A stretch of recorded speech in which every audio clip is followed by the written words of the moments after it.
Hello? Hello, dudes? Hello, my dudes? Oh boy, I have a couple things to share with you. Right off the bat, oh, actually 3. You know which one I was going to forget to show you? My hair. That one's going to, it doesn't look too different though. I got it, my little roots touched up, and it's a little bit lighter now today. But that was not actually going to be one of the things I showed you. But then I remembered, oh my god, I said that I was going to the hairstylist, and they're going to be like, oh, I can't wait to see your hair. It's the same. It's so much longer now though, right? Look at, it's past my shoulders. She growing. She coming in. She growing long. And I asked my hairstylist what the possibility of the next time I was going to come in for a little root touch-up, which I actually wasn't going to do. I was going to let it grow out. But I asked him, hey, if the next time I needed a root touch-up, and I came in and I was like, what about doing the top half blonde and attempting to match it to the bottom? I was like, is this possible at all? Is there a world that this can happen in? Because I'm not a hairstylist, so I don't really know. And he was like, yeah. And I thought for sure he was going to say no, but I was like, you know what, just in case, let me ask. Let me ask if it's possible to dye the top half to match the bottom. Because I know how hard it was just today to get the roots touched up to separate it all again. But he was like, yeah, no, that's no problem. So I think in a month or a month and a half, when I would be going back in for my roots, I might go full blonde. Blonde hair is going to happen again. I also only need to go in every month and a half to get my roots touched up because my hair grows so slow. It's supposed to be 3 to 4 weeks, but then my hairstylist was like, yeah, you could have waited a couple more weeks before coming in. My hair grows so slow. Can you say recently you weren't going to go blonde again? How recent are we talking? Because did I say it? I think that was last year. This year I decided I want to go full blonde. I was going to grow it fully out, this blonde, and then go back in and do the whole thing blonde. But I was like, let me just see if I could do blonde without having to grow all of this out. And he was like, yeah, no problem. Max Overload, thank you for subscribing. AKA Cat, thank you for 14 months. Coke Zero. I'm obsessed with drinking Coke Zero. I shouldn't be buying soda. I usually don't buy soda or drink soda at all. It's kind of like, so I have this problem with eating chips, so I just do not buy chips. I have the same thing with soda. If I have it in my fridge, I will drink them all in too quickly. I will drink all of them too fast.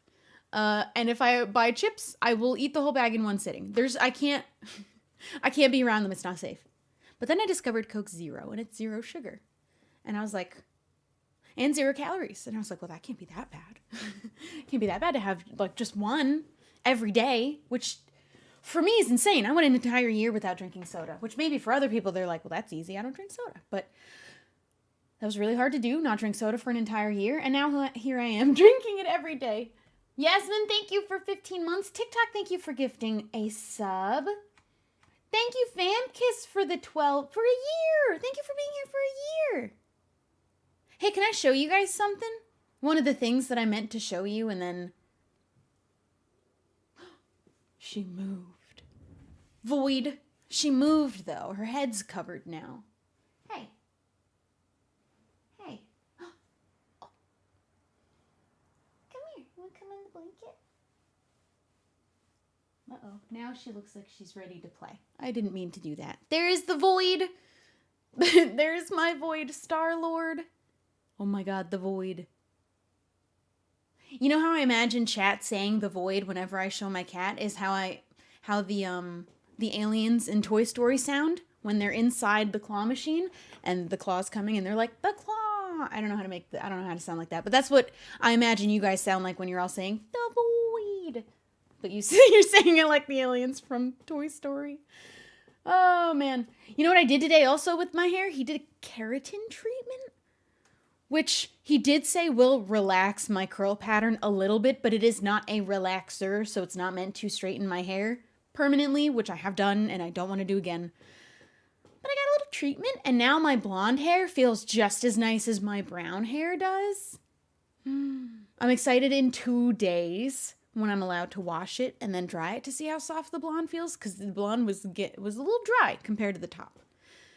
That's gonna happen when you bleach. Everyone's still going, the void. They're still going. You guys are the aliens from Toy Story. That's how I imagine you. I've gotten asked before, what do you picture if all of chat was an animal or something? I get You'd be the aliens from Toy Story.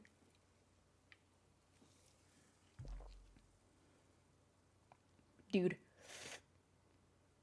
Do you want long, lang, they said, or short hair? You know where I'm at right now? You know where I'm at? It's like, I'd call this medium length hair at this point, right? I think long, I'm a few inches off from being able to call it long. Some people wouldn't even call like down to here long. Some people are like, it's got to be like way down here to be long. That one came out really Jersey. I think my hair is at the point where I would call it medium length. I hate me with medium length hair. I love me with short and I love me with long, but I hate medium length. So I'm in the stage of, I really want to cut it. I really want to cut it. I want to cut it chin length again. I want to cut it because it'd be cute. And I know it'd be cute. And I don't need you to tell me that it would be cute because I know. But I really want to have, don't tell me to do it. I really want to have long hair. I really want to grow it out. I really want to go for long. It's just so hard for me to get through this stage. But I would look with the, why am I exhaling so much? I'm sighing. You can always get away. I can always get extensions, is what my hairstylist said. But I want to really do it. Oh, she's back to being asleep. The back of my head's numb. Is that normal? I have had a lot of things happen to my hair today. Now the back of my head's really numb. I've never had bleach hurt me before. And even today, no. Today, when I went in, he was like, is your hair clean? Because I know that when you go get your hair bleached or dyed or both, I think this is what Brad Mondo said, it's better for it to be a couple days unwashed or a day unwashed, like a little bit dirty. Apparently it's better for your hair when you're bleaching it. So I didn't wash it for 2 days. And he was like, is your hair clean? And I was like, no, it's very unclean. But he said it seemed clean. The brown part of my hair is so healthy. It is so healthy. Not that the blonde is so unhealthy, but you know, less so. But the brown, it's like super, super shiny. And it's so silky that like my ponytails just fall out. In a good way. Like I feel like one of the ladies in those like Pantene commercials. I always saw those ladies in hair like shampoo commercials and I'm like, how is your hair so shiny and smooth? And I feel like my hair was finally that. And now the blonde is too. That's what the treatment did. But I'm not gonna lie, my scalp is a little bit numb because the bleach was fine. The bleach didn't burn. The toner, actually the bleach burned a little bit. But it always does a little bit. Look at this. Look at these. But then the keratin treatment also, it was chemicals, so you know it's gonna do it some damage. It's gonna make my scalp numb. I handle bleach really well on my scalp though, and I already knew that. Hey, what's going on? V Kolb, thank you for the Prime. Eva Sports, thank you for your Prime. 22 months.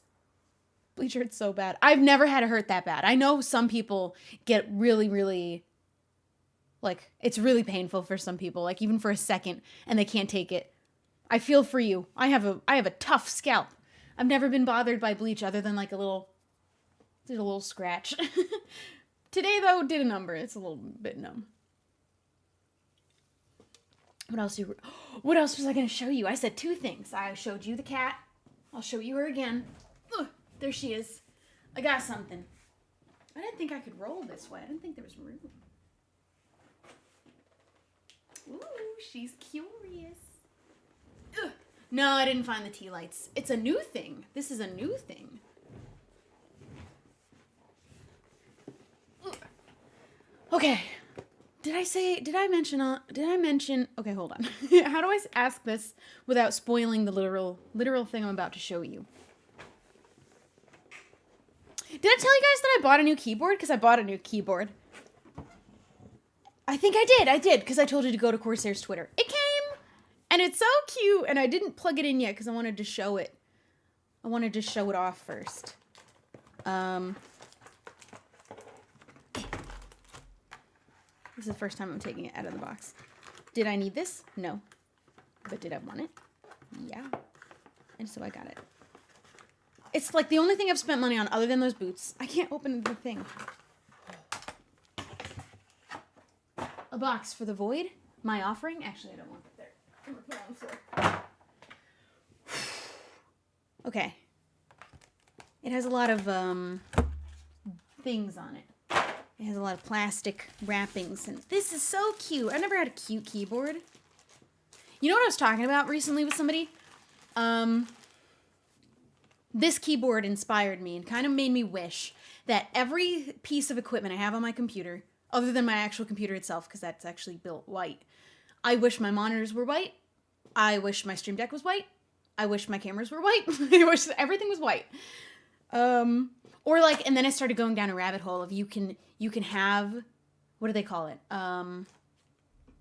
Some kind of a specific kind of computer setup, kit or whatever that is designed to look like crap and look super retro and like old computer style equipment, but runs like new. That sounds cool.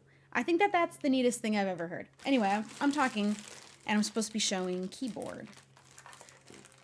I do really like, I've seen super retro looking keyboards specifically, and I think that that is really cool. But then you know what? My mouse wouldn't look, I need a better mouse. This is my favorite mouse in the entire world. But I need one that's cute. I've decided I'm going for aesthetic instead of function. Like old Microsoft computer type beat, like old gateway, square, bulky computer. Okay, are you ready to see it? Okay. If this is the only thing that I get to ever have be so darn cute on my desk, because the screens are always just going to be black and my mouse is always just going to be black. Stream Deck will always be black. Mic, boom arm. At least I'll have a cute keyboard. I love it so much. It's going to be so satisfying to hear me typing. Isn't this so cute? These colors, other than missing yellow, these are my absolute favorite. I love this color pink. Pam! I love a clickety-clackety. That's going to be so loud on my microphone. I'm already super loud. Isn't it the cutest? It's actually the cutest. They're actually the 3 best colors ever all time, other than yellow. Yellow is my favorite color. Mechanical, or it is mechanical. Oh, shoot. I knew what switches they had, but they're super satisfying to type, too. And it's so cute. Shut up. The backspace is a sword. Ethan! Go to... Oh, what is that? Wait, are you listening? I can't wait to plug this in. What is it going to sound like? I have super light sounding keys right now. Like they're supposed to be super dainty like laptop keys. Oh, my internet's being super slow. I forgot. I need to reset. I need to unplug my thing. Welcome to my chat. Isn't this the cute? Okay, so the backspace, while I wait for this to load. The backspace is a sword. Enter is a cannon, which is how I want to feel every time that I type a boss-ass tweet, to just slam the cannon button to send it to twitter.com. Why won't it load? Oh, it's loading. Really, really slowly. Ethan, come fix my computer. What else do we have? Escape, I think, is a boat. It's a boat, because you need an escape. When you hit the escape button, you need a little escape. You need to go on a boat. Which button is this one? Tab is a couple of keys. Shift is a telescope. I can put a skin on my camera. The Windows button is a tiny Windows button inside of a boat steering wheel. And the function button is a pirate hat. And up, down, left, and right are anchors I didn't know this was a pirate. This is a pirate themed keyboard. This is all pirate themed. Everything on here is pirate themed. That I definitely did not know when I bought it. I love it. But this is a fully trans pirates keyboard. That's kind of everything though. This is fun. Okay, all right. It's a C-board. It's a C-board. This just in your hair is tight. Thank you! I just got my blonde all redone today and had a little treatment to my hair, having a hair pampering day. I'm gonna set this down and fake type on it, just so we can get an idea of the sound. I'm talking to Chad about all my hair journeys that I want. I'm going for long. I'm going for long hair. Savannah, thank you for subscribing. Kaylin Breadman, thank you for the Prime. CO2 Zombie, thank you for subscribing. The Solar System, thank you for your Prime. Okay. I'm going to forget what some of the buttons... I don't even look at the keyboard when I type, let's be honest. Okay. Oh, there... Uh-oh. Did you hear that squeak? Still cute as hell. Needs a little grease in there maybe or something. Which key was that? E. Okay, one of the keys is squeaky. Ooh, I have to like readjust to it. They're big, bulky mechanical keys, and my other keyboard are really, really, really flat laptop kind of mechanical keys. One of the keys is personality. You know what? I have a squeaky key on my original keyboard, and I let him be. Some people are squeakier than others. They're not too bad, actually. I think I hit him at an angle that made him really squeak. Callie Bo Lou, bring it in for a hug. Can you please be the Pirate Princess Empire Season 2? You know what? I had an idea fully for my next character, but you drive a really, you got a good point. You got a good point. Pirate Princess? I'm going to have to seriously think about that because I had another idea, and I bet you if I told you, you would love it, but I won't. I can't. Oh my god. I need a pirate hat. That's a good space bar. I'm a little slower on it than with... It's, you readjust. Your hands find it, and then you get the muscle memory, and then you're typing like lightning. 100 words per minute. Katie, thank you for the Prime. I am using Cry of Christmas lights on my desk. Is it distracting that they cross my glasses? I just like the little glow it gives to my face. They're just a little set of fairy lights I literally chucked onto the top of my desk at random. I love it. Space Marcos. They do? Oh my god, they're in freckles. They're in the freckle spot. Freckles made of light. Wait, this is adorable. Oh my god, I have glitter freckles somewhere. I have like tattoo glitter freckles and rainbow freckles. I love freckles. I wish I had freckles. All right, after this stream, I'm gonna plug this bad boy in because I'm too afraid to do it while I'm on stream. We all know how those kinds of things go. Didn't work. Ethan came and did that with my camera. I can look at... He sent me a website to camera skins. So if I wanted to make it match the cute little white retro, I have a little Animal Crossing mouse pad. I have like a theme going here, actually. But not one cohesive one. Just one chaotic one. Because I got a bunch of Animal Crossing stuff, but then I have a bunch of Pokemon stuff and a bunch of Minecraft stuff, like my coin, my MCC coin, and a little, I have a little mushroom. Camera skins. Oh, they do have just like a white one. Ooh, that's fancy. I am fighting off the urge to hiccup super bad from this soda. Kitty approve of, oh my god. Are you checking out the keyboard?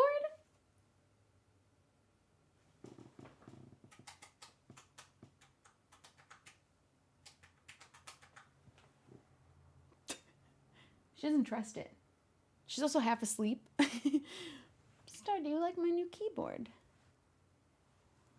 Cat approved. I was like, what are you talking about? She's asleep. Not anymore. Use white tape for your monitors.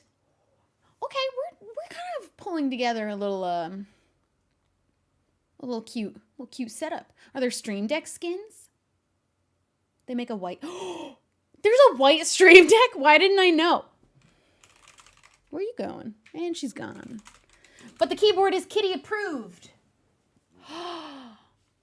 Okay, all right. We're getting somewhere. Now the only thing that I need to do is find my stubborn ass a mouse that I will deem as good as this one, which I am a diehard for. This is my 4th one.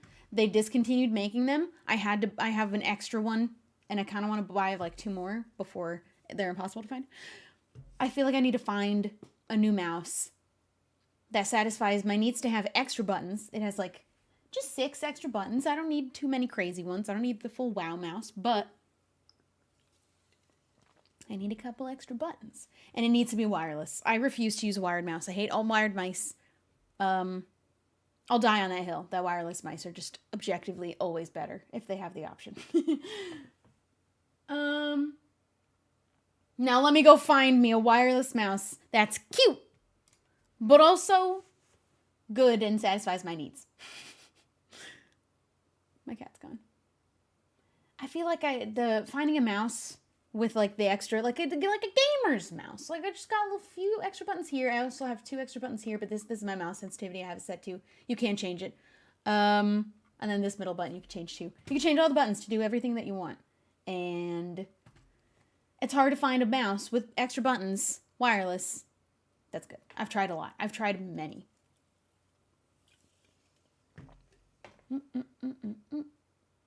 That's a lot of buttons. Oh no. You should see the ones that have a full 1 to 10 or even like 20. What's the most amount of buttons on a mouse actually? There are ones with more. Definitely way more. Full rows. What places should I look at mice at? I use Logitech. I've checked out, I have to check out again though. Razer, Corsair, the other Logitech ones. Did you realize the keyboard is trans colors? Yes, it only made it cool because those are the best colors. It's so cute. I love it. I did know that. I did not know it was a pirate-themed keyboard though, but I kind of love that. That's kind of cool. Let's try that. Let's try that as a Google. Wireless gaming mice. That's what I literally Googled. Because you know what? Show me some. No, you know what? No, I wanna look specifically for cute mice and then see what I find. That's what I want to do. The pirate theme is the best surprise. I love the Canon enter button. I'm putting this in for us to use tomorrow. Did you email me? Did you email me things? Ethan loves when I bring up any kind of technology on my stream because he starts linking me stuff to buy. Oh, is that the email?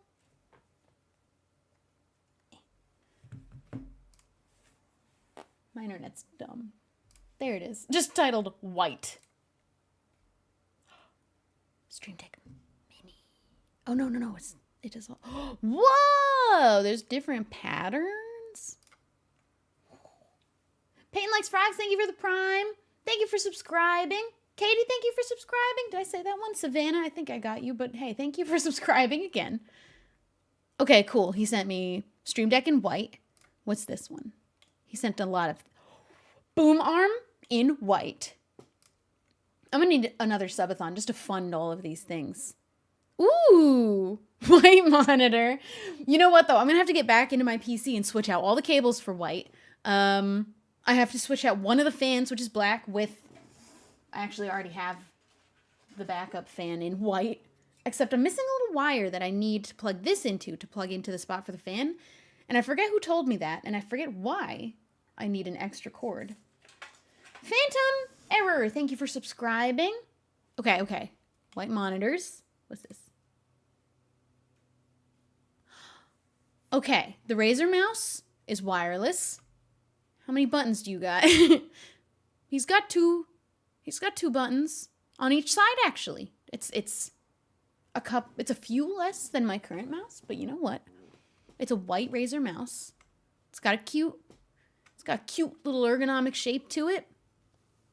It's got 2 buttons on each side. I only have 8 on this one. I'd go down by half, but I don't actually use all of my buttons because truth be told, this one's old. And 2 of the 6 buttons on the side don't work. And I can never use them anyway. So this is good and cam skins. I'm interested in this mouse right now the most. I'm always looking for better mice because this guy isn't made anymore. There is a replacement version of him on Logitech's website, but I just don't like it as much as this. And it's not even that different, but the little differences are just like, it's a different mouse now. And you know what? That's okay. But I need to go find a new mouse now. Is that your keyboard? It's my new keyboard in the back. Isn't this so cute? Can I post link? Yeah, you can do whatever you want. There's no rules for you, Ethan. None of my friends who got VIP have any rules they gotta follow in here. Except, actually, loosely. Oh. I thought I would let you. Never mind, there are rules, and they have been enforced by Nightbot. I thought you could. I thought that if you have VIP, I thought me, the mods. Can I mod you? Would that take away your VIP? Mods can do it. I'm just gonna mod you. Boom. That should work. There it is. Nightbot's just doing what he's told. Don't clown him too hard. Ooh. You know what, Ethan? I want a new mic. I like the Elgato one, but I have so much. Uh-oh. This is why I don't do this anymore. I don't give people mod. Who else has mod in here that shouldn't objectively? I think, does H have it? King Tong has it, Will. Because that's what they wanted. They wanted this power. Welcome to the mod squad. H does have it. That's the scariest one I ever gave it to. So I've been wanting to get a new mic. Is this a really good one? Or are we just looking at white mics? I kind of want to get like a good mic. Star, whatever you're doing, it's not allowed. I don't know what she's doing.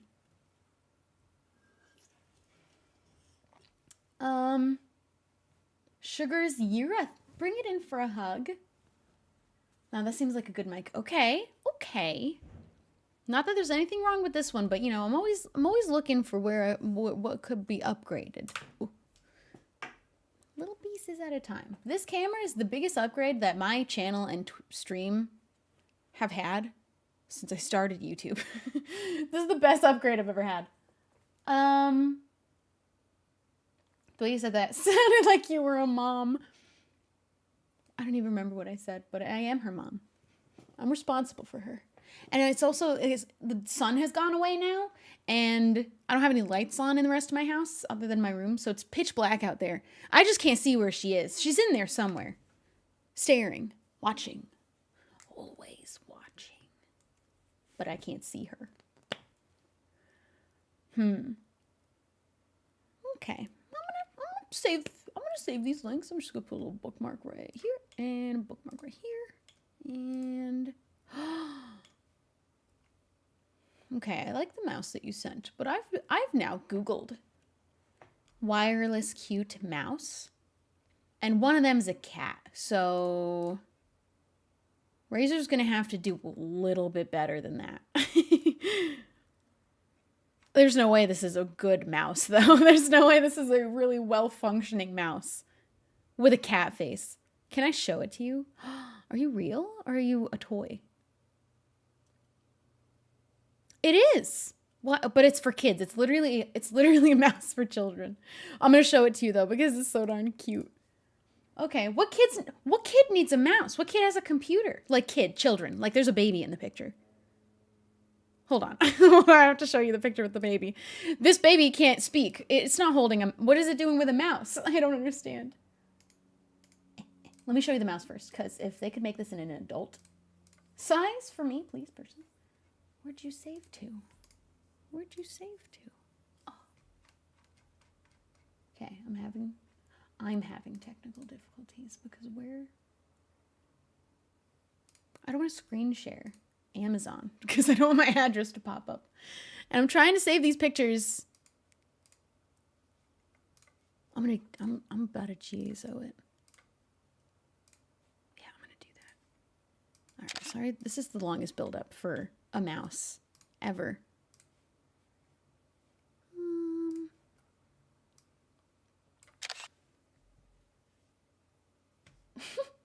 Elcarp, thank you for subscribing. I really appreciate it. Thank you so much. Hi, Star. Hi, how you doing?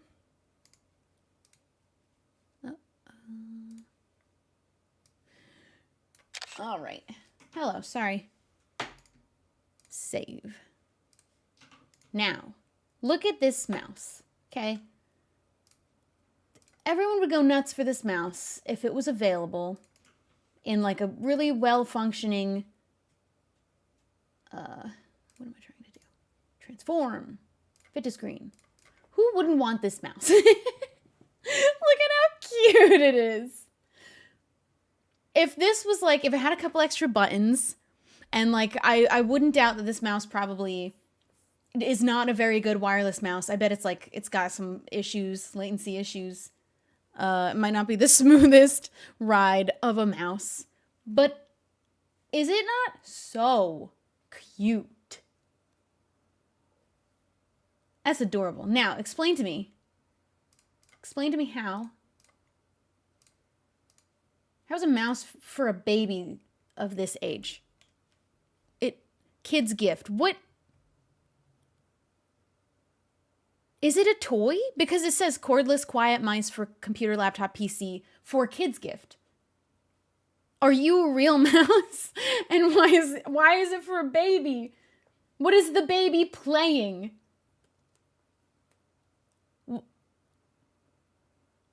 Small cordless quiet mice for computer, laptop, PC. Is it a real mouse or is it fake?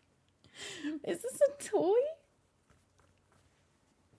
You know what? It's got one of those Amazon titles that has like 4 or 5 lines of text. One of the words is novelty, which has me thinking this is not a real mouse. But look at the colors. It comes in oh, I can't show you the colors. It comes in different colors. I don't know if that's real, but it's cute. It was cute. Had me gasp when I first saw it. I think it might not be a real mouse. I think it might be a toy. It did not come in purple. Came in yellow and blue and gray. There is, ooh, you know what though? Razer had the whole set of, the quartz set of stuff. Is that what it was called? That was cool. Make a stream dono goal for it. Not for the cat mouse, but definitely for any of these other things. I feel like there's a whole market of mice that needs to exist. There are some cute ones, but they're not good functioning mice. Oh, I found a neat Bluetooth one. All right. I can set a goal for the stream. I'm going to buy the toy mouse. I still can't figure out if that's a real mouse or not, but it is cute. Is it a cat or is it a mouse? A mouse. It looks too cat-like to me because it's got like little stripes on its back. Like a cat. Like that specific kind of cat. Oh my god, should I check the reviews? Oh wait, Bluetooth. It's a Bluetooth mouse. It is a real mouse. Why is it in a picture with a baby? Okay, I'm really glad that I found that. What? Bluetooth cute wireless mouse. It does come in purple. It does have purple and it has green. That's cool. That's a real mouse. Me playing MCC with my cat mouse. Do I need the 6 other buttons? 8, actually, technically. 6. 6 is the amount of buttons I'd love to have. 4 I'd settle for. To tell you it's quiet enough to not wake the baby. Is that what this is about? You know what? I'd never read it. I saw this picture with the baby and didn't give it a second more thought. I did not read the text on the picture at all. I skipped it entirely and went straight to the baby with the mouse. It says straight up right there, much quieter than ordinary mice, but it is not completely silent. But there's no need to worry about disturbing others. I just didn't read the picture. Why bother reading when picture is good? What's the meme? I'm trying to quote. The Mad Monarch, thank you for the 13 months. I really appreciate it. Thank you so much. No thoughts, just rats. Rats. That's why you have to read sometimes. No. Does anyone look at a picture and they look at it out of order? Like there's very clearly a step-by-step process. Let me get rid of this. There's very clearly a step-by-step process intended for taking in a piece of media, and I do it all out of order. Oh. Especially if there's text. If you're supposed to, if there's a line of text going down, you read from top to bottom, right? Normally. Not me. I read from the middle. I just go read a line in the middle first. Anyone at random. It's like a game. Then I have to figure out what the context is before I go back and read the beginning. It's okay, you're a visual learner. Is that what that means? Because I'm visually doing it wrong.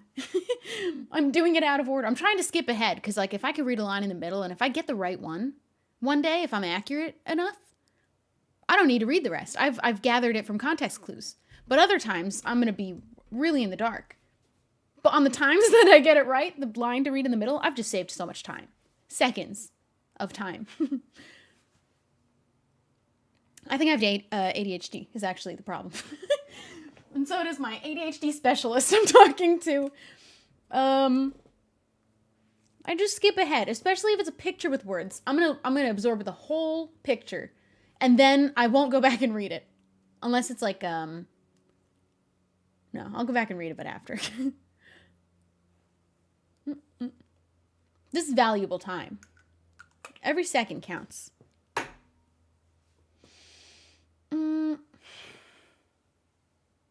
Just trying to skip ahead. And you know what? It works sometimes. It do work sometimes. But now I'm getting recommended baby products on Amazon, and I don't know what to do about that. And Star's pooping. Staples has cute colored mice. Who would have thought? Staples.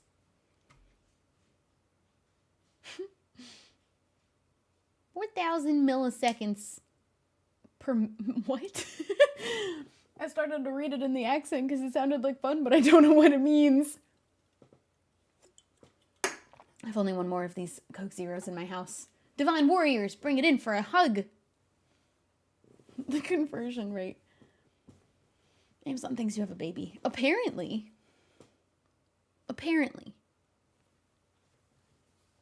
It's gonna now. Although I've bought baby stuff before on Amazon, and it didn't completely ruin my Amazon for very long. Gotta buy some nice things for the nieces and nephews sometimes. Star is my baby. This is true. I've bought Star-Lord baby things before, because it works the same. It was a cute toy, and I found it in the baby aisle. I'm gonna buy it for my cat. I don't care. Star is my baby. Star! You're scratching something you're not supposed to. What is it? Star!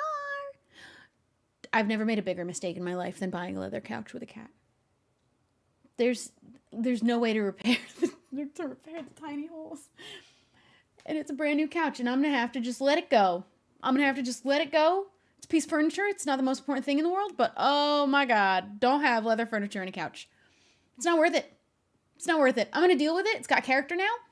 I have a story to tell about how I let my cat be around my leather couch right after I bought it, and I wasn't around to stop her from scratching it. I'm just hoping it never gets to a point that she's pulling like fluff out of it, because if she learns that there's fuzz inside of this couch, it's over. It's done. It's gonna be destroyed. That cat discovers fluff inside of something, she'll pull the insides out completely. My dog does that too. She likes to get stuffed animals and then peel like a layer of the skin open and then pull all the fluff out of any stuffed animal you give her. Like very delicately too. She'll take a little dog mouth and she'll pick a little bit of stuffing and then place it down on the side. She's never eaten it. She doesn't eat it. Star-Lord doesn't do it quite as meticulously and delicate. She just destroys things. She's just a monster. But Shadow will take a little fluff, put it over here. Take a little fluff, put it over here. Until all of the fluff is gone and she's just got the pelt of her kill. And she goes and runs and drags it along the yard and in the mud. Don't say, "Aw, it's disturbing." The Mad Monarch, thank you for the 1,000 bits for the goddess Star. Thank you so much. It's cute, but it's horrifying. She thinks she's got a little kill, and she's skinning it. That's the instinct that's like scratching the itch of, is killing a tiny animal and then having its little body to play with.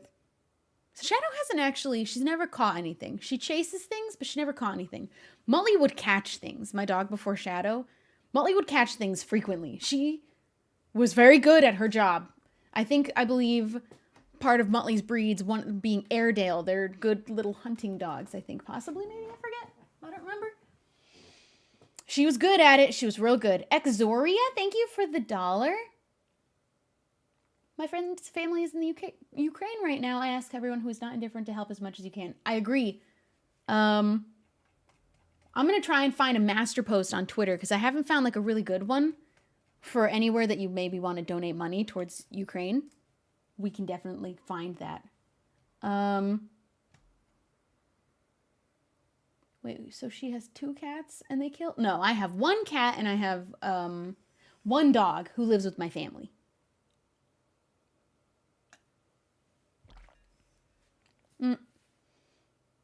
Their glasses are so pretty. Thank you. They are fake. They are not real. I do have real ones, though.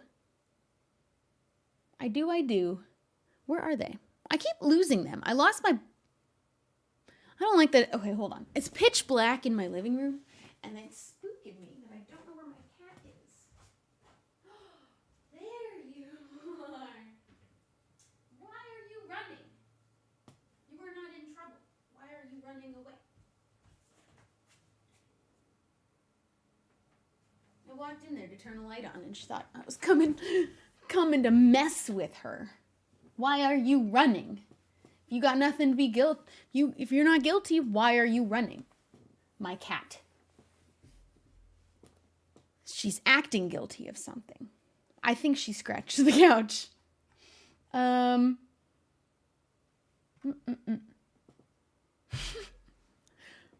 Zoomies.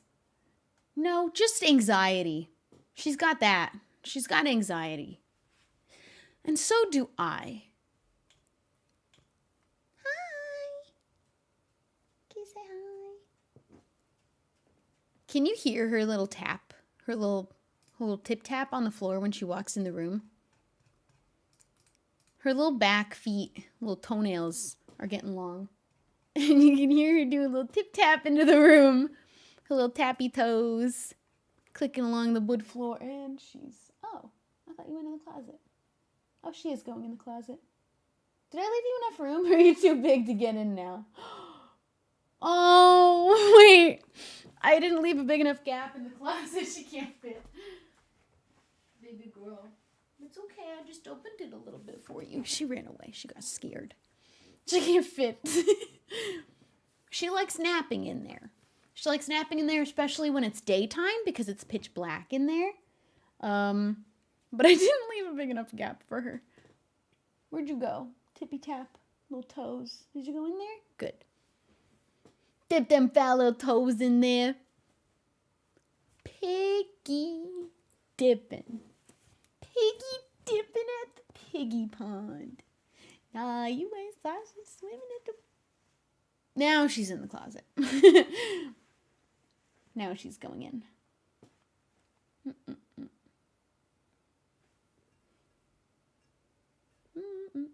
Does everybody clip their cat's toenails? I love when the vet does it, because I didn't have to do it. And I love when the vet does it. Ember, thank you for subscribing for an entire whole year. Thank you so much. Thank you. Hey. Can you hear her tip-tapping? Oh. She tip-tappity tap. It's only her back feet, though. She's always got 2 little claws out on her back feet.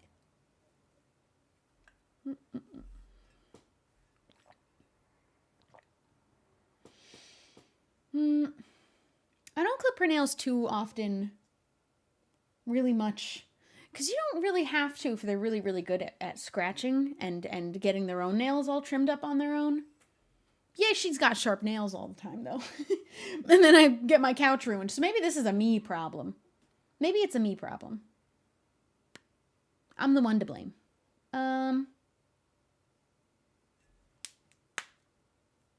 Dude. You have no idea how excited I am to find out about France. Okay, so I have some information about France, and it's that we are actually I'm allowed to tell you one detail about what it is, but part of me kind of wants to leave the whole thing a mystery. Tom Holland moment? No, I am actually allowed to tell you something about it, but I kind of don't want to because I think it'll only make it worse. It'll only make it worse. You've been suffering. 1 week away. I leave for France in a week. Oh my God, I'm not ready. Okay, well, okay. It is allowed. I'm scared to say anything, but they told us it's allowed. We are just maybe doing something a little bit cool with Lacoste in France. And that's it. That's all you're getting out of me. Lifestyle, thank you for the 25 months. Thank you for subscribing. I really appreciate it. And I can say no more. You're getting nothing out of me. What part of France? Paris, specifically. I don't know how much free time I'm going to get this time again. I'm not going to lie. I have maybe a few hours on the first day I get in, and then a few hours on the last day before I leave. So I think I am going to get to go to the Eiffel Tower. I don't think I'm going to be going in the Eiffel Tower, but I do get to have like the teeniest bit of free time in Paris. Whereas last time I went, I flew in, did my job, flew back right back out, immediately turned around, gone back, practically the same plane that took me in, took it straight back out. Anoya, thank you for the Prime. Thank you so much for subscribing. You can go in the Eiffel Tower. You can, right? You can. I won't be, but you can, right? Somebody was telling me about can you? Can't you? I thought you could. I haven't. Yeah, you can. Apparently, someone told me that it was a Mandela effect, that people remembered being able to go inside the Statue of Liberty and up to the top, and then it was a Mandela effect that you couldn't, and now you can again. And I'm sitting there like, I lived in New Jersey. When did people stop thinking that you could go inside the Statue of Liberty? When did it become a Mandela effect that you couldn't go inside and then you could again? You never couldn't. You always could go in there. I mean, maybe sometimes it's closed, but people thinking it was a Mandela effect that suddenly you can go inside when they remembered specifically that you can't. Who lied to you? That was never a thing. Never a thing. Wasn't it under renovation? Maybe it was under renovation, but that's not what they're saying. They're saying it's a Mandela effect that you used to just simply not be able to at all. And then suddenly you could, out of nowhere. It was under construction. It is under construction sometimes. You know, it was dumb. I went there very recently, and they wouldn't let me inside the Statue of Liberty. And I've never been in there. I've never been inside, actually.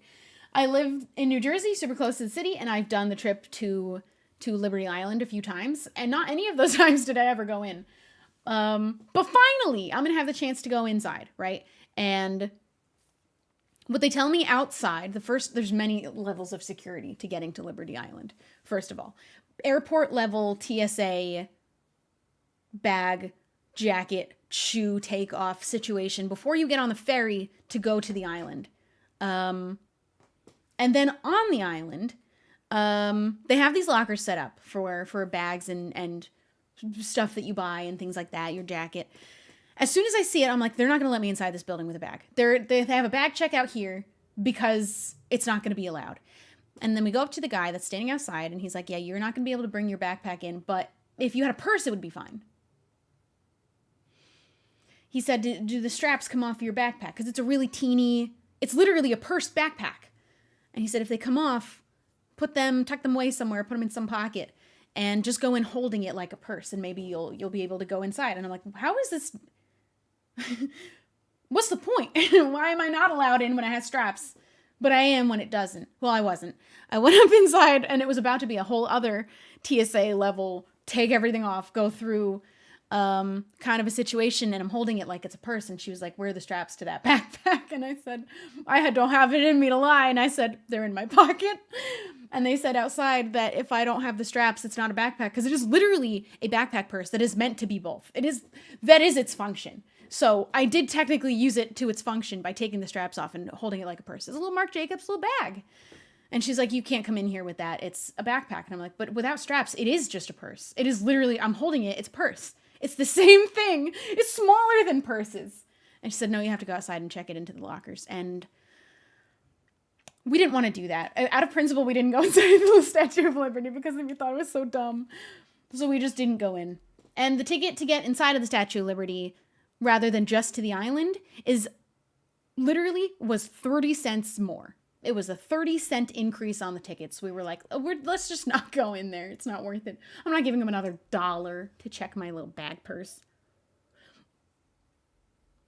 I just don't know the difference.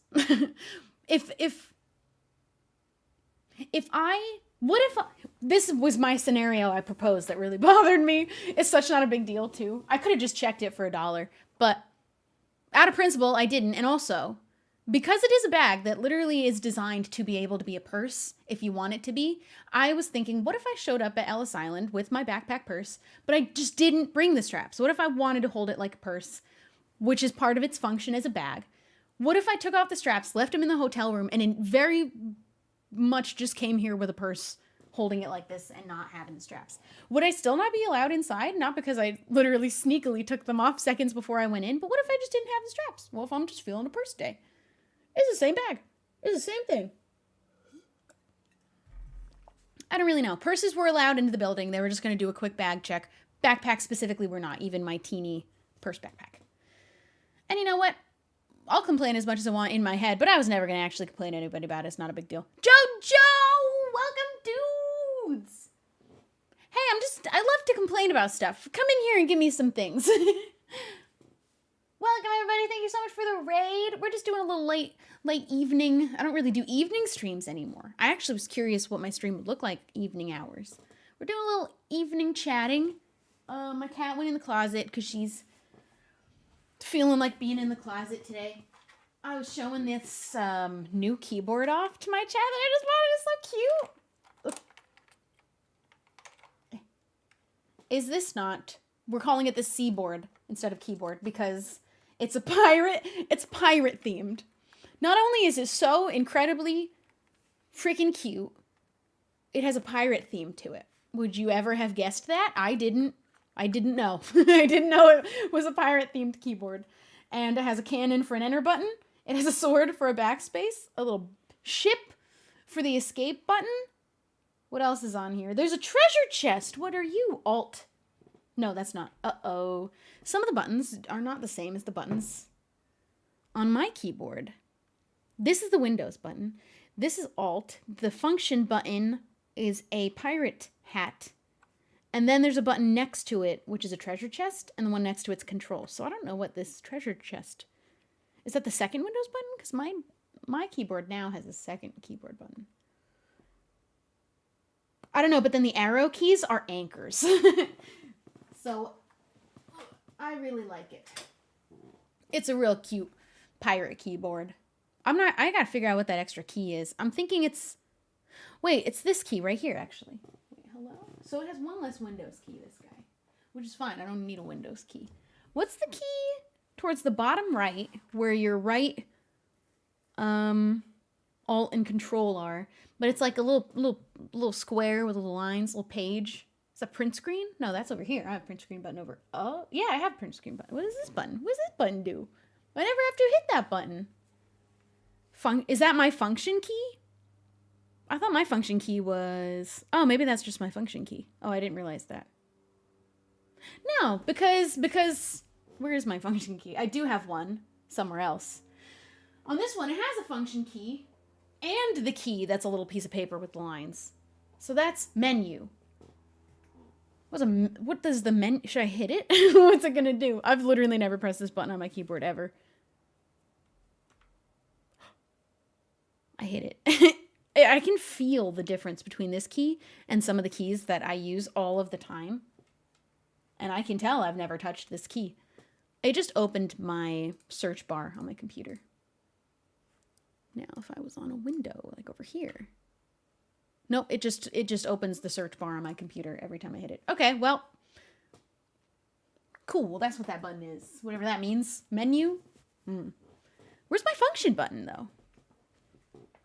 Because now I'm concerned I don't know where that is. Well, maybe I don't... Do I just not have one? Can you have no function button? Well, if you're in Google, it'll open your right-click menu. All right, yeah, I've never had to press that button ever before. Now I'm like observing my keyboard. What are these buttons? What does this button do? This keyboard has a lot of extra buttons. It's got a whole extra row of 5 buttons on the left.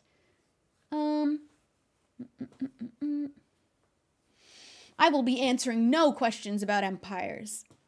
We only just finished season 1. There is no info you will be getting from me, because not only will you not be getting info from me, I have none. There is none yet. Too soon. Not all keyboards have the function button. Yeah, I guess I just don't have one. I feel like I remember having one. Oh my god, Mandela effect, I don't have a function key. And I used to. Maybe I just never did. Yeah, I think I just don't have one. Anyway. Savannah, thank you for 23 months. I have already Tom Holland Empires once. I will not be doing it again. You should update your Spotify playlist. Have you seen the new Spotify playlist? The 2 new Spotify playlists?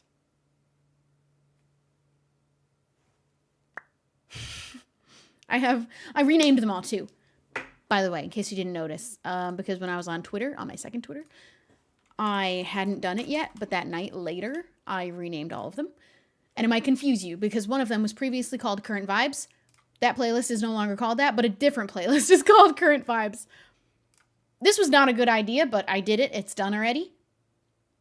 They aren't on your profile. One of them is. One, I did add it, actually. It wasn't, and now it is.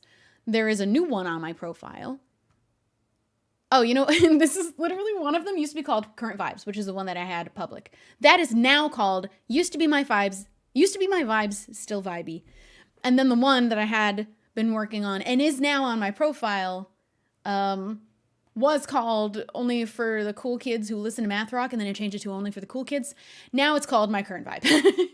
So that is the new Current Vibes playlist. And then on Twitter, I was looking for music to put into my other playlist that I'm in the middle of working on, which is a different kind of vibe. And I named it on Spotify A Different Vibe. And I'm still working on that one. And you can find it if you go to my second Twitter, but it is not on my page right now. And then I have one that is private that's called Old Vibes, which was my first Vibes playlist. And then I just moved on to a whole new one. I don't know how to name things. All I have to go off of is vibes. So that's that. Those are my vibes right now. Jojo just sent me a picture where she has this exact keyboard. I literally just bought it. Oh, it's not the exact same. It looks the same. It's the same colors and it's the same kind of like LED white backlight, but it's not the exact same keyboard. We got matching keyboards though, basically. It's so cute. I was going through like options for different, just entirely white thing. Oh, did I miss it in the chat? God damn it. I'm so sorry. Where have you gone?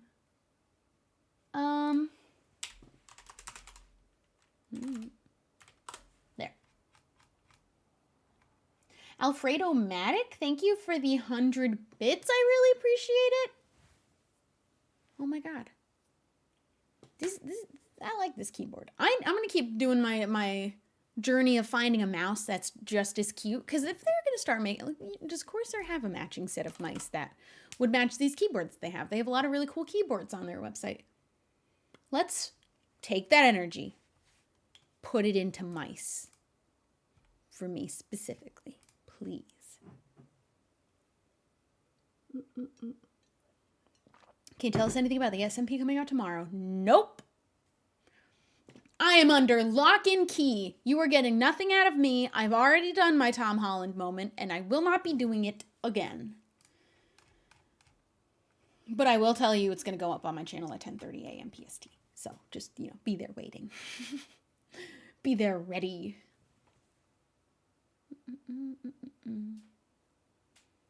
So many things you get to find out about. And there's only 2 more this month. Only 2 more secrets I get to keep holding over you. 10 p.m. No. 10:30 a.m. in the morning. PST. P. Pacific. For the Brits, I am holding all the secrets. Is no one proud of me? Because I've been doing a really good job of keeping my secrets.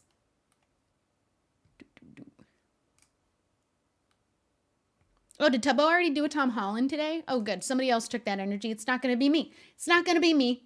What did he do? What's the thing he did? I want to know now. Oh, Tubbo. Well, somebody always does. Somebody always leaks those. Was he reading DMs? Oh my god. Oh no. I feel like Tubbo's like me, where like I'm doing things so innocently and I don't know that it's spoiling a thing. The best of intentions. But a little bit oops. Dude. Well, he was just reading something. He read the thing he shouldn't have, but he didn't know till after it was read out loud. There's like a weird bump in my hair over here. Dude, are we excited about all the people that are on the thing tomorrow? I'm not going to start naming players or even people specifically at all, but if you've been paying attention, looking around, you might see some other people's teaser videos for the same thing on March 4th. You can maybe, although you know what, actually? Never mind. I almost had a Tom Holland. Never mind. Just, I'm really excited for you to watch my episode tomorrow. I almost said something that was not my secret to spoil. Oh boy. But yeah, there's lots of little videos going around of the same theme, and you can go check all those out, see who might be joining, who might be part of the same thing tomorrow. Is Tom Holland going to be playing in the SMP? I wish. Do you think he plays or has ever played Minecraft? You think he'd be into Minecraft? Do you think he would be? No. Well, it's never too late. It's never too late for him to get into Minecraft. I don't know what other people have said about it, but I put my little teaser video out, and that's all. That's all you getting. That's all you getting. I'm so excited. I'm real excited for you guys to see it. I got that going out tomorrow. I got a video going out 2 days after that already ready. Yesterday I did the most work. I edited 2 whole entire videos, which maybe that doesn't already sound like a lot, but that's already a lot. Let me just tell you in advance. And then on top of that, I went through literally all of the paperwork that I have gathered from the year 2019, 2020, and 2021. All in that day. You should see my stack of things to shred. I have the biggest stack of things to shred. I'm going to have a shredding party with Megan, where we're just going to get a bunch of our paperwork. I've been gathering stuff for 4 years. Got to go shred it. That's the most adult thing that I'll ever have to participate in, I think, is that I have to gather with my friends and shred things. But I did that. What else did I do? I did a bunch of things. I did like 2 loads of laundry. I did a load of just my sheets, so I had nice fresh sheets on my bed. I did like a bunch of other stuff too, but I took care of all of my paperwork from the last 3 years. And now I gotta shred. Remember, shred things that are mailed to you that are important to be shredded. Every time you get one of those credit card deals in the mail, This is what my mom told me, at least, so I don't know if it's true or not, but every time you get one of those credit card deals that you're like pre-approved for, don't throw them away. Shred them, because other people can take them and then make credit card debt in your name or something. Maybe my mom's just paranoid. She definitely is. That's where I get it from. But ever since, I just literally will shred everything. I will shred all of it. Because they pre-approve you and they give you a number that is specific to you. So you can just go and make that account. So if somebody were to go trash rummaging, take the letters you threw away without opening and shredding, and sign up with this number. It would be in your name already automatically because you pre-approved. Can we just stop having these pre-approved credit cards? Because is that not already just like a scam? Can we stop having these be put in my mailbox, please? Alfred Omatic, thank you for the 100 bits. Fresh sheets, the most mature adult sign. It's the best day when you get around to doing your sheets and your pillowcases. I learned so much here, Shelby. Is this our thing to learn? I mean, listen, this is what my mom instilled in me, and I don't even know how high the risk is if you were to just throw these offers in the mail. Maybe it's really not that high, but I'm shredding it all. What can I do with shredded paper? Is there like any kind of a fun craft I can get up to, or am I just going to have to throw them away and like recycle them? Little paper shreds. Is there something fun we can... Confetti. Okay, no, I don't want to have to clean that up. Free cat toys? Oh, this is true. Paper mache, I think they'd be too skinny. Shredders shred it. Plus, I think the shredder I would have been using is the one that does it like long ways and across. Bro, when you start getting into like high quality shredders, that's when you've reached peak adult level. Is when you get the better shredder that also does it the other direction, so that anyone trying to rummage in your trash and get some numbers out of you, credit card, social security, they're shredded in two different directions. They're not getting nothing, no information out of there. Unless they gathered all the little bits.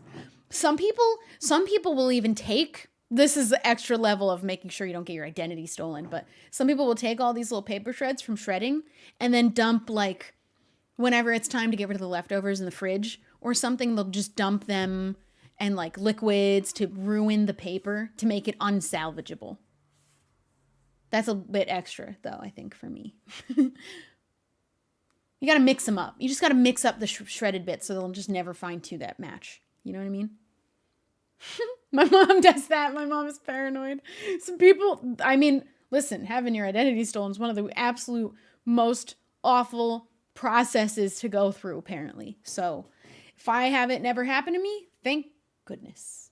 Thank goodness.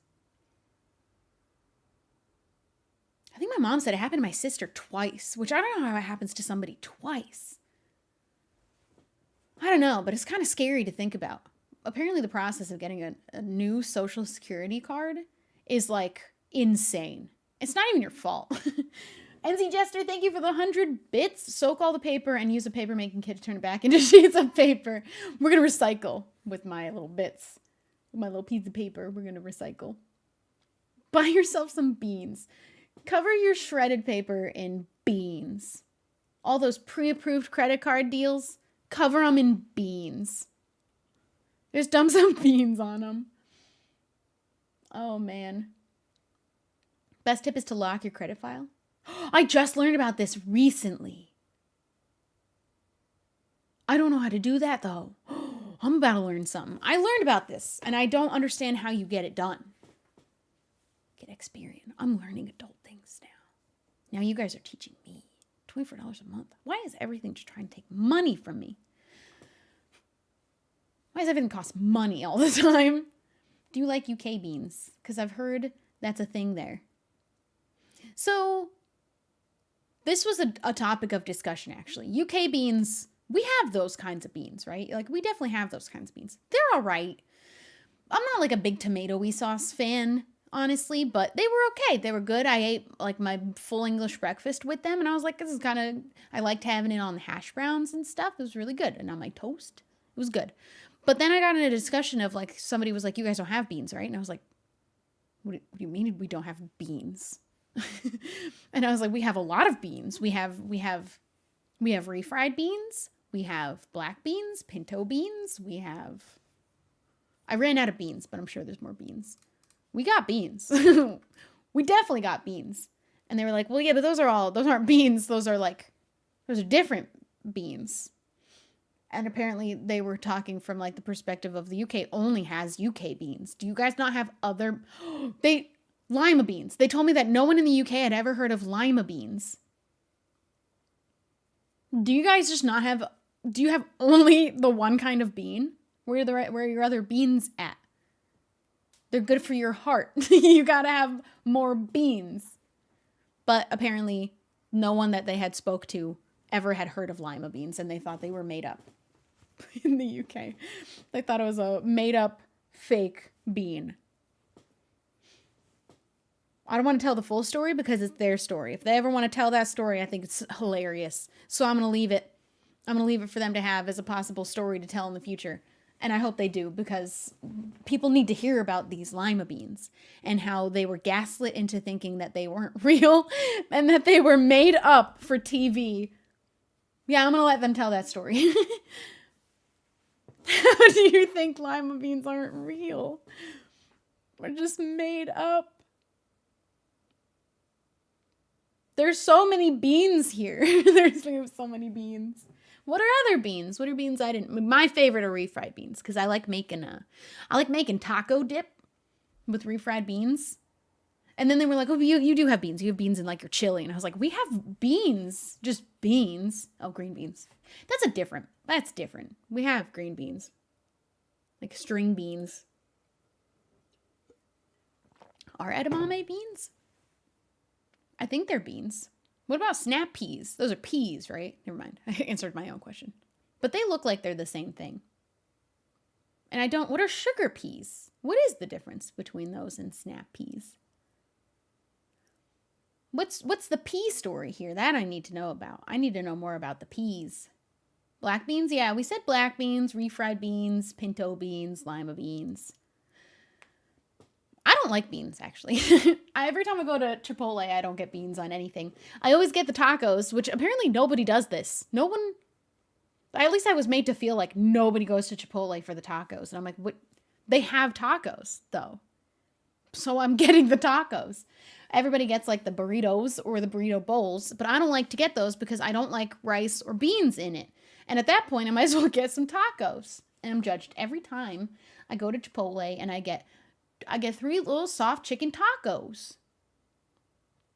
It is not that out of the ordinary to go to Chipotle and get tacos. Are their quesadillas good? They have quesadillas. Because you know what? That's something I've never gotten at Chipotle. The tacos are literally so good. I just don't like beans. And I don't like my rice mixed in with like my other stuff. So I don't like the burritos or the burrito bowls. I don't want so much rice. I just want my tacos. Get Mexican tacos? I mean, I've had many. I had a Mexican roommate, and I've had many Mexican tacos.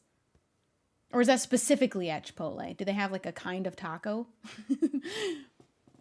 But I've had very authentic Mexican tacos. I love tacos. I just had tacos the other day. Apparently I had tacos on Taco Tuesday when it was 2222.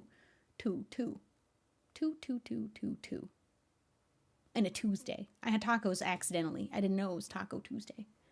But the easiest meal you'll ever make, put like 2 or 3 chicken breasts in a slow cooker. Dump a giant jar of salsa, like one of the big ones that'll cover all your chicken, because one of those little Tostito jars isn't going to cut it. Dump all the salsa all over the chicken till they're covered. Cook them on low for 4 to 5 hours, or on high for 2 to 3 or something. Don't quote me exactly on the time. You got yourself some pulled chicken with salsa, and then I put them in little mini taco wraps, and I put some cheese and sour cream and a little bit of Chipotle, what's it called? Tabasco sauce. Those are really good. Those are the best tacos I've ever made for myself. It was really good. And it's so easy. 2 ingredients in the slow cooker. You put it in, and then you walk away for hours. I'm letting my accent have a little fun today. I'm letting that accent run a little wild today. A little bit unsupervised today. Oh, I love spicy food. I love spicy food. I will not eat my eggs in the morning without sriracha on them. I love putting so much sriracha. Oh, I need to make spicy noodles again. That was my favorite food to make, with spicy noodles. I love spicy. I really want to get to, in one of our future subathons, when I'm going to use a lot of those goals again. I might just have to make a different individual stream goal, do the spice challenge, because I have a ghost pepper salsa in my cabinet, habanero, and jalapeno. And I really just want to try them, and I don't know how long they're going to be good for, because I already bought them just in case we hit that goal, and then we didn't. I'm going to have to do something about that. I'm going to have to eat it. I'm going to have to eat it all. Uh-oh. But I like spicy. And I bought a bunch of sour stuff, too, for the sour challenge. But that was actually going to be a little bit of a sneaky one, where I know I can eat anything sour and it will not affect me. I will not break. I was going to eat a whole lemon, and I wasn't going to mention, or I've actually mentioned it before, but I wasn't going to mention on stream until later, that I do that for fun anyway. I just eat lemons raw. So, built different. The sour challenge was not going to be a challenge. I was just going to enjoy some candy and a lemon. Lemon flavor's the best. Just some raw lemons. You know what, I went on that big tangent one of my other chatting streams the other day, where I was going off about how I always have all baking ingredients that I might ever need for any baked good always on hand. I was wrong. Except chocolate chips, which I said I didn't have right now, which is honestly shocking that I don't. I went in there because I was like, I want to make something. I want to do a little baking. And I was going to make snickerdoodles because I was like, I absolutely know I have all the ingredients for that. I went in there and I'm going through all my spices, and I have a lot, so it's like taking me a little bit, and I'm like, oh my God. I don't have cinnamon. I don't know how or where my cinnamon might have gone to. I've never finished a cinnamon. I've never bought a little guy of cinnamon and used the whole thing. Where did it go? Not only do I have tons of spices. When me and Megan moved out, she was going to get like a whole new fresh stock of spices and things, so I took hers. And there's still no cinnamon. How did neither of us have cinnamon? I don't know where it went, but I couldn't make snickerdoodles, and now I need to get cinnamon. So I actually don't have all of the things to bake something. I did also have bananas. I was thinking about making banana bread, and I decided I don't like bananas, so I don't know why I would make banana bread. But I had bananas.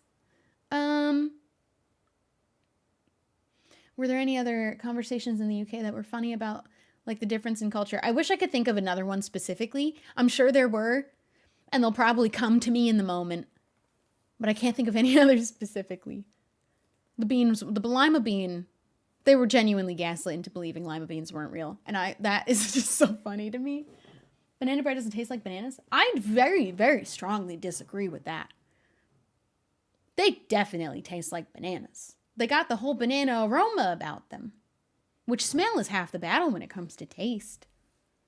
Although I could get behind banana bread with chocolate chips. I just didn't have chocolate chips. But I would let it pass if it had chocolate chips in it.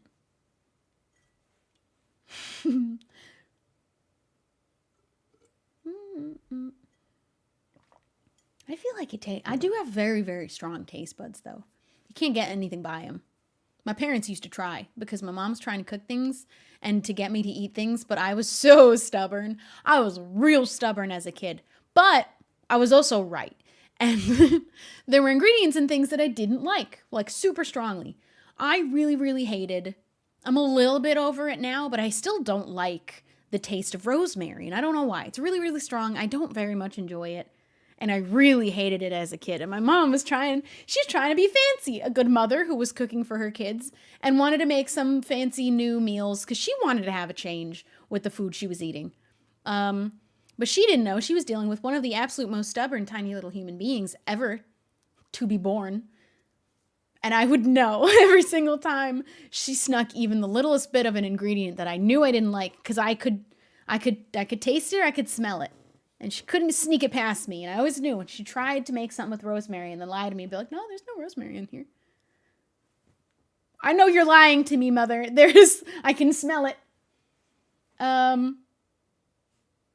Rosemary reminds me of old ladies. I don't know if maybe that's it, because I agree with you. I agree. Still a stubborn? Oh, yeah. Oh, very much so, yeah. I forget. There were a couple times that my mom tried to sneak even the littlest bit of an ingredient, and I caught her. I caught her red-handed because while, yes, I was being stubborn, I was right, and she did use it. But she tried to sneak it past me. And I'm like, 8.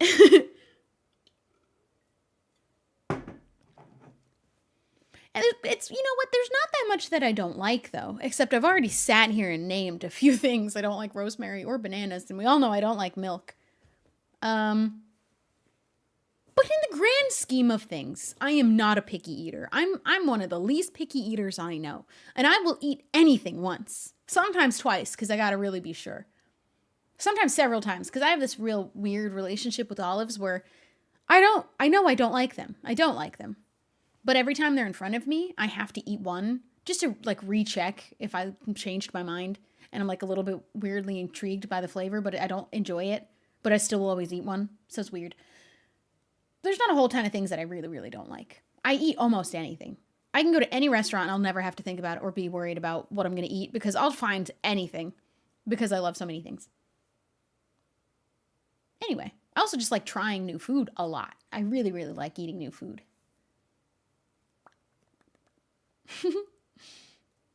I found I enjoy only one brand of olive. Every olive has like a different, there's such a weird thing to its flavor that I'm like, I don't know why I'm so intrigued by it and I don't like them. And I'm never going to go out of my way and buy olives or ask for olives or either of the two things that I just named. Those are the only two real things I could do with olives. But if they are in front of me already, I will eat one and I'll be like, let me just see if I've changed my mind because I don't have the feelings about olives like I do bananas. Something about olives has me like, what are you about? What's up with you? What's your story? I'm sadly a picky eater. And you know what? I wouldn't judge anyone who's a picky eater. And I certainly wouldn't sneak ingredients in to get it past them. They will know. Unless they have bad taste buds. But I got really good ones. I also have really good eye for color. I did a little, I've been weirdly watching reels on Instagram a lot because I think I just find myself on Instagram as a platform more often than TikTok, but I like sitting and watching tiny videos, and let's be honest, all the videos on reels are TikToks that were just also posted to Instagram, but I've been watching them a lot recently, and then I did one, which was a little challenge of, you have to pick the one color that's like a different shade of color from the other colors, the color test video. I could have kept going. I was lightning fast. I was seeing how far I could get, but there's a limited amount of time on the reel, so I just genuinely couldn't keep playing the game because it didn't let me. But I had tried it a couple times too. In my first try, I immediately got 24 right. And the video I was watching that made me do the test was someone who couldn't get past 5. And they were like, oh, that's the best I've ever done. I was like, what? Does everyone not see the differences in these colors? And even watching my own video back, some of them, I see me select the right color, and me watching me select the right color didn't know that was the right color because I just didn't. I was so hyper-focused on it. Just play the game without recording. Oh, but I wanted to post a little story, so let me play the game without recording. I misclicked a couple times too when that's in the video. You can only hear me go, psst, but I went, oops, because I misclicked. But you can tell I was aiming at the right color because I misclicked next to the correct color. So I got them all right. And I don't remember which one I got to, but let's go look. Let me go look. Let me see how far I get. How far did I get? I was doing it fast. I was trying to go as fast because I thought it was a matter of time. A lot of these, in my eyes, I can see are really, really easy. Some of them are really, really hard objectively, but I'm on 23, 24, 25, 28. This is where I started to not even believe myself was doing so well. I got to 29, and honestly, I knew what the next one was going to be too, so I would have said 30. I definitely got to 30. How do I now do this again? I want to play the game. I want to play the game and see how far I get without recording. Can I play? Can you let me do this, please? Use effect. Okay, without recording, let's see how far I get. Oh, you can't hear it. Oh, that's less cool. All right, I'm doing it, though. I'm going. I'm on 7. Oh, that one was a little bit tricky. You can't see it, though. Some of these are really easy, though. I think. At least, for me. But I have special eyes. Look, with your special eyes. Ooh. Oh, I got stuck at... What? Okay, I got stuck at 19 because there's a really lime green one that I really still can't tell which one of you is the wrong one. You can kind of hold it up and have a different background on it, but is this the colorblind test? Yeah, I'm definitely not colorblind. I'm super, super colorful. Got tons of colors. Okay, I'm going to try again. The green I do have the hardest time with. The really bright lime greens are a bit tricky. All the other ones, easy. Oops. Yellow is a tricky one. Yellow is a tricky color to see a different shade of yellow among yellow. All right, I'm on 22. Oh, no. Oh, no. What? Those are the same color. What stinks is you can't see which one. Oh, it's this one. I don't believe you. I don't believe you at all. Okay. What was my highest? 29. My highest was 29. I would share my phone. Well. So you could see, because I have the... Oh, no, I don't have the program up right now. I have the ability to screen share my phone now, so we can do choices live streams. All right. We're on 11, 12, 13, 14, 15, 16. I pick them quickly. I can spot them pretty fast. Some of them I can't, though. Oh, man. 20. All right, you know what? It's a little... Oh, my God, hey! Hello? Is there a raid? Sometimes I can't tell because Streamlabs doesn't want me to know. Dude. My highest was like 22. Oh, you got to 33? I would have kept going. On my round that I got to 29, I totally could have... I got 30 because I got the next one, too. Anyway. Welcome, dudes. You got 34 once? All right, yeah, we got extra good eyeballs. We got the best eyeballs. I still can't tell which one of these is the one that's a different color. Which one of you is it? Does it tell you? No. It won't tell you which was the incorrect one or the correct one. Oh, no, it does. It was this one. How? Okay, that one's a hard one for me. The purple. Like, I have a harder time being as accurate with the purples, the brighter purples, and the greens. But I can definitely see the difference in shades pretty quickly. Ooh. Ooh. Ooh. Plus, colors next to each other start to look like the colors they're around a little bit. Oh my God, the green is the hardest. Oh, it's this one. Oh, I got it afterwards. Darn it, I used up all my time. 4, 5, 6, 7, 8, 9, 10. Okay. I try to do it as fast as I can, too. I don't want to even... Ah! Uh-oh. That was weird. I accidentally tabbed out, but it's still letting me play, weirdly. Oh. I had to give up. Have you been playing any games off stream? Oh, not lately. Just still the same ones. Bloons, Terraria. That's it. Ooh. That was it. That wasn't a very good crack. I'm so sorry. I can do better. I can do better cracks. You should play I Love Hue. It's a color game. Ooh, that sounds fun. I did take a color test once that was on Tumblr. That was like picking how many different hues are among all of these different colors, and I 100%ed it. And I was like, yeah, I'm built different. I have superior eyes. Dude, Bloons is fun. Bloons is a really good game. And my favorite monkey in Bloons is the Guardian. Not the Guardian. What's he called? Was it Guardian? Wait, what is? Oh man, Oben. Oben and his little guys. What is that monkey? Why am I already immediately forgetting what they are? I like the magic monkeys the most, like the wizard and the alchemist. The druids. The druid's the best monkey. Look up the blue monkey. Oh, we should do a tier list of the Bloons monkeys. Maybe not. I like the druid monkey. He's the best monkey. Do you like the Souls games? No. I never played any of them. Not because I can't play hard games, but I just don't love... I'm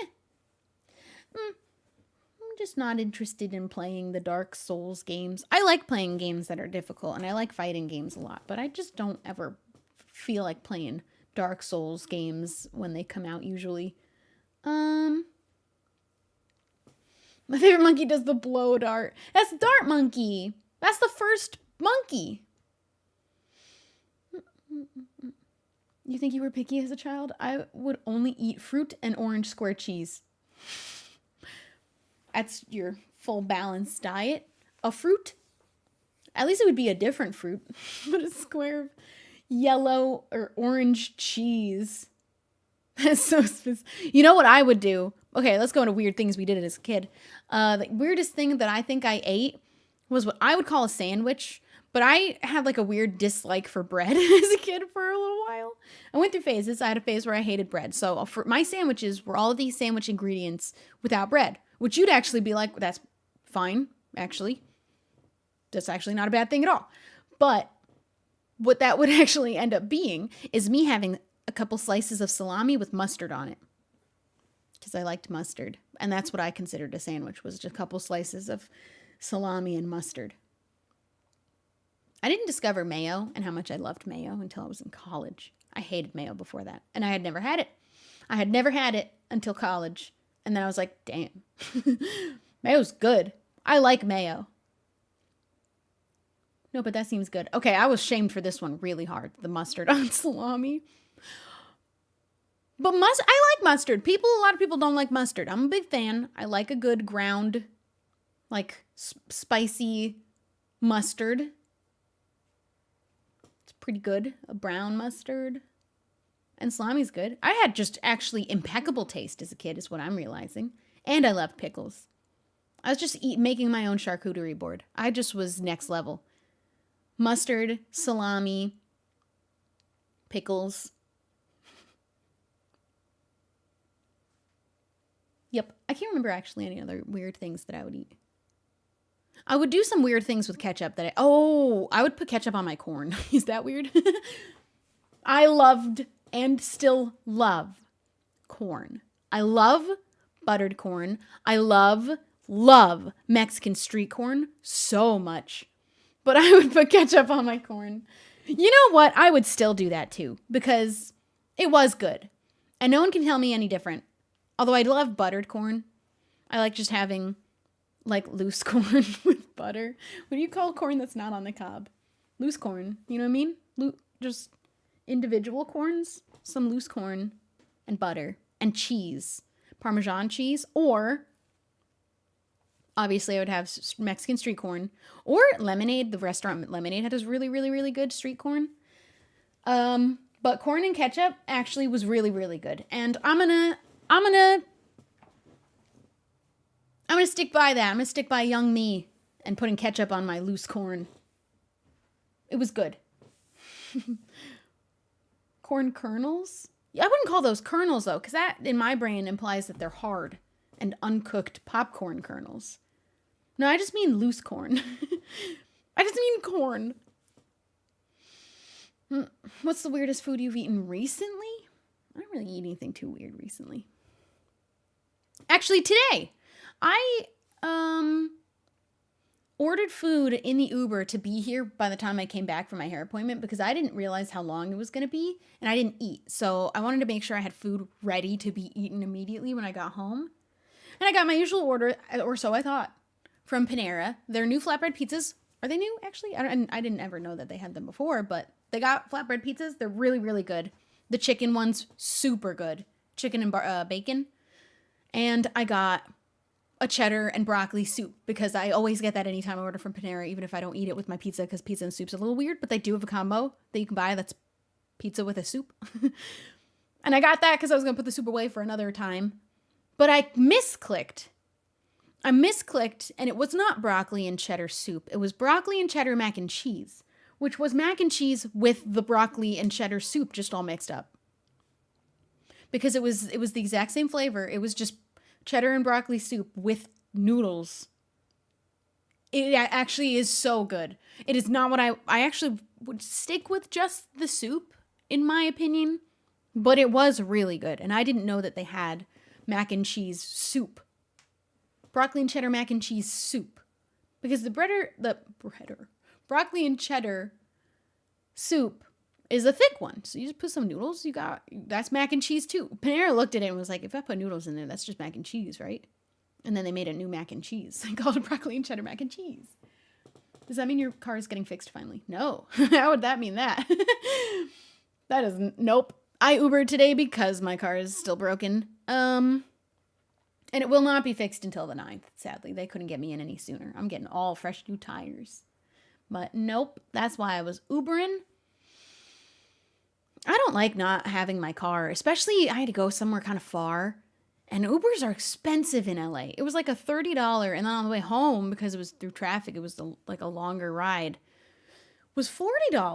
It was almost $100 in Uber just to go to this appointment. But I didn't want to spend a whole extra $100 on top of it was expensive to get my hair done because hair is expensive to do. I miss my car. You're allowed to drive on a spare, but you have to be really, really careful, and you have to drive under 50 miles per hour and don't drive more than 70 miles is what Google said. But then another link said 50. So I was like, I just won't go anywhere that's farther than 50. I'll just take it around super nearby. But then I had to go really far away today. And I was like, I shouldn't be taking my car that far because it's broken. Because I'm riding on a spare tire. That's not a real tire. And apparently if you do that too fast or for too far, you will break other parts of your car with your spare tire, which I feel like we're at an advanced society that we should have that figured out, that a spare tire just, is better. Especially if they're not going to have an appointment for 2 weeks. What? And Ubers are so expensive, and I'm never going to ask somebody for a ride. Are you insane?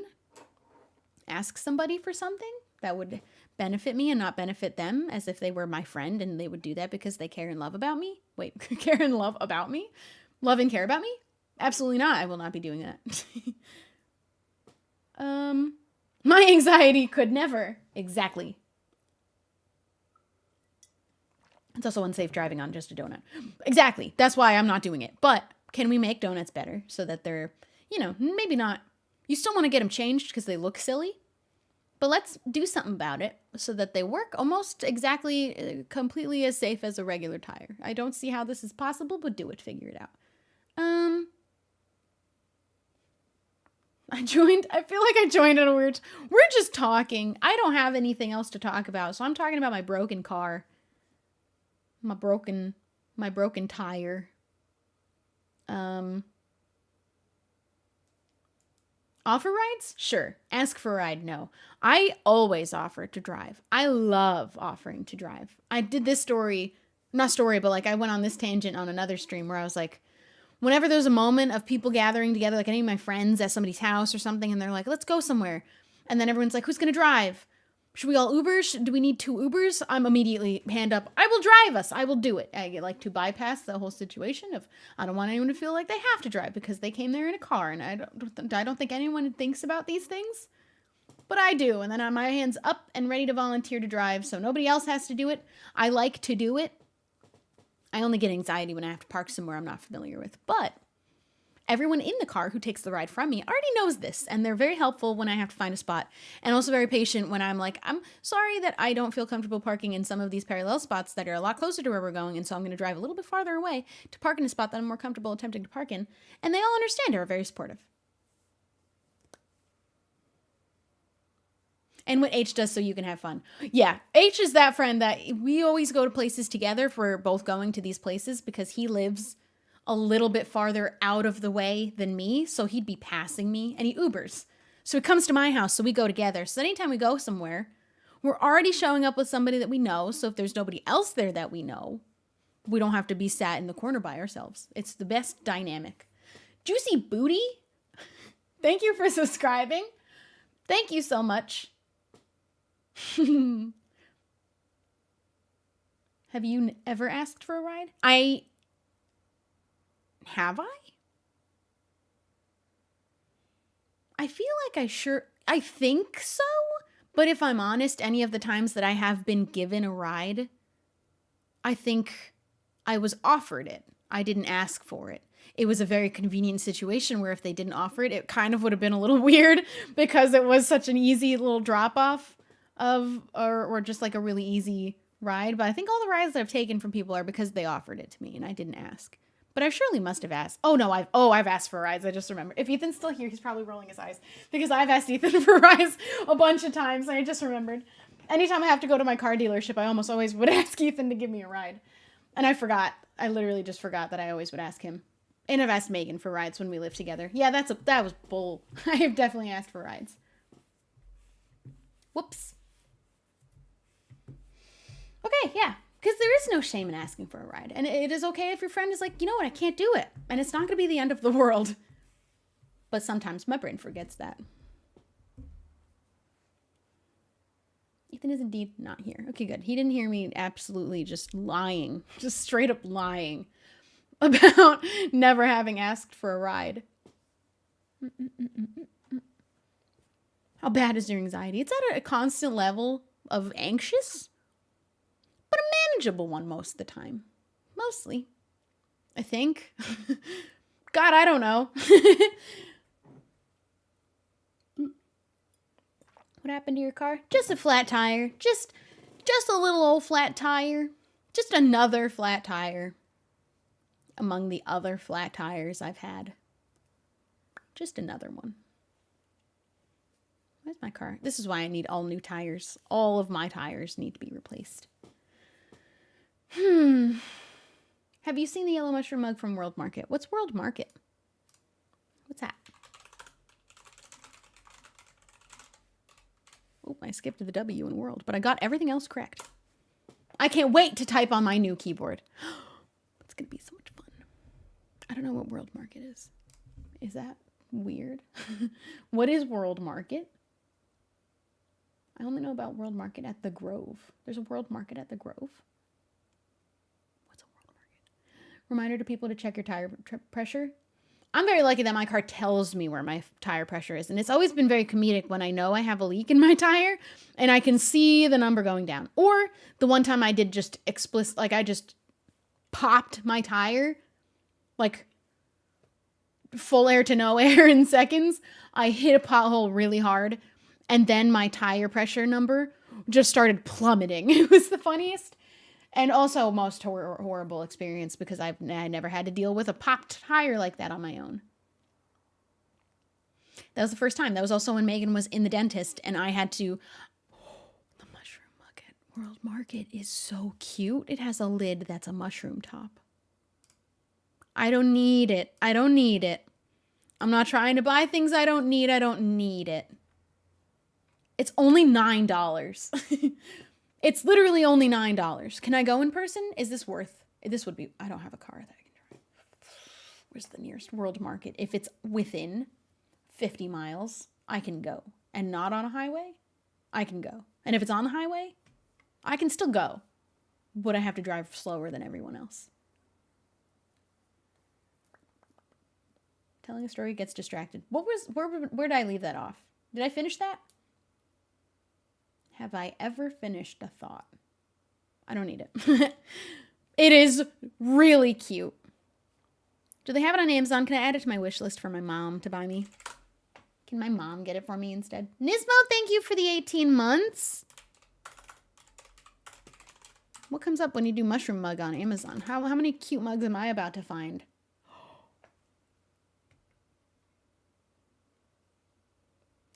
They have one really, really similar. It's more money though, but I can put it in my wish list.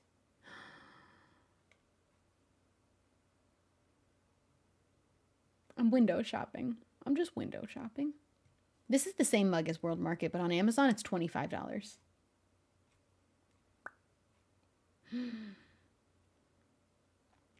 Okay. I see. I see. I don't have a single piece of... That's not true. I have one household item that is a mushroom. I don't have a single other thing in this house that's like a mushroom or mushroom themed. I've clothes. I have one pillow on my couch that's a mushroom. I'm going to add this to my list. I'll be seeing you at one of my future birthdays. See you in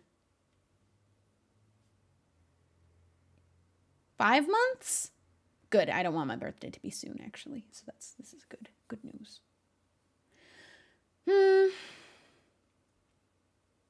Over 5 months, too. Dude.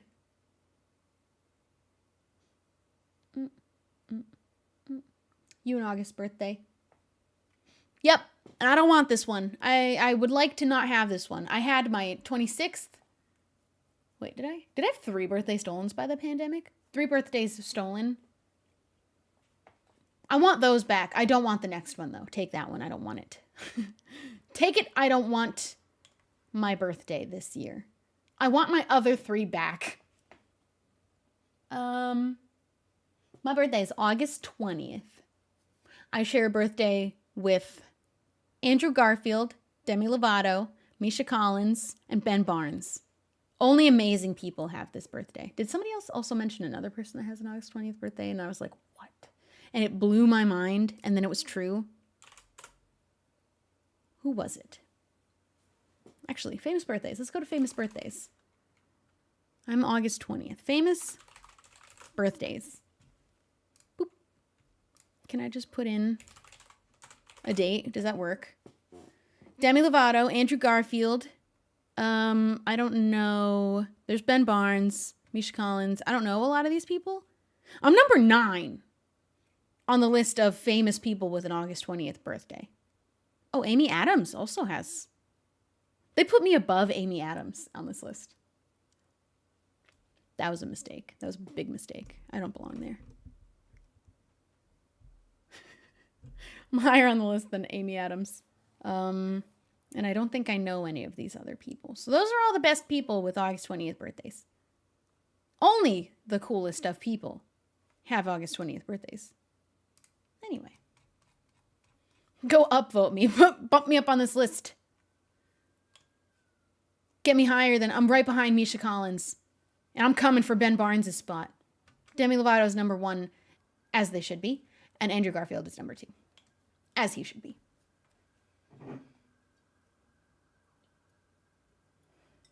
I think Megan was at the dentist when your tire popped. Oh my God, that's the story I didn't finish. Yeah, so Megan was at the dentist getting her wisdom teeth removed, and I drove her, and my tire popped because I went to Starbucks while she was in there. And I had them come out, put my spare on, put my regular one in the trunk, and leave by the time she woke up. And she didn't know what happened, and I didn't tell her. Not until she wasn't on drugs anymore from the dentist, but she wouldn't have remembered me telling her that all happened anyway, so... It's funny, though. What a time. What a time.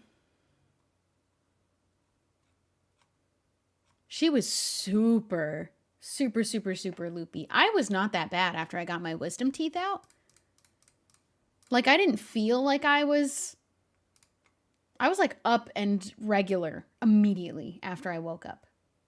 The thing I don't remember is how they got me from the dentist chair to the bed I was laying on. That one I'm not really sure who put me there or carried me. Maybe my dad? Probably my dad. I just don't know how I got there. But then when I woke up, I was just fine. I was normal. I was knocked out, though. Maybe Megan opted for the option of being awake but super drugged up. But I opted for knock me out. I don't want to know what's happening. I don't want to see it. I don't want to remember it. Let me take a nap, you work on my teeth, and I'll wake up later. And I was fine.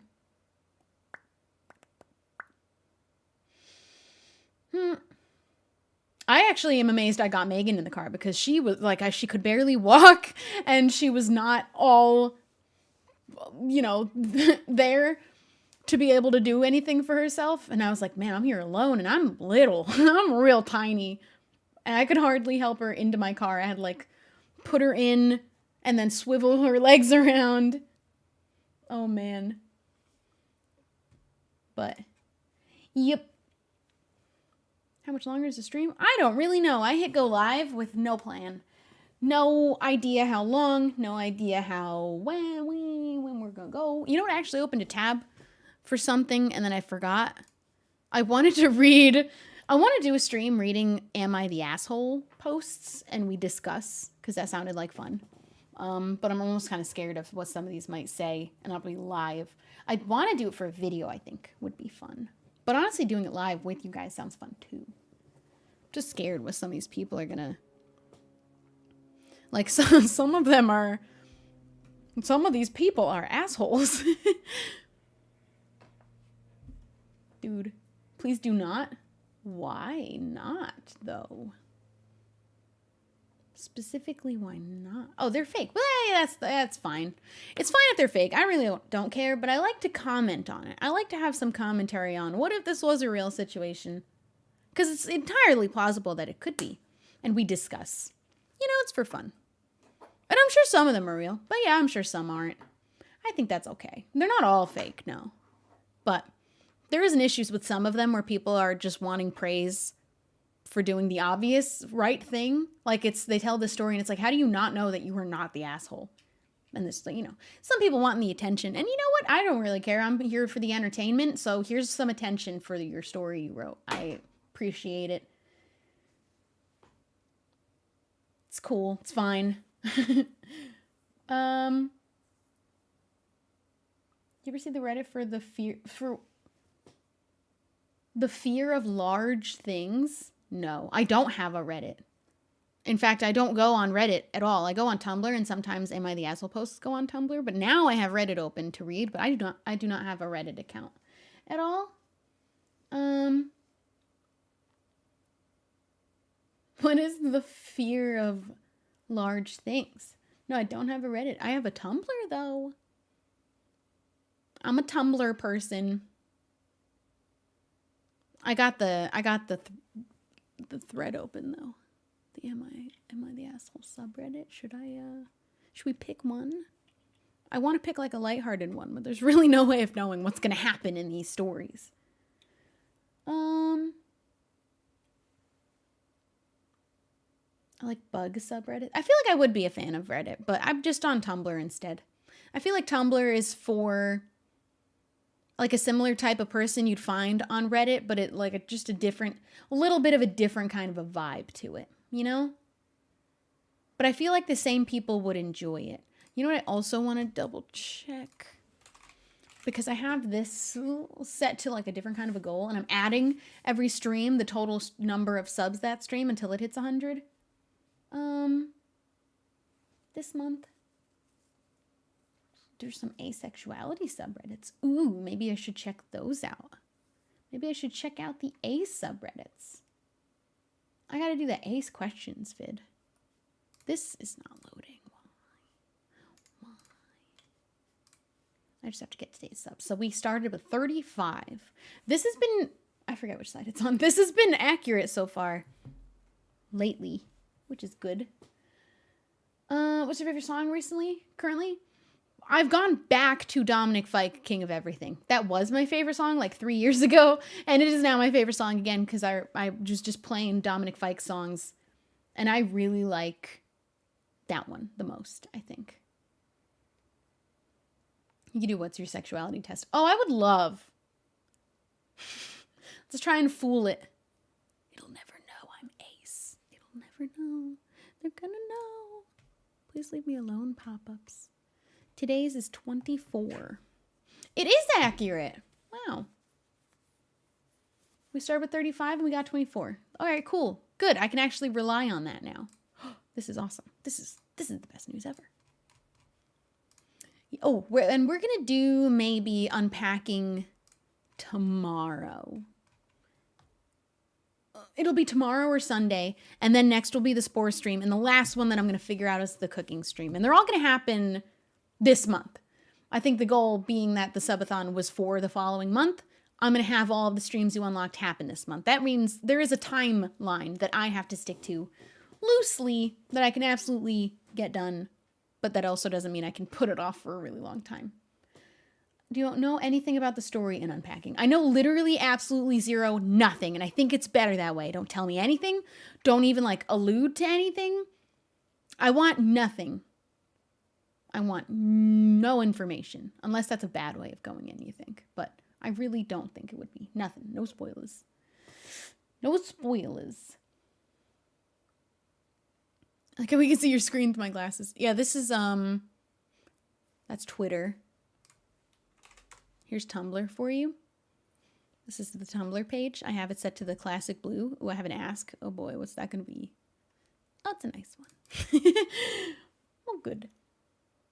The story's part of the experience. Okay, I'm gonna probably cry. But I don't want to know anything about it. I'm just gonna play it. I need to see your genuine reaction. Oh, I'm scared. I've only gotten like on the verge of tears on stream. I've not like full on cried yet. I cry so easy. You know what's dumb? I cry so easily. I'll cry at any sad commercial. I'll cry at any sad TikTok, even if it's just 30 seconds long. I'll be in tears. But when I want to cry in a moment where I'm acting, like on Kolak, as an example, I can't ever do it. Nothing I can think of will, because I also have to use all of my brain power to be in the scene I'm in, so I can't use any of it to like be trying to think of something sad in the back of my head. And I cannot, that's not the dumb thing. The dumb thing is that I can cry so easily, except when I want to. Except when I want to have a moment on a show, when I'm acting, to be crying. Where's my cat? I thought I heard her make a sound. And I can't. And I can't cry. I've not been able to cry on Kolak yet. But what gets me through it is that I made other people cry. That makes it all better, is that other people cried. I did try to have teary eyes. That's why I was looking up. I try to really get as much glossiness to my eyes as possible by just looking up and drying them out and making them tear. But I was trying. I really wish that I had thought ahead of time enough to get one of those sticks that you put underneath your eye to make yourself cry. We used that in the Unleashed, and I took that like a champ because I had to keep reapplying it because I would just adjust to it really quickly. But that had me crying. I think I put it on too soon because then my eyes were all okay by the time we did the scene, and putting more just wasn't doing it anymore. But yeah, I like the crying stick. The crying stick's good.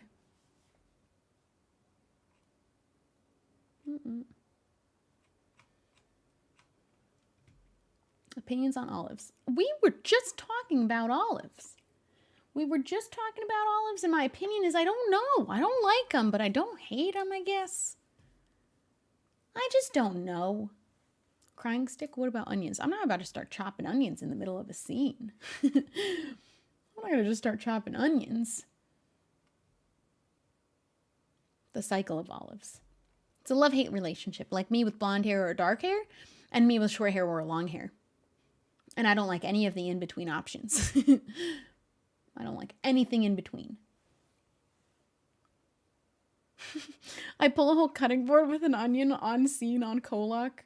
I'm like, hold on, just one quick. Don't put the camera on me. I'm just going to chop up this onion really, really quickly. Okay, I'm ready for the scene to continue now.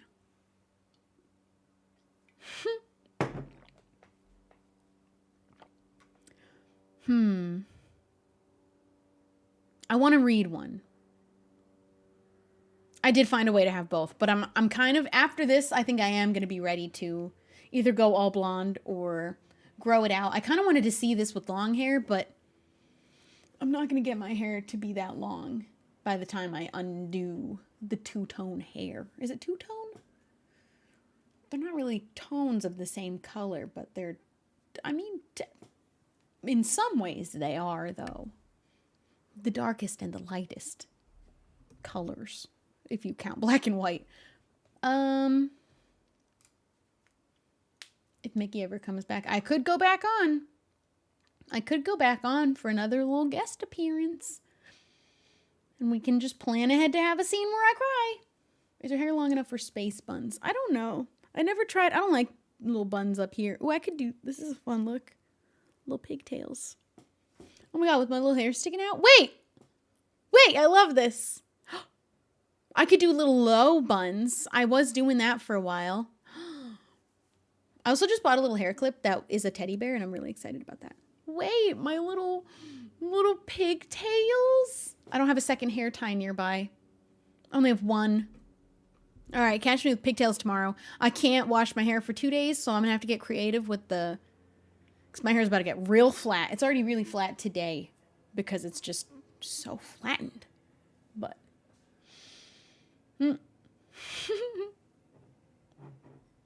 Use mine, your hair tie. I could go get another hair tie. I could go get a hair tie.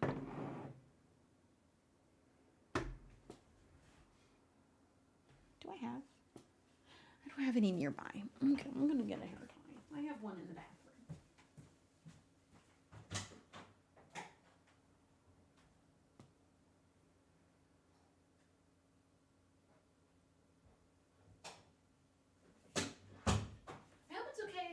To have hair ties in my hair while I have this treatment, because I can't wash my hair for 2 days, and the last time I did a treatment like this, I wasn't allowed to put my hair in pigtails or even tuck it behind my ear either, but it's not the same with treatment. The first treatment was a perm straightening treatment. This treatment is just a for healthier hair treatment, but it also I'm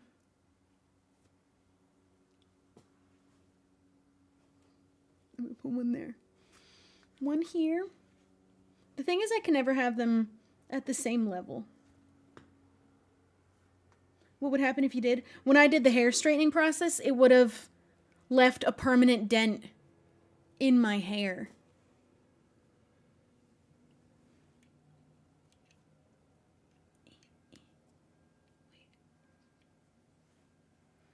I don't know why these are like two separate pieces. That's okay though. The same. I think that's roughly matching.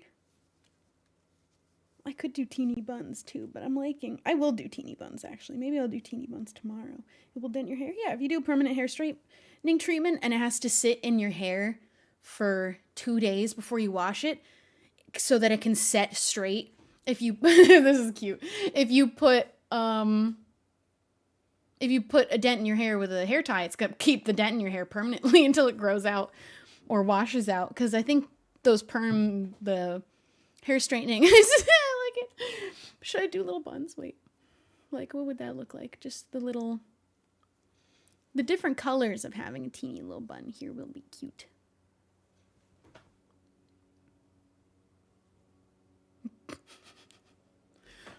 My hair got so long. Before I was doing pigtails and it was only a little nub of hair coming out. It's getting long. It's growing out. Have you ever dyed your hair purple? Technically, yeah. Really, really, really, really, really, really pale purple. Go for those buns. Maybe tomorrow we do buns. Tonight, we do these. I don't think this treatment matters if I put a hair tie in. I just can't wash it because that'll get rid of the treatment that's in my hair. 2 days. 2 days. We can manage that. I'll just have these guys do all the work. Can I put dry shampoo in it? I don't have any, actually, I think. Yeah, I made a purple hair dyeing video where I dyed my hair as light purple as humanly possible, so it was barely even noticeable. All right, let me read through a few of these. Let me read you some titles, and let's see which one we feel like going through. Am I the asshole for going home when my wife didn't let me into the delivery room? Am I the asshole for not letting my husband take our toddler to the museum? Am I the asshole for outing my husband to his family for missing our son's birth? Why are these husbands not in the room for their children's births? Why is this happening? Am I the asshole for refusing to roll my sleeves up per my father-in-law's request? A lot of these are married couples with issues either with each other or their parent-in-laws. Thank you, Sunpire, for the 200 bits. I really appreciate it. Thank you so much. Well, listen, it doesn't matter if it's real or not. It doesn't matter. I'm reading one of them because they're fun. It's for fun. Am I the asshole for not letting my boyfriend have a copy of the key to my apartment? Why won't you? This one's got me feeling nosy. Why won't you let him have a key? Is it too soon? Because it's valid. If you're feeling like that's a big step and you're not ready for it, that's valid. But I kind of want to read that one. I really just like commentating on because if it was just to pretend for a moment, if it's real. Let me just open this. Can I open you in a new tab? Yeah, okay.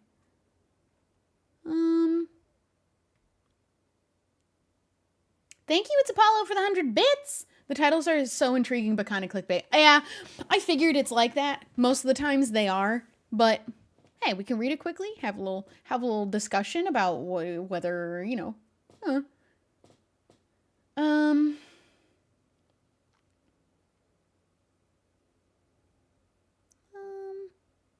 Am I the asshole for not wanting my sister's children? Some of these are probably some juicy stories, whether they're real or not. Am I the asshole for not tipping twice without even reading the story? I would say no.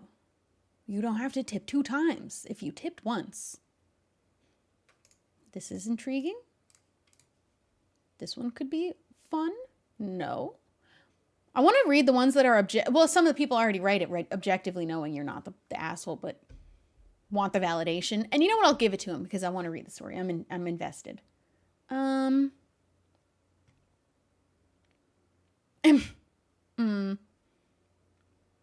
You see, some of these I wouldn't want to read the story because they already just seem like a little bit too much. A little bit too much. Oh my God. Am I the asshole for taking off my leg and making someone look dumb and to feel uncomfortable? I want to say no. I want to say definitely do that more. All right, should we read some of these? Is this a bad idea? I'm scared. I saw other people do reading these, and it sounds like a good time. Remember when we were reading cryptic stories about New Jersey and the gate to hell? Yeah, that was a fun time. That sounds like it's going to be that fun. Let's read Am I the Asshole for Not Letting My Boyfriend Have a Copy, they wrote it wrong, of the key to my apartment, because I'm curious. It's not very long.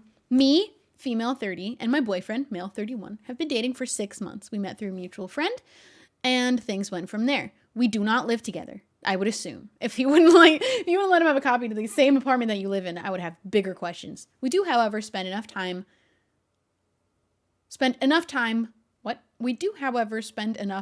but more outside. I think something was missing there. I really just want to correct the story writing, like the telling of the story. Can you let me take over as like a ghostwriter and fix this as an English major and make it better? Also fix the grammar mistakes because that's what my instinct wants to do right now. Okay. A week ago, while we were out with friends, my boyfriend asked if I could make a copy of the key to my apartment. Context, I own an apartment while he rents with friends. You can own your own apartment? I guess you can.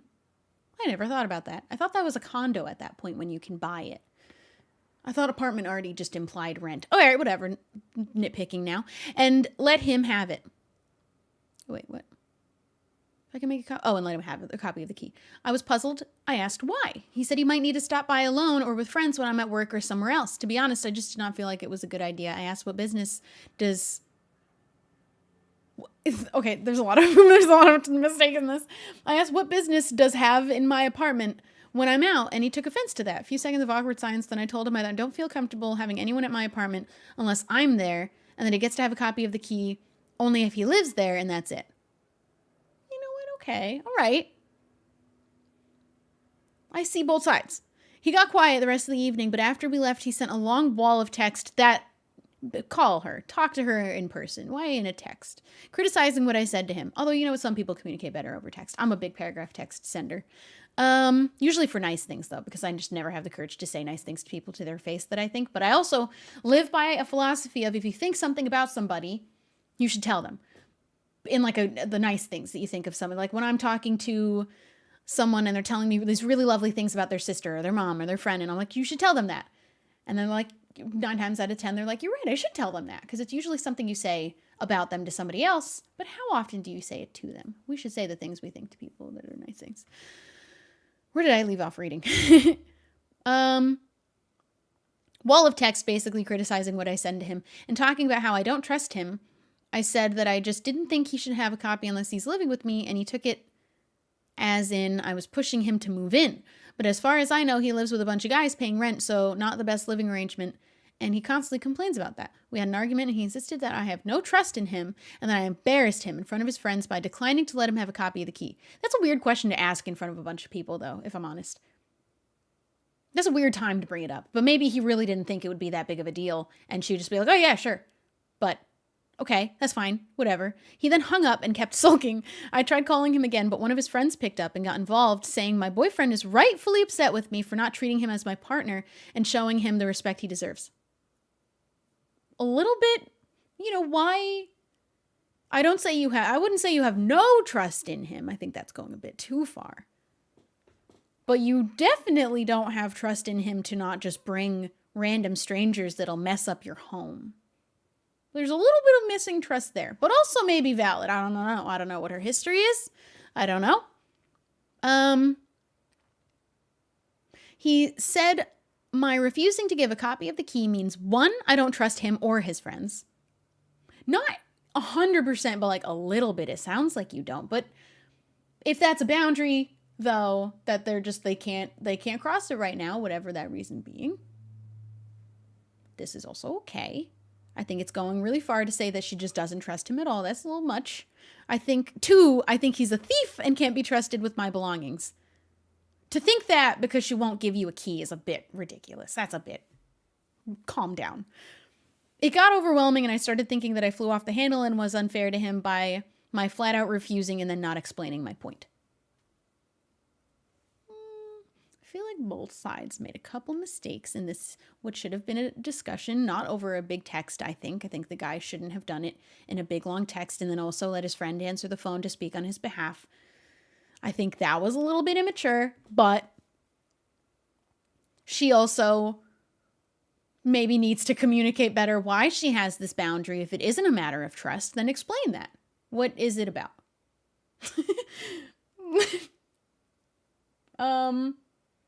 I don't know. Neither of these sides is really perfect in this situation, are they? They don't have good communication is what this is good practice if I was a therapist. I'm not though, and I have no qualifications of one even at all. But I just love learning about people's situations and being on an outside, you can easily be like, you should have talked about this. You could have just spoken to each other a little bit, more maturely than not with a giant wall of text and then not answering the phone. But also explain that you don't think he's a thief. It's just a boundary and explain maybe where it's coming from a little bit. And if you're just really uncomfortable, because maybe it's like a paranoia thing or like a OCD kind of a tendency you have about people in your home when you don't know that, when you're not there, that let go of control is very hard for some people. I don't really know. I feel like I can't take it. I wanted to take sides, man. I wanted to pick a side and fight for it. This one, y'all have issues with your communication and you should work on it. I don't know. It is also coming into her space and treating it as if it's their shared space, which they do not have one place that is their shared place because they don't live together and they're not at that step in their relationship to live together. So this is a boundary of wanting her space to be hers. And why would he have free reign to bring him and his friends over? If it was just for him to come over, I don't know why he wants to go over there either. If he needs to get away from his roommates and just spend some quiet time in her place because he likes it there and it's got good energy because it's his girlfriend's place, that'd be a different story than he said, what if me and my friends want to hang out while you're not home? That's weird a little, I guess, too. Why are him and his friends who all already live in the same house trying to go to somebody else's house to hang out? I don't really know. This one's weird. All right, I'm going to move on. I'm going to read the next one.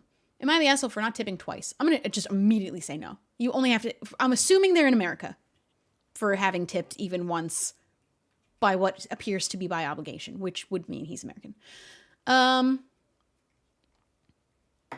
I don't know. That's just a weird story. Should I have read some of the replies though? What do other people think? Where are other people's brains taking them? Because I don't know. I've always been super open about giving a key. I have given a key to everyone I know. They gave me so many spare keys to this apartment. I have so many keys floating around because I wanted to have all my friends that are in nearby having one in case of an emergency, especially because I travel a bunch of times. While I was in the UK the first time, I was expecting really large packages, so I gave one to Ethan. Megan has one. My cat sitter has one permanently. I'm just giving keys to everybody. I have no boundaries with who I'm giving keys to. No, all trusted people, but okay. Not the asshole. Why would he need to stop by alone or with friends? Alone, I understand more, especially because he lives in a house with a bunch of guys. They didn't say how many, but she said a bunch, right? I don't know. That's very sketchy. The fact that he keeps pushing is extra sketchy. What does he want to do there, though, specifically? Like, is there an example of a time where he wished he had a key so he can go over there that he can, put forth for his argument's sake? What is an example of something he'd like to do at your apartment while you're not home? Potentially. What was an instance where that happened, where you needed a key to get in? I don't know. Maybe you're not the asshole, but you do have communication issues with your boyfriend for sure. Oops, I clicked something. I don't actually know how Reddit works. How do I make a comment go away so I can read the next one? Leave them go away. Oh, like that. Okay, cool. 6 months in and you're seeing manipulative, clingy behavior. He's not respecting your boundaries. A proper response would have been to accept your answer. It's valid that he didn't understand right away if he needed more of a conversation about it to know why, she didn't think he was a thief, but he didn't ask for that. He didn't communicate that. He might have wanted to surprise her or something and not spoil it, but then overreacted. Yeah, I don't know. It is a weird thing to blow up over and you won't let me have it. I do get it though a little bit, but I don't know. He's a little bit of an extreme response and not just speaking what his issue was to her face in a calm, collected adult manner. You know what I mean? If he had done that and just asked if he didn't need to understand why she had this boundary in the first place. And usually when someone has a boundary, you don't need to understand it at all, but it is her partner. And if he wanted to understand further, you can ask. You're allowed to ask. All right, I'm going to read the next one. Am I the asshole for not tipping twice? I decided to get pizza earlier today at my local Domino's. Great food, fast baking times, generally friendly staff. This is a review for Domino's now. I've never had an issue here and I tip every time. So I had about half a gift card left for Domino's and I decided to use it. I swiped the gift card, tipped 20%. The cashier watches me do all of this. So he's in person. He's not even ordering online. He went into the store for this. Goes to get the receipt and then notices I still owe about $125.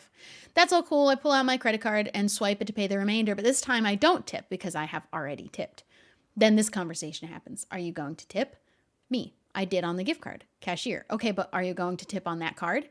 Me. No, I'm just using this to pay for the remainder. Cashier. But you should still tip with that card. Me. I already tipped, just with the other card.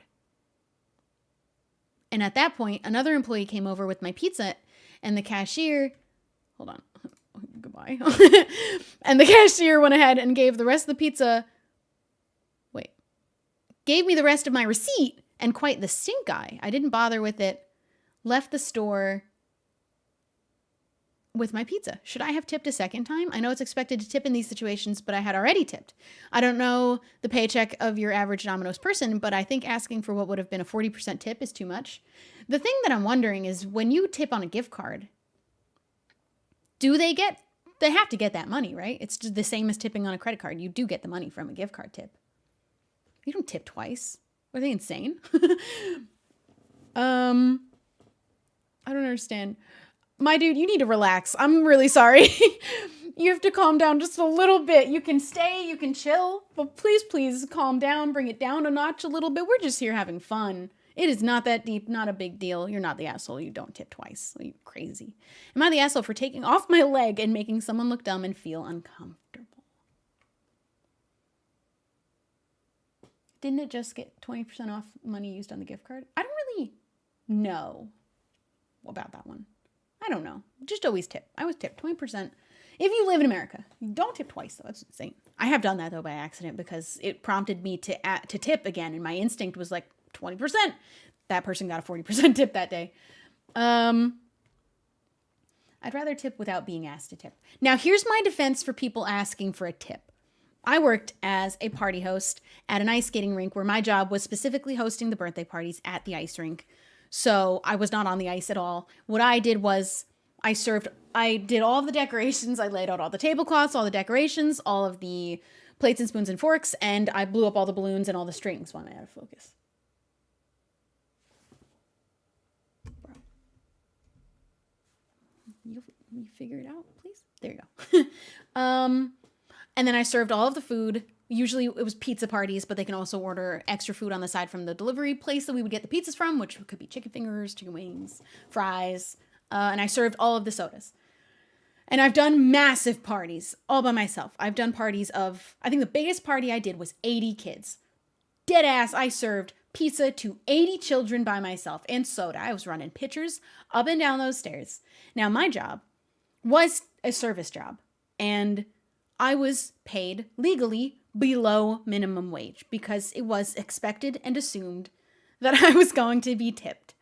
However, most people who were buying these parties for their kids, the parents, whatever, didn't know that. They thought I was just paid as a party host a full regular rate of at least minimum wage and didn't know it was assumed as a service job that I should be tipped. And so most of them never tipped me for 30 to 80 children that I served food to and was paid less than $7, which the minimum wage was like 8 something. What is the minimum wage? Actually, 7 something. The minimum wage I think in New Jersey is higher specifically because it can be higher per state. But I think it was paid like, I think the minimum wage was like $8.25 and I was paid something under $7. And we did have the receipt at the end that we tallied everything up, all the pizzas and the decorations and everything that they had asked for. And I gave them the total, and at the very bottom it does say gratuity. But I, by my job's rules, am not allowed to ask them to add gratuity because, and honestly, it feels rude to ask, but most of the time, almost always, they didn't tip because they didn't know. So I made so little money. But every once in a while, someone would throw me a 20 for a massive party that should have been a tip of more, but they threw me a 20 and I was like, thank God. Scraps. But what I started to do was turn the receipt around and show them line by line everything, and I'd just casually brush past gratuity and say there's gratuity, just pointing it all out. And usually when I started doing that, they would leave a little tip. They wouldn't put a percent, they'd put an amount of dollars, like $10, $20. Granted, these are multiple hundreds of dollars parties that I'm serving many, many, many children all at once by myself. So many of these parties should have been pretty big tips. If they did buy 15, 20%, I would have honestly settled for 15 or anything. But that's when I was like, boy, I wish I could ask for a tip, but I also totally understand not being able to ask for a tip. And it also feels weird to be like, are you going to tip me? I wouldn't do it like that, though. I did the casual, here's where the tip would go if I had one. Okay, am I the asshole for taking off my leg and making someone look dumb and feel uncomfortable? I love seeing all sides of a situation, which is why I like reading these stories, to be like, well, on one hand, yes, I do understand why you shouldn't ask. But on the other hand, boy, I wish I could have just asked these people like, hey, I did a lot of work. Give me more money. I'm making not enough. I, 21 female, was in a very bad car accident about 3 years ago. A drunk driver ran a stoplight. I don't know what might come up in these stories. I'm gonna throw that out there now. That's why I'm afraid of reading some of them, because I don't know what kind of situations and stories we're gonna get into. And I apologize in advance if I read something that I don't immediately recognize might be like a whoa kind of a topic. This person lost a leg is what I'm gonna gather from the title. So just a little Orange Prince, thank you for the raid. Welcome, dudes. We're reading Am I the Assholes? Welcome, everybody. Thank you guys for joining.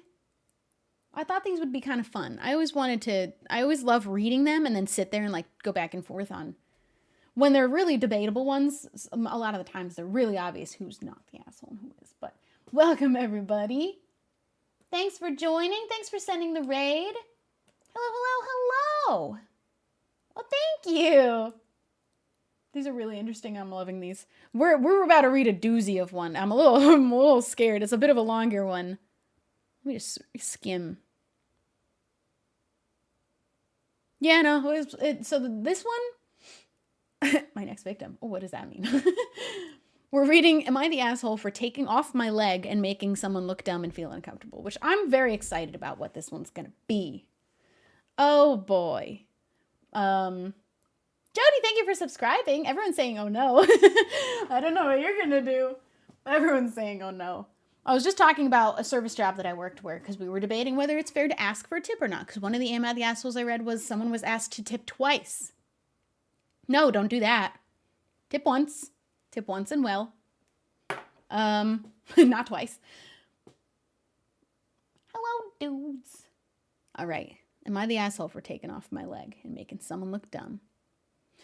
I, 21 female, was in a very bad car accident about 3 years ago. I'm about to experience hell. I don't understand. Do I read the story or not? Should I wait for whatever's about to happen? I'm nervous.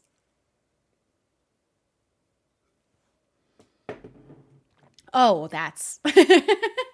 oh, just that. Wait, we get to do a Choices live stream. Wait. Thank you so much, Jody, for the 50 gifted subs. I'm just picking my nose. Thank you for the 50 gifted subs.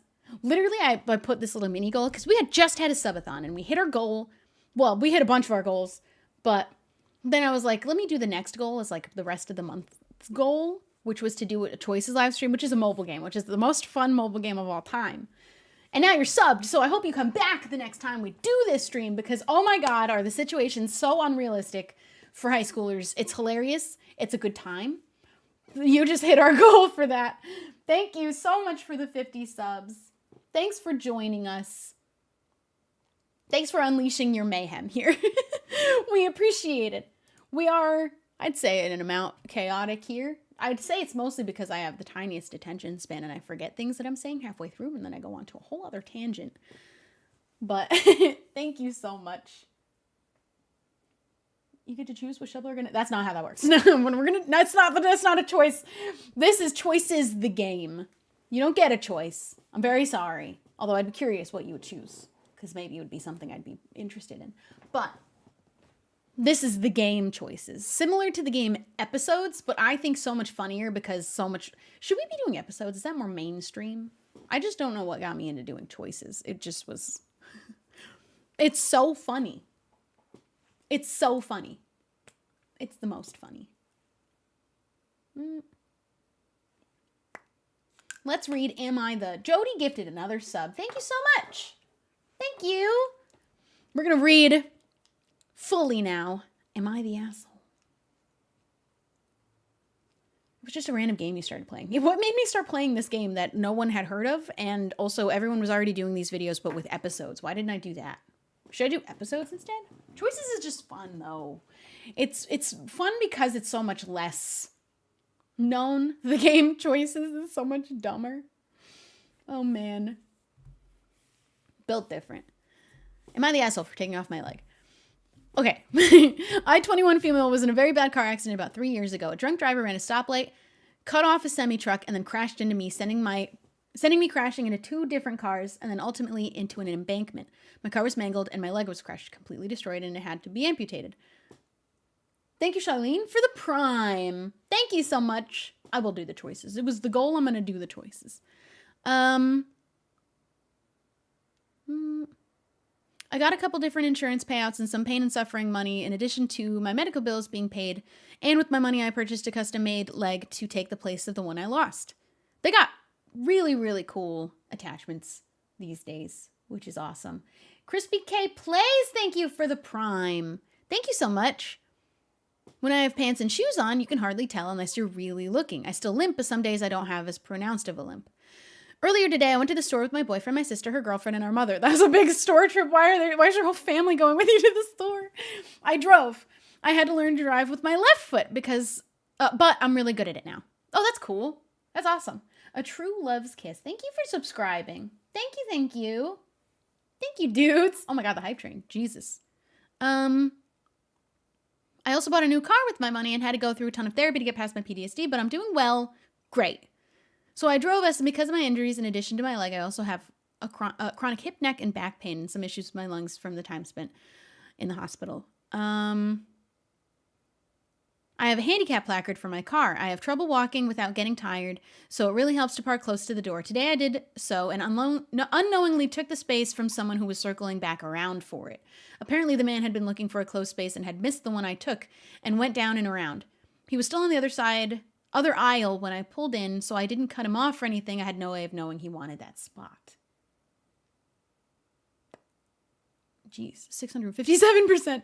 He parked in the yellow stripe zone and got out and immediately began confronting me about stealing. You're obviously not the asshole, first of all.